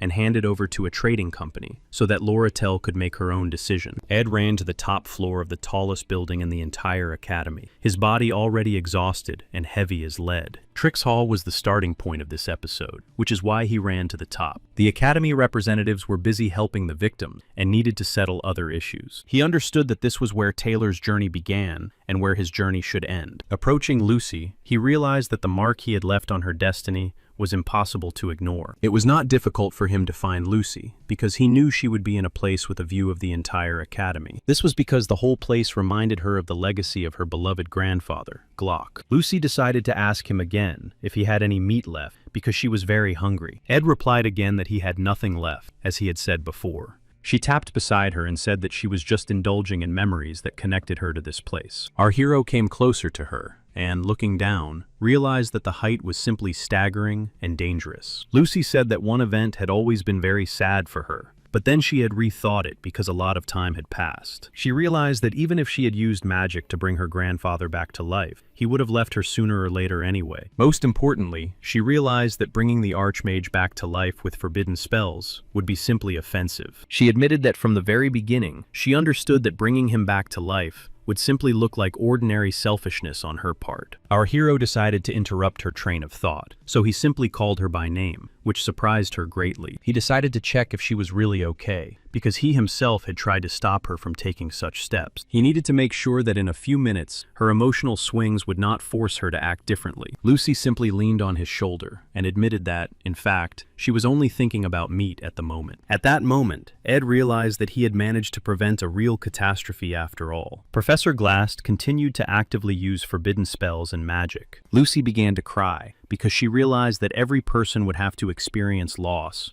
to one degree or another. Ed sat next to Lucy and looked at the large magical tower that was being created with forbidden spells. The starry sky seemed truly immense to him, which looked truly delightful. A giant created by magical engineering began to materialize on the defensive line of the offering. Taylor and his team were frightened, but they had no intention of stopping and wanted to save Yahello. Aaliyah was unconscious and guarded by a magical engineering golem, and so the final confrontation began. Professor Glast expended a tremendous amount of energy and completely controlled the situation around him. This marked the beginning of the final phase, which proceeded smoothly along the main storyline. Aaliyah was locked inside the heart of the magical engineering golem, which complicated the actions of Taylor and his team. Zex never stopped in the face of obstacles, so he immediately went on the offensive. Providing tremendous support and assistance to Taylor, he urged him to hurry up and move forward without fear. Taylor really wanted to save Yahello, so he immediately moved forward regardless of the circumstances. Due to the professor's nearsightedness, he did not immediately notice that the student who was the best swordsman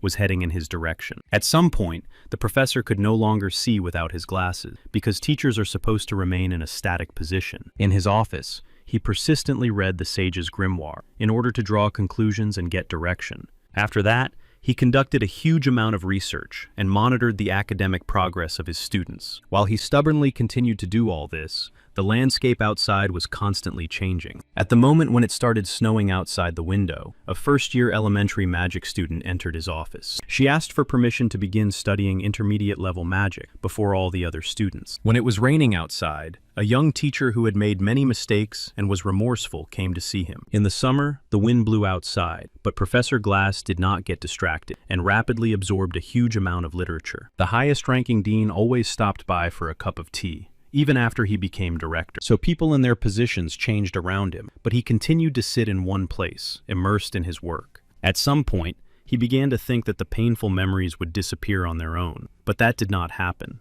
Therefore, he immersed himself in the study of aspectal magic in order to restore and correct everything. Everything that was happening was the fault of those very painful memories of Muri, who had simply abandoned him in this world with pain. A tremendous potential for vitality appeared within him because he understood that memories and thoughts did not disappear. Clebius was very frightened because he thought they were close to victory and did not expect such a turn of events. A spectral magic began to take effect, plunging everyone into a multi-layered prison of time. Zix understood that the enemy was too strong, so he asked Taylor to dodge and continue. Taylor's sword was broken, and he did not understand how he should proceed in such a strange situation. Zix began to sink completely into the multi-layered prison of time and could no longer assist his comrade. Taylor used his broken sword as an opportunity to move forward, so he tried very hard. Professor Glass watched what was happening and was surprised by his student's strong determination. At times, his vision became completely blurred, and in complete darkness, he saw his greatest loss before him. Taylor managed to climb to the top. He understood that he didn't have much chance of winning, but he didn't want to give up. Professor Glass shouted and asked him to give up, because he definitely did not plan to stop there. He was absolutely ready to put all his strength into distorting reality, because that was the most important thing for him now. Unexpectedly, the magical engineering golem began to simply fall apart, because his body was unable to withstand it all. Professor Glass was confused because this was not part of his plan at all. In addition, Taylor Makhloff began to take the form of a real swordsman, which meant that his chances of victory were increasing. The professor decided to use aspectal magic again to completely rewind time. At the same time, it changed even for those who were being held in the magical prison. Glass shouted that all their resistance would be useless because he was ready to use all his strength. Suddenly, he began to feel a strange coldness that rapidly spread throughout his own body. Realizing that the ice spear had worked, Zex immediately asked Taylor to hurry, so as not to miss the perfect moment. The whole team immediately went on the offensive to defeat Professor Glass, who had decided to cross the line. He looked at everything that was happening around him and couldn't believe that this was how his end would come. The mechanical engineering golem was completely destroyed, and all its parts fell slowly to the ground. Taylor, in the form of a swordsman, was able to destroy the heart of the magical mechanical golem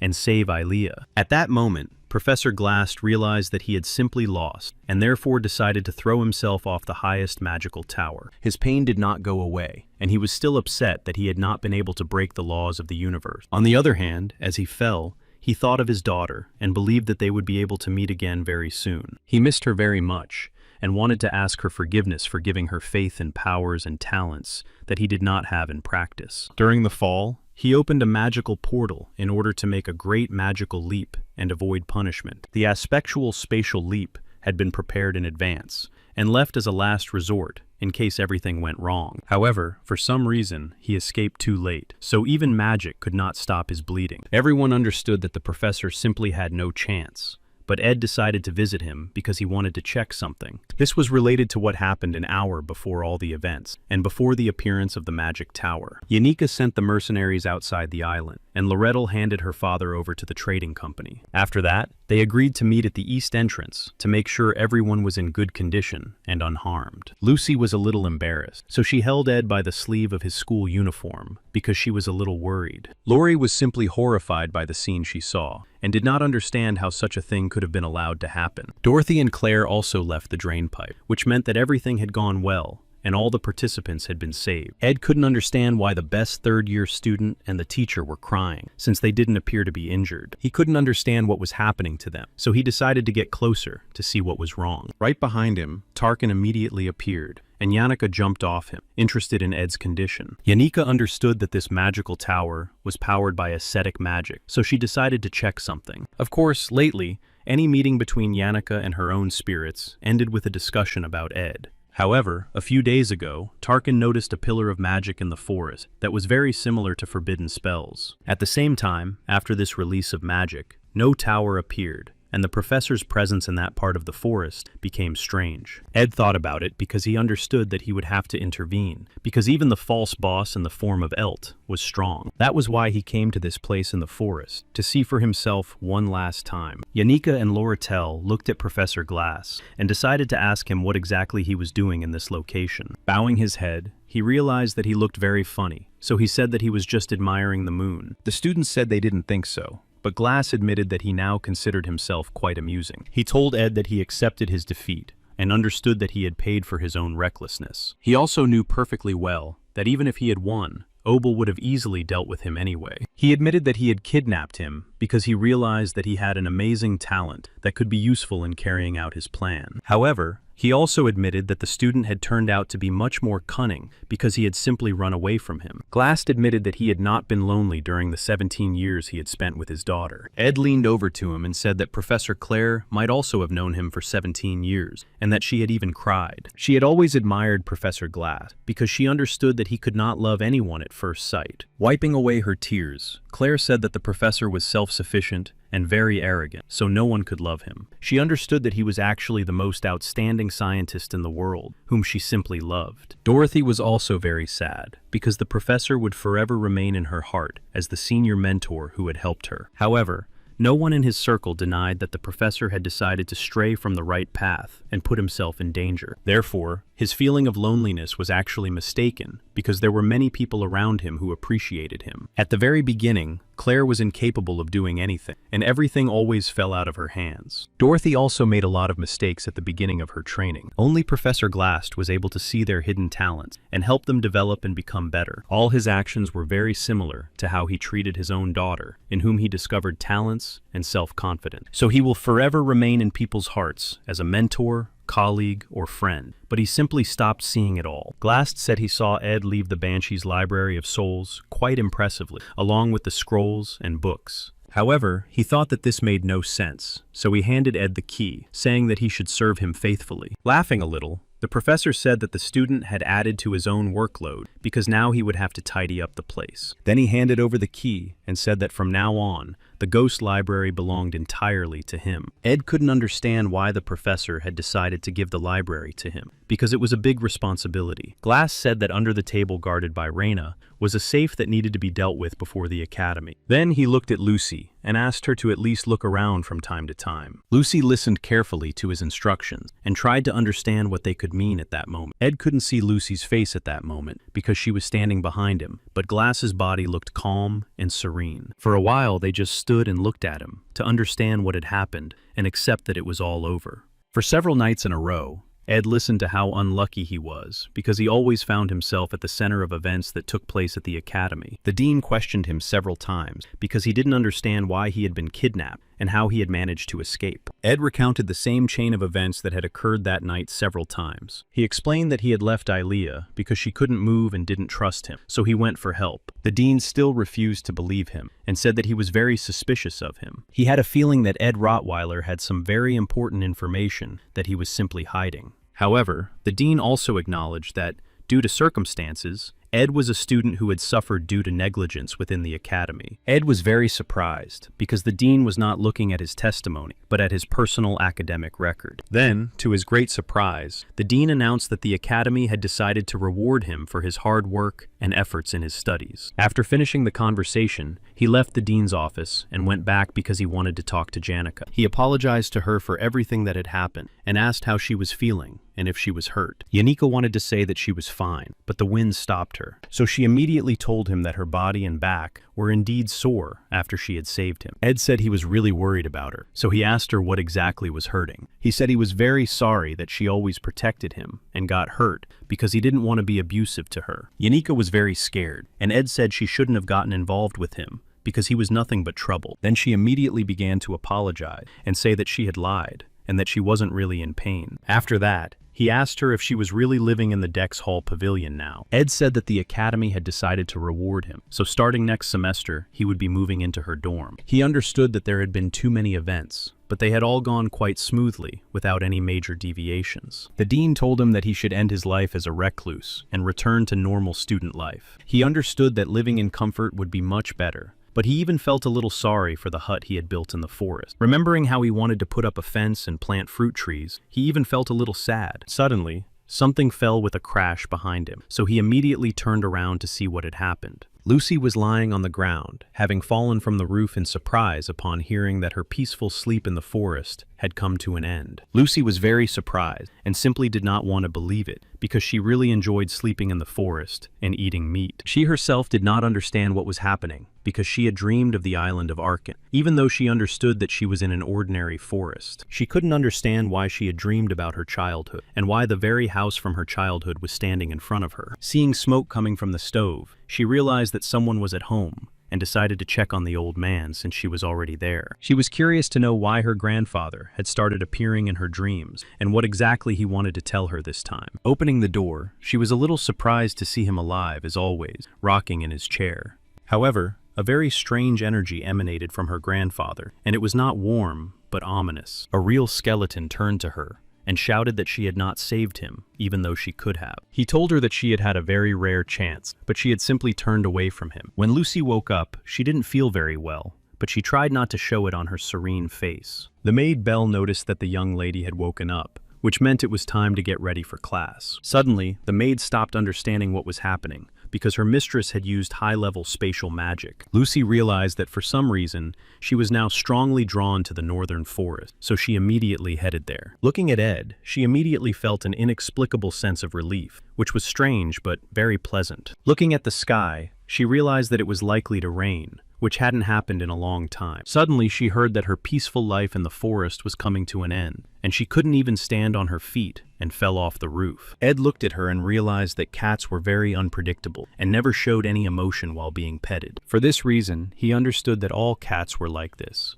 So in order to get their attention, it was necessary to simply step away. So he just turned around and continued to walk into his hut, as he had planned earlier. Anyone who wanted to have a cat as a pet had to turn away from them, and then the cats themselves would start to reach out to them. The students were a little surprised that they were discussing cats in their monsterology course. These lectures were given by Professor Flarkin, who was a very experienced and popular teacher among the girls. Ed was always at the bottom of the list, but soon he was able to make great progress in his studies, and his notes were simply amazing. During one of the lectures, Professor Flarbin asked him to come to his office after class because he wanted to talk to him. The professor informed him that the academy had a scholarship system that offered a discount on tuition based on academic performance. Ed decided to clarify what exactly he needed to do to take advantage of such a great opportunity. He was required to assist Claire and also perform other important tasks assigned by Professor Glast. Annis was an amazingly talented student, but even she found it very difficult to cope on her own. It was also necessary to help conduct tests for first-year students and not be too strict with them. Ed thought hard because he realized that the guy should have been among the first-year students. Loretto clearly felt a magical resonance and couldn't understand what it could be connected with. She was no longer sure that the grimoire should be sold to Krebin, so she was tormented by doubts. On the other hand, she understood that she had purchased the book solely for resale and should only think about that.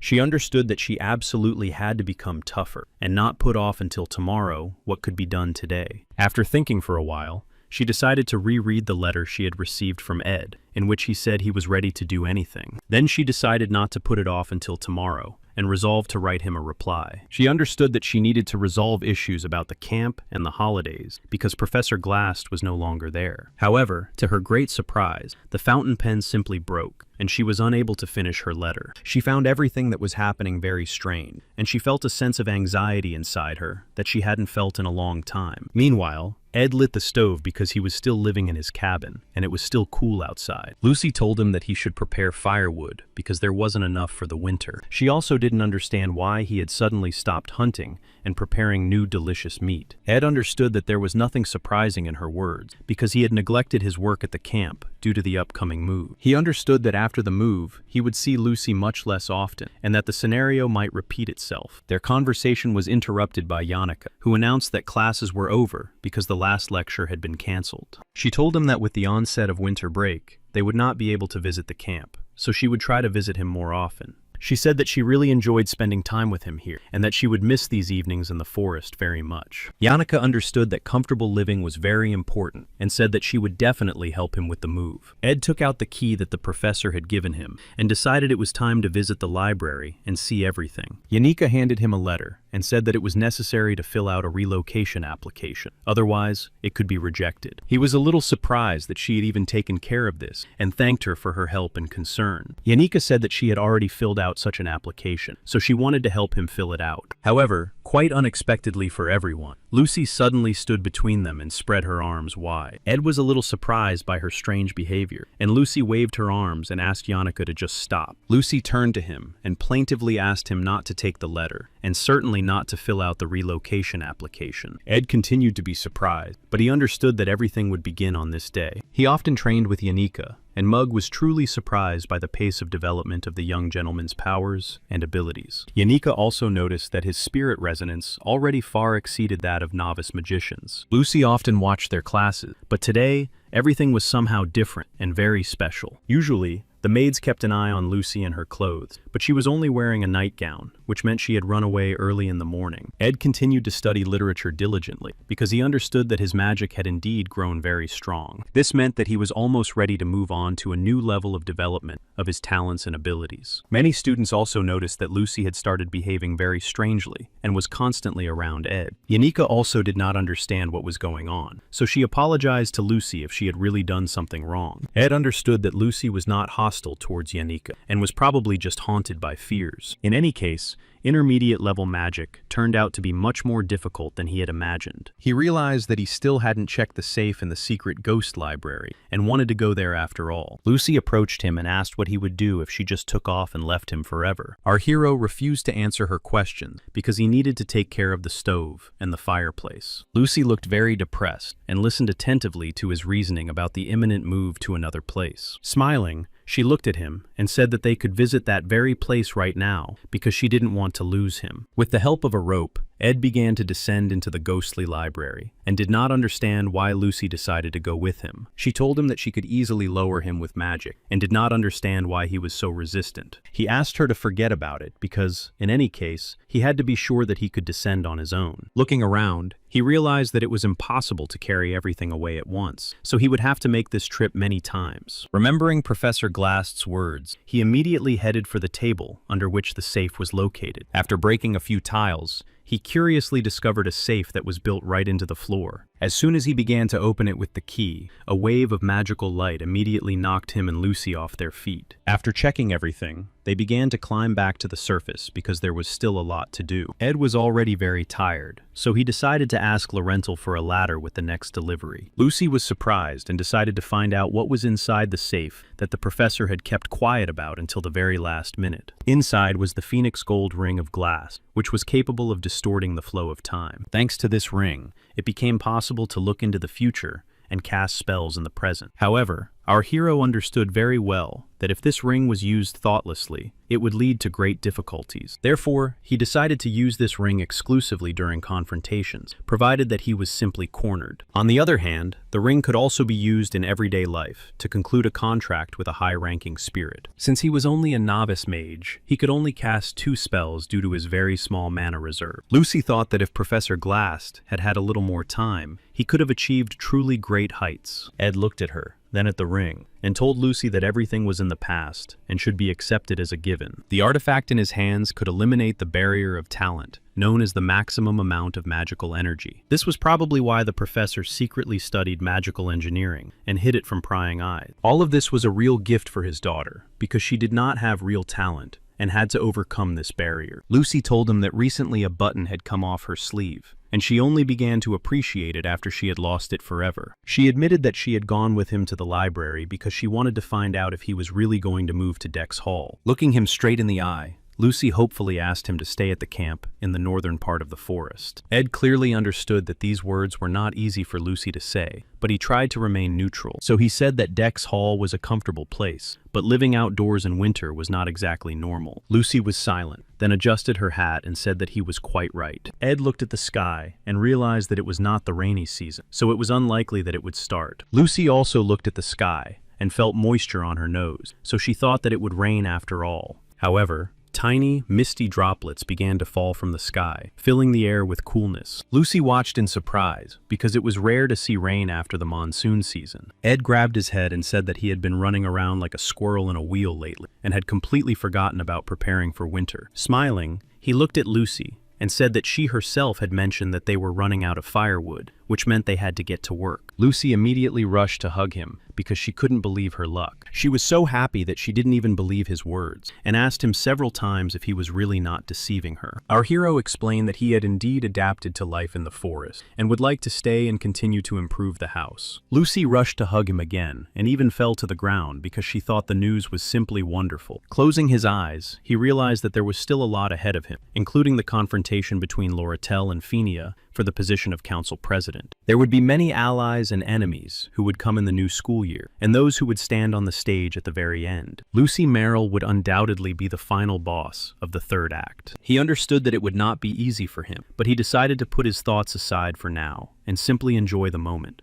This was because he saw an expression on Lucy's face that no one had ever seen in any of the storylines before. Winter came, and although the snow was soothing, it brought with it a lot of new work, including cleaning it up. Ed tried to balance work and rest so as not to get overworked, but tomorrow he would be called to work for the students. So today he decided to do as much as possible in order to prepare firewood and provisions. By giving up the dormitory, he managed to get tuition benefits, and several problems solved themselves. Lucy happily continued to spend as much time as possible in the cabin in the forest, where she slept constantly. He understood that it made no sense to send Lucy outside, because her protective magic kept her from freezing. After completing as many tasks as possible, Ed decided that the time had come to take a risk. He resolutely took out the Phoenix Ring and activated it to try to increase the flow of magical power. After that, he began to try to contact Marilde, because she was the most important spirit. The cafe had an open terrace, where a chef who used to work at the royal court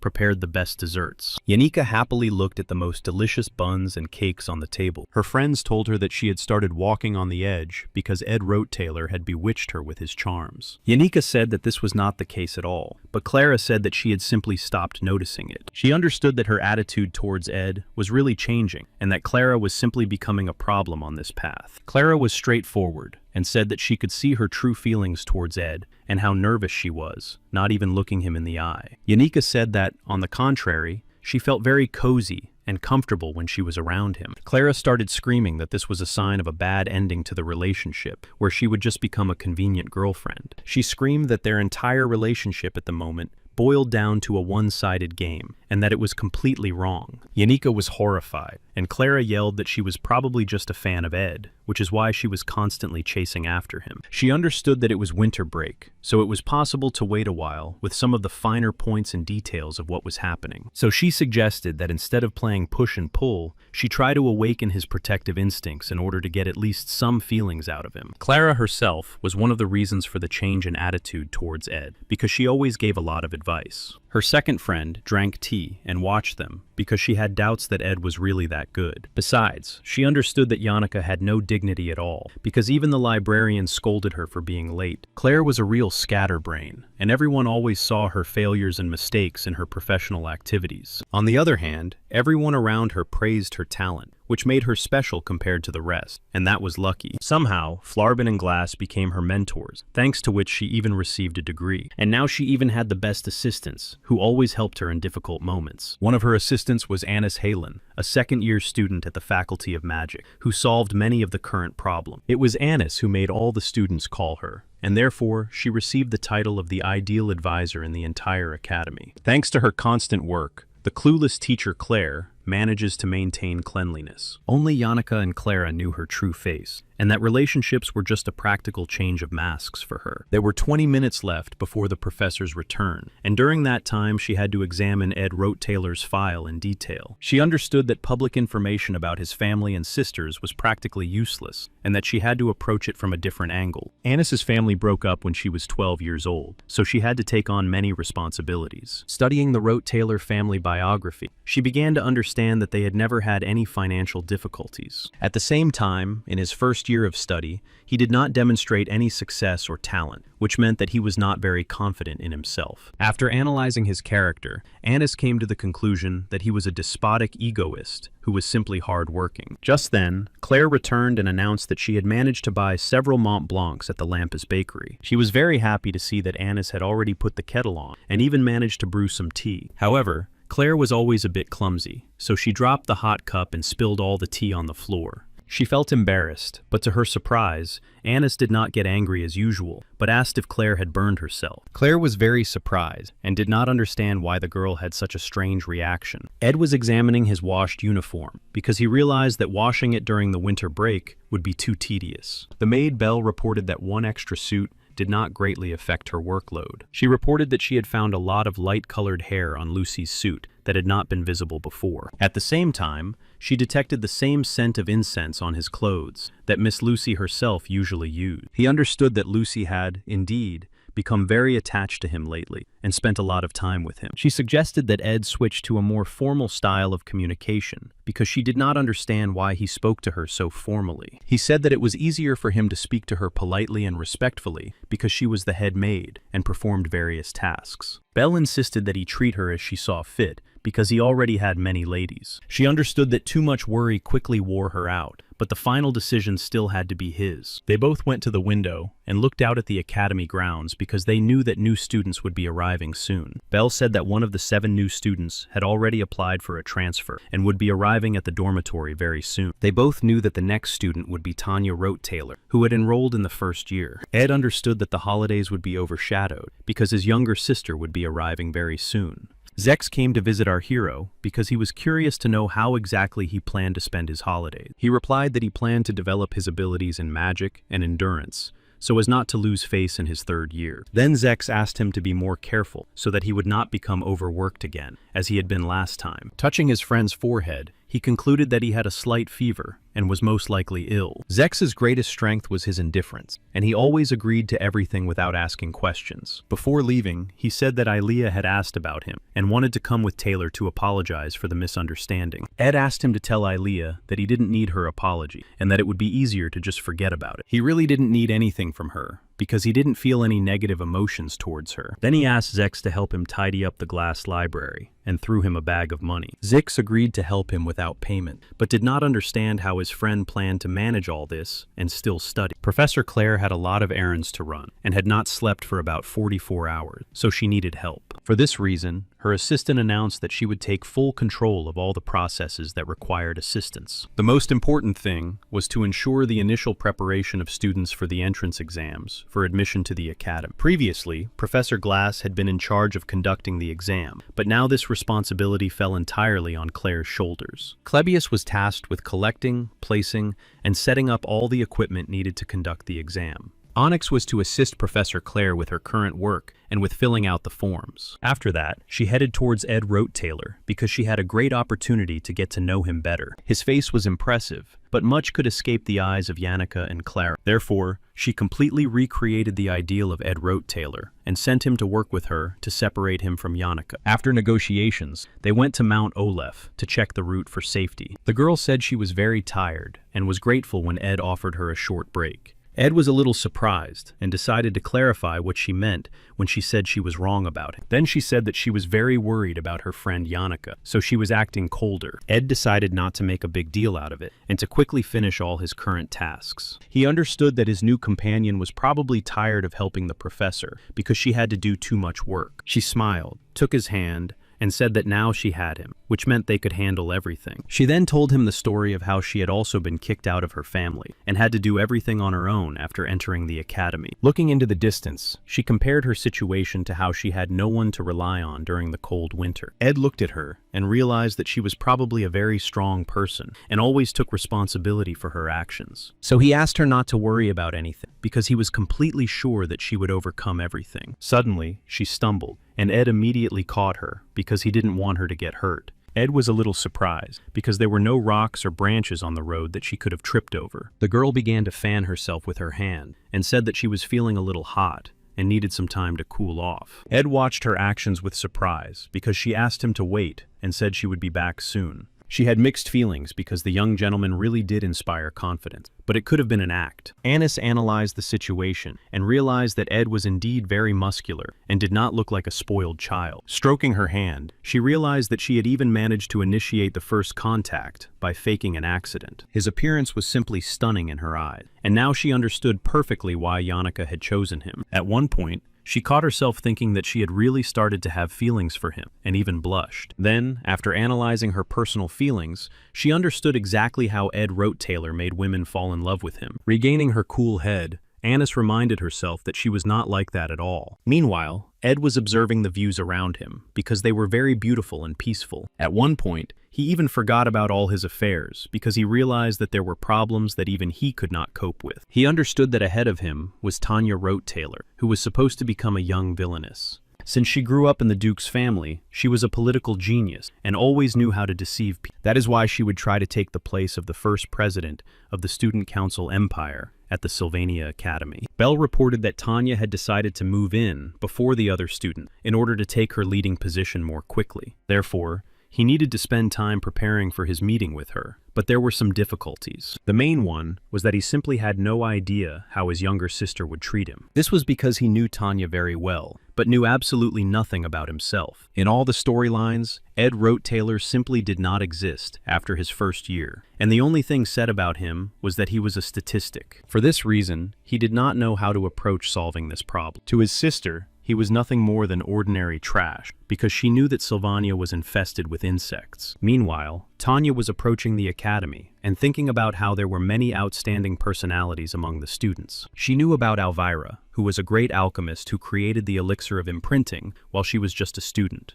She knew about the beast who ruled the entire northern region and was known as the Demon of the Sword of Nortendal. The strongest among them was Lucy, who received the blessing of the star from the archmage Glocta. Tanya understood that by mixing with them, she could truly become one of them, because she also had many talents. Upon arrival, the senior maid Belle reported that all the belongings had already been put in their places, and the room had been prepared. However, she informed the maid that she would visit her room a little later, because she needed to settle other matters. First, she planned to deal with her older brother, who had become trash to her after humiliating the family's honor. Duke Taylor was very pleased when his daughter announced that she planned not only to enroll in the Sylvania Academy, but also to try her best. She wanted to become the new face of the Duke's family, in order to restore her family's honor and status. Her father prepared her well and reminded her that the academy was a place of education, so even a princess had to be respectful. Therefore, Tanya decided to follow the instructions and went to a tea party in order to engage in small talk. She immediately said that she knew Ed well, because she grew up with him, and he had always been a very pitiful and mean person. She also said that he had no perseverance at all, but because of his pride, he did not admit his incompetence. Tanya said that her life had been very difficult, but at some point she realized that she was talking all alone. Her father warned her that she should be very careful when meeting with a representative of a trading company. Loretto sat opposite her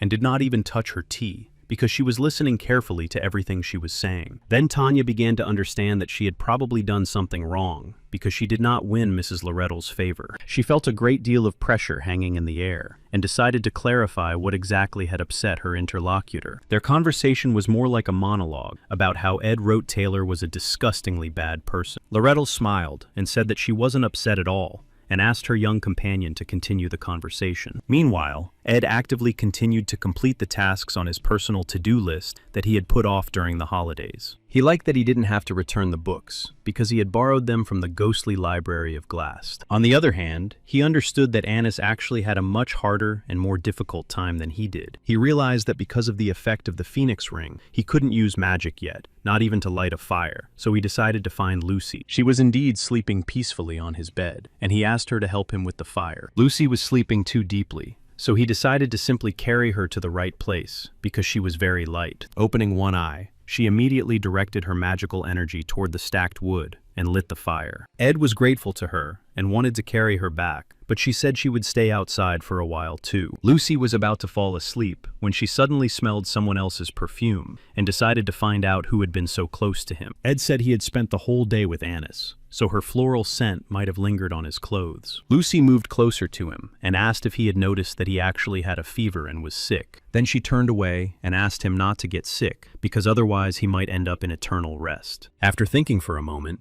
she decided to try to release his resonant magic to ease his pain, but she couldn't find it, so Ed decided to do something completely reckless. He asked her not to worry or fret, because he understood that by the end of winter, he could become much stronger. Lucy smiled and asked him if she could ask him for a slightly strange favor, and our hero agreed. Lucy laid her head on his leg, and Ed immersed himself in reading a book while stroking her head. Lucy was simply delighted because she really enjoyed having someone stroke her head. Ed suddenly heard a strange rustling sound and decided to turn around to see who had decided to visit them. It was Loretto, whom they hadn't seen in a long time, and she looked a little mysterious and tired.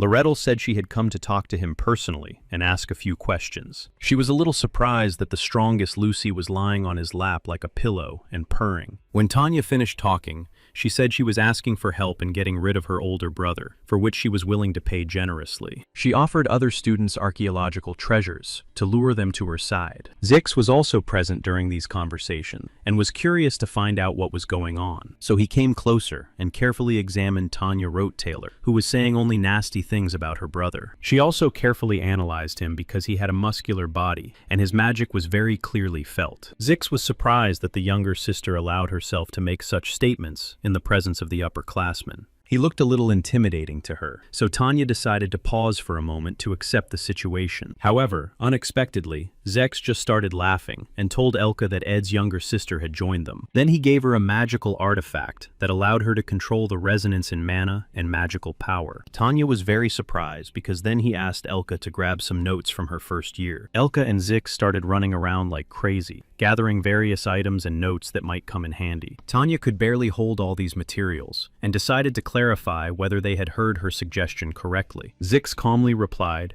that he understood that brothers and sisters often did not get along, so he understood all her feelings. He then announced that their ship was ready, and it was time for them to set off on a fun vacation. He said that Ed was like an older brother to him, so he was sure that Tanya was just as strong as her brother, and wished her luck. Patting her on the shoulder, he told her that she should be happy because she was born into a wonderful family with a wonderful name. At that moment, Tanya simply lost her balance, and all the items they had given her scattered in different directions. Lying on the ground, she couldn't understand how her older brother had managed to win the respect of such a strong young man. Meanwhile, Claire looked in the mirror and thought that if the entrance exams went well, she would be able to relax. Looking at Anis, she thought that there were advantages to being young, because she didn't look tired. She understood that she had to redo the tasks that Clebius and Onyx had done, and only after Ed did everything go too well. This realization surprised her greatly, which meant that it was indeed not for nothing that he was so praised in other departments. Claire approached Anis and asked how she felt after interacting with Ed, because they were very similar in their persistence. She decided to share a secret with her, and told her that she had been watching him and had seen his well-built camp deep in the forest. His persistence was so effective that even Professor Glass himself noticed his actions. Claire said that she and Anis really had much more in common than she could have imagined. Anis thanked her for the information, and thought that he really wasn't a bad person. Now she understood that Yanika had indeed chosen a decent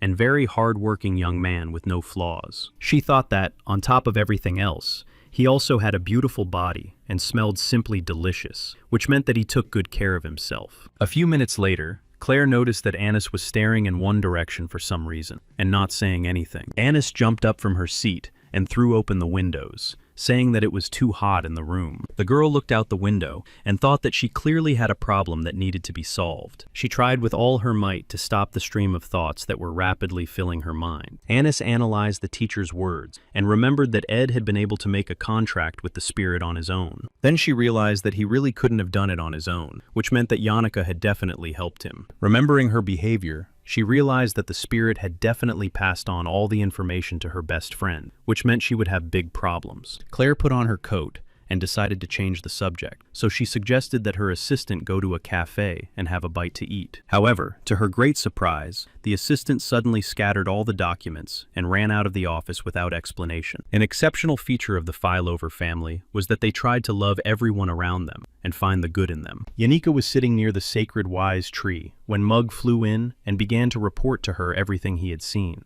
Upon learning about the relationship between her best friend and her beloved, she simply could not hold back the tears that betrayed her and flowed down her cheeks. It was at this moment of grief and resentment that Tatiana Rottweiler, who really wanted to meet her and talk to her, caught her. Tanya really wanted to win the favor of the strongest students in order to confidently stand up to her older brother. Lorette herself told her that if she managed to win Yannicka over to her side, her plan would definitely be able to be realized quickly. Therefore, on the recommendation of a representative of the Elt Trade Organization, she immediately headed into the forest to meet her. However, she imagined Yannicka to be very kind, but before her was a person who resembled more of a demonic creature. Tanya did not know the reason for Yannicka's tears, but she remembered that she had to believe her every word, so she decided to talk to her. Lorettel herself went to Ed to give him a new shipment of some materials for his development. Our hero poured her some freshly brewed tea and asked why she had come to such a distant place just to exchange a few words. Lorettel gladly accepted the hot tea and asked him not to worry about anything because she could relax next to him. They both understood that for those who had been through a lot in life, winter was more like a leisurely stroll along the paths. After thinking for a moment and looking around, she decided to ask why Lucy was sleeping here and not at home. Ed was a little confused and said that she always slept where she felt comfortable, and he had simply accepted it.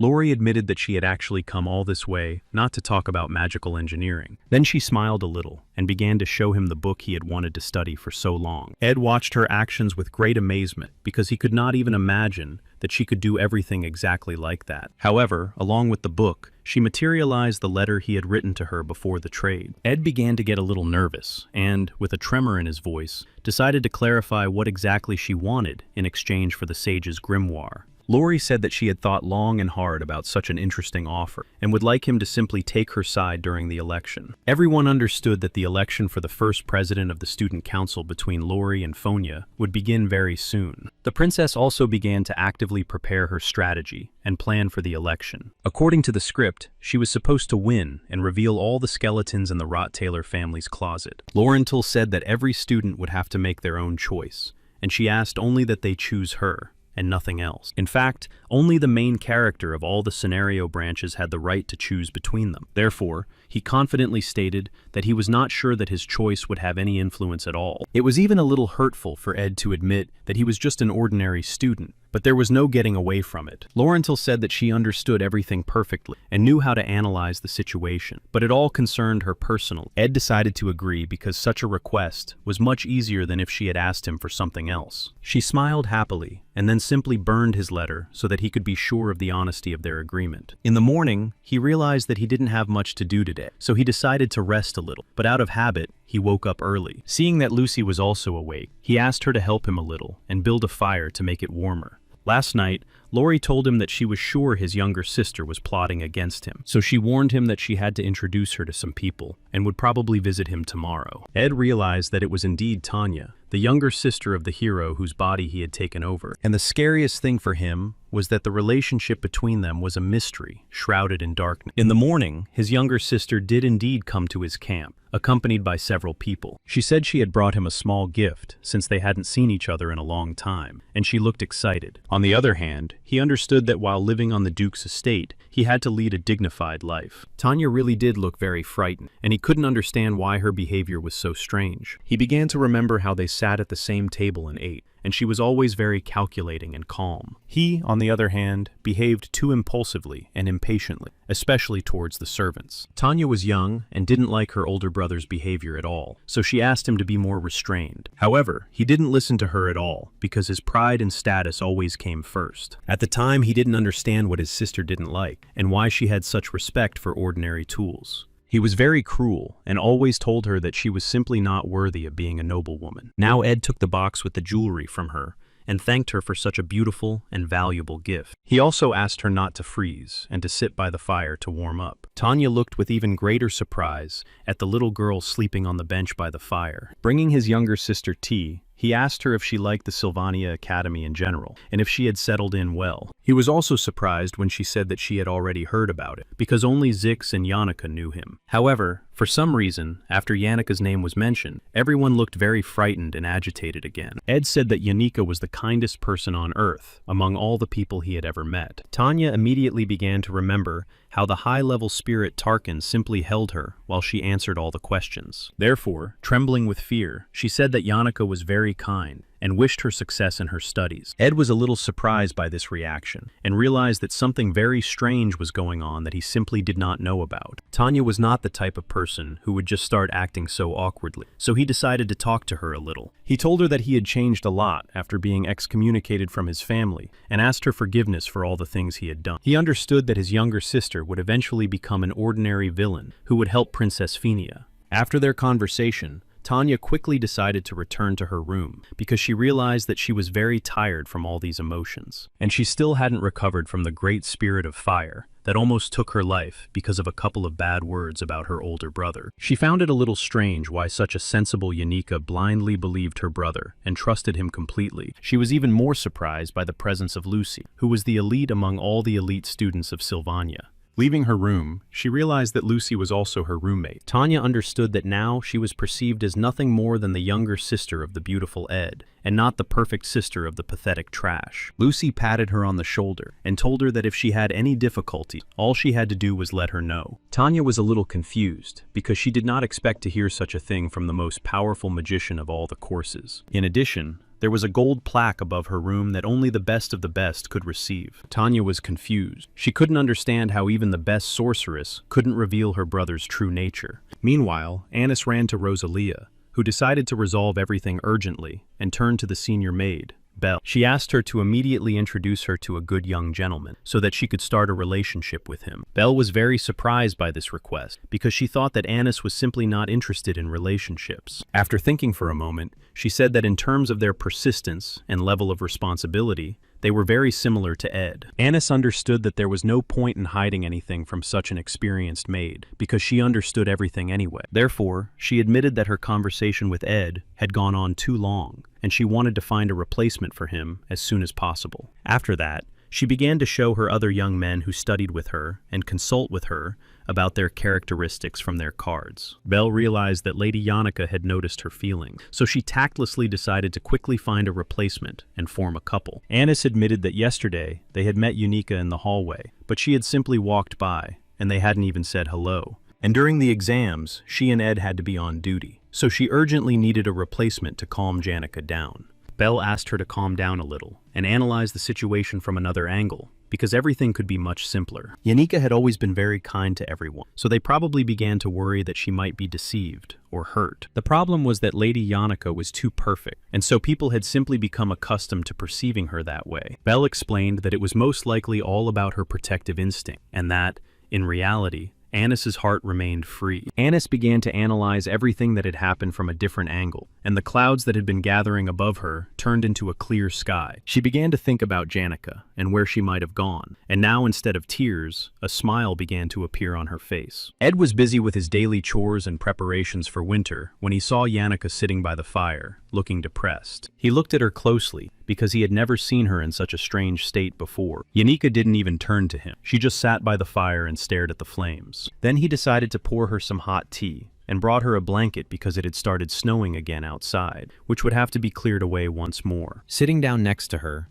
he said that if she was worried about something, she could just share her feelings with him. However, to his surprise, Yannicka didn't even look up and apologized because she couldn't tell him everything. Then he decided to just wrap her in the blanket and told her that she shouldn't keep everything to herself anyway. Right now, she just reminded him of a little animal that had been cornered and couldn't even ask for help. Our hero understood that he couldn't ignore her condition and leave her alone with it. So they wrapped themselves in a blanket and just sat in silence because each of them was thinking about something else. After the death of the eldest daughter, Arwen Rott-Taylor, too much had changed in the Rott-Taylor family. Ed became the next heir, gaining power and beginning to behave terribly. His younger sister Tanya really disliked this behavior because he had only a little of the power of an heir. He was despotic towards everyone, and Tanya was afraid of him, but understood that he was not a worthy heir. That was his life at the time, so no one treated him kindly or considered him a good person. Tanya always lived under the harsh gaze of her older brother, who instilled a sense of horror and fear in her. She was sad that she had no power over the situation and could not protect anyone around her from him. Then, when he was excommunicated from the family, everything changed dramatically, and she had the opportunity to assert herself. The day of the trials arrived, and Anis asked Ed not to come within a meter of her. She said that his smell, gaze, and energy no longer affected her, so she decided to keep her distance. Claire explained the rules of the exam and asked them to start climbing the mountain to begin their preparation. The entrance exam for new students was held at the top of Mount Olphin, and everyone headed there. Since Claire was in charge of the exam instead of Professor Glass, she made a few changes to the procedure. In addition to the beads, magical stones were hidden on the mountain, which also gave a lot of points in the exam. On the other hand,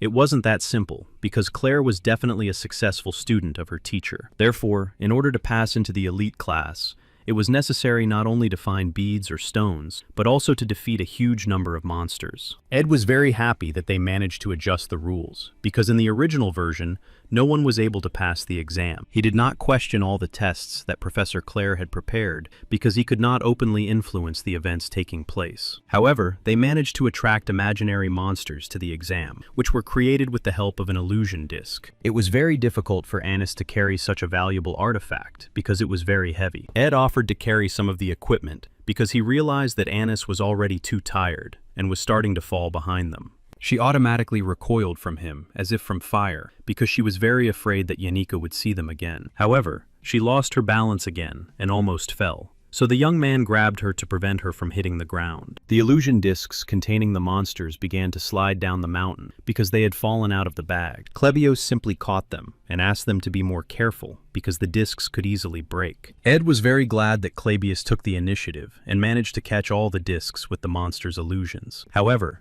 due to the force of the impact with the mountain rock, the disc simply began to crumble in his hands. Ed was horrified because now the main storyline was completely destroyed, and he automatically let go of Anis. He understood that the training itself would be a very important stage, because it was due to it that there were violations of the storyline that year. During training, students must demonstrate their abilities, but not harm their opponents. However, talented freshmen will have the chance to invite senior students they already know well to the training. And the training will turn into a confrontation, where everything will get out of control and will not follow the established rules. These changes can have irreversible consequences, especially for the development of Taylor's abilities. So the name of Taylor, who has become much stronger in 1 year of training, will be on the lips of almost everyone. At the same time, Clarice will be closely watching his development from the crowd, and so the first act will come to an end. However, it is essential to take into account the appearance of the Saint, because she is a significant character in the finale. It is her power that will help Taylor stay alive, while Lucy simply goes mad. Although no one knows it yet,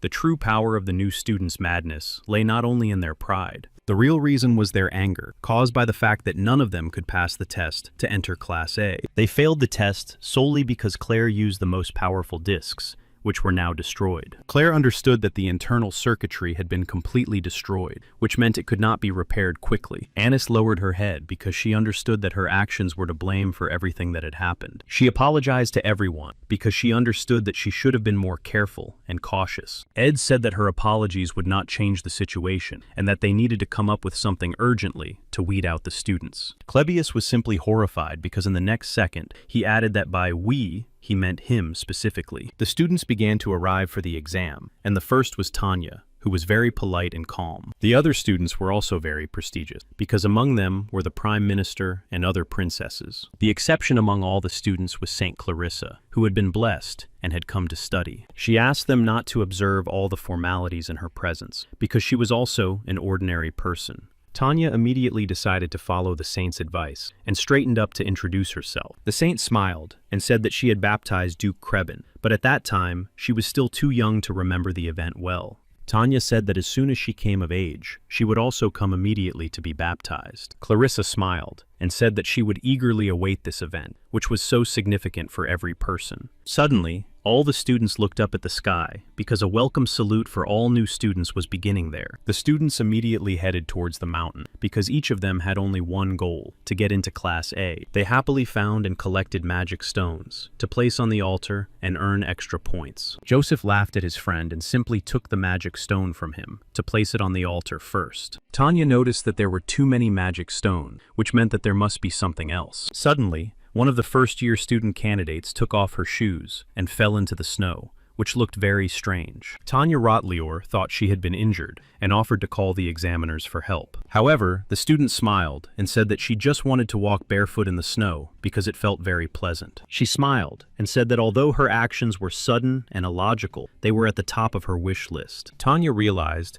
that they would most likely become classmates, so she introduced herself and told her name. The girl was very surprised because she understood that all members of the Rote-Taylor family were very noble. However, Tanya said that this was not always the case, because in a family that had existed for so long, there was always room for trash and scoundrels. She understood that when she last saw her older brother, he had really changed for the better. However, the fear that had been sealed inside her for many years had not gone away, and she could not perceive him differently. Eileen Acne didn't quite understand, and was simply delighted that she had managed to meet a potential student of the elite division. She understood that she was from the village and should be more respectful, but they had equal status according to the rules of Sylvania. Afterwards, she apologized in advance for her strange behavior because she was from a very small village on the outskirts. Tanya listened carefully to Ilea and decided to remind her that they were still in the middle of an exam and should hurry up. Ilea started laughing and said that she didn't care about her grades because she didn't want to attract too much attention to herself. Then she grabbed Tanya by the hand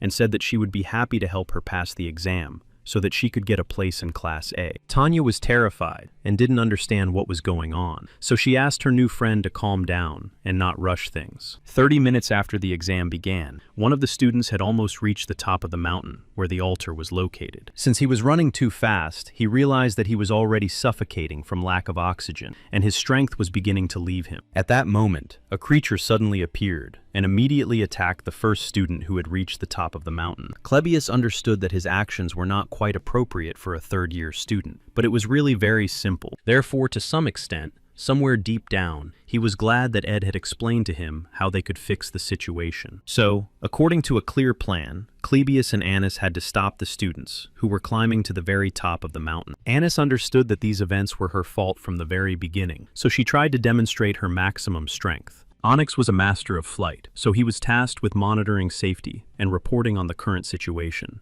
Claire was busy with the documents approving the exam condition, and once again, did not sleep all night. Thus, all roles were competently distributed among those responsible for conducting the entrance exams. Ed himself had to remain at the main summit in order to fully control the situation. Therefore, his direct task was to protect the altar so that none of the new students could pass. Professor Claire was a little worried because she couldn't sense his mana at all and thought he was not well and would not be able to cope. Ed understood that all this was quite obvious, so he said he had a well-developed plan. His task was to carry out minor repairs to the illusion disc using magical engineering tools. Since he did not have his own mana, he used the energy released from the magic stones after using the altar. Mug came to his aid, and even though he could not yet hear what he was saying, he was very happy to meet him. His main goal at the moment was to prevent any of the students who had come to take the test from passing. He was completely confident because all his preparations were complete, and he was eagerly awaiting the students. It became clear to all the students who had managed to reach the top of the mountain that they simply would not be able to pass this exam due to its difficulty. Clebios was in a bad mood, as usual, because he had to do the dirty work again at Ed Rottweiler's behest. The spirits that had been recreated from the slightly repaired Disc of Illusions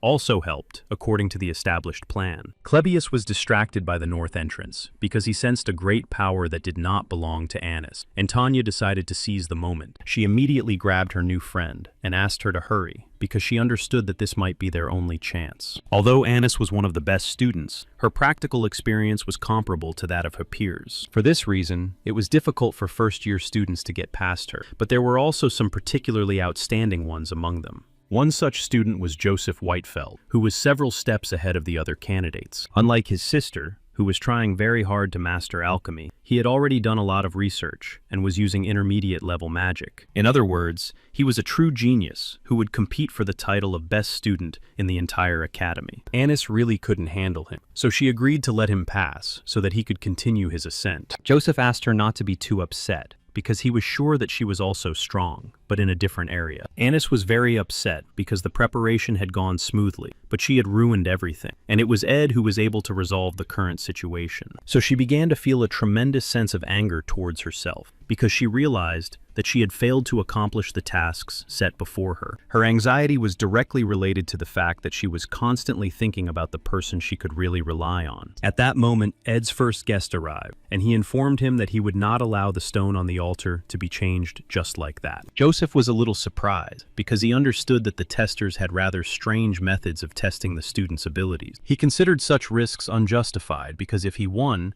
the other students would be able to access the altar without any problems. Joseph was very attentive and scouted the situation, after which he noticed that the disc of illusions was a different color. He also found it very strange that in front of him was a student of the Faculty of Magic who did not emit any mana at all. Seeing a small supply of magic stones, he immediately decided to attack because he understood that such a student had greatly disappointed him. Using his fire magic, he already began to think about the filling he planned to put in his sandwich after the exam. The particle explosion magic was very strong and almost impossible to dodge, but his opponent easily avoided the attack. Ed, in turn, decided to use basic fire magic to attack his new guest. Joseph was very surprised because the action and spread of low-level magic turned out to be more effective than he had imagined. On the other hand, he had well-developed defensive function, so all this was just a waste of energy for him. After analyzing the initial data, he realized that he surpassed his opponent in mana reserved, which was the main condition for magicians. Joseph Whitefelt understood that what was actually happening now was a confrontation not of forces, but of real intelligence in real conditions. At the same time, Ed Rote-Taylor began to pass through the flame because he planned to use physical force rather than spiritual force. This allowed him to reduce the distance between them as much as possible so that he could grab his opponent with his bare hands. Attacking him physically, Ed said that magicians should not always rely solely on spells and alchemy. Having received damage to his face, Joseph was very surprised and did not understand how a student without magic could pass through a wall of fire. He immediately gathered his wits and realized that he simply could not relax, so he decided to use mid-level ice magic. However, to his great surprise, his opponent did not fall for his provocation and again used flames to create thick steam. Joseph realized that he had to immediately change his tactics and decided to use high-level fire magic again. Ed understood that he could not yet use his mana, so he activated a fire-resistant spell to be more effective. Seeing the sharp blade in his opponent's hands, Joseph immediately used a physical shield that blocked such attacks. It was getting harder for him with every passing minute, because his opponent was also acting very quickly, changing the direction of his actions. Ed understood that his direct task was to secure the altar and not let anyone near it, so he tried very hard. So he filled his blade with the power of Mugo, who was a spirit, and easily destroyed the physical shield. Joseph took a lot of damage, but tried hard to gather his thoughts and figure out how to win. Analyzing the situation, he realized that his opponent was more cunning and took advantage of the blessing of his personal spirit. Looking around, he realized that his opponent had not even had time to use the magic stones and the disc of illusions. Looking at his opponent, whose clothes were not even stained, he could not understand who he was at all. Releasing the magic stone from his hand and throwing it aside, Joseph said that he was ready to accept the fact that he had simply lost. However, this was just a cunning move, and while his opponent was distracted by the stone, he decided to activate his ice magic. Creating an icy spear, Joseph immediately aimed it at his opponent in order to get a chance at victory. Ed easily calculated the trajectory of his attack and was able to dodge the icy spear. Then Joseph, who had studied magic his entire life, resorted to extreme measures and decided to use his fists. Rodaloo found this very strange, because he had not expected physical attacks from such a magician. Joseph tried very hard to act quickly and tactfully in order to accelerate as quickly as possible. At that moment, the spirit of protection activated with the force of the wind, which swept Joseph away from the young master. Despite everything that was happening to him, he still did not plan to give up, because he wanted to study in Class A.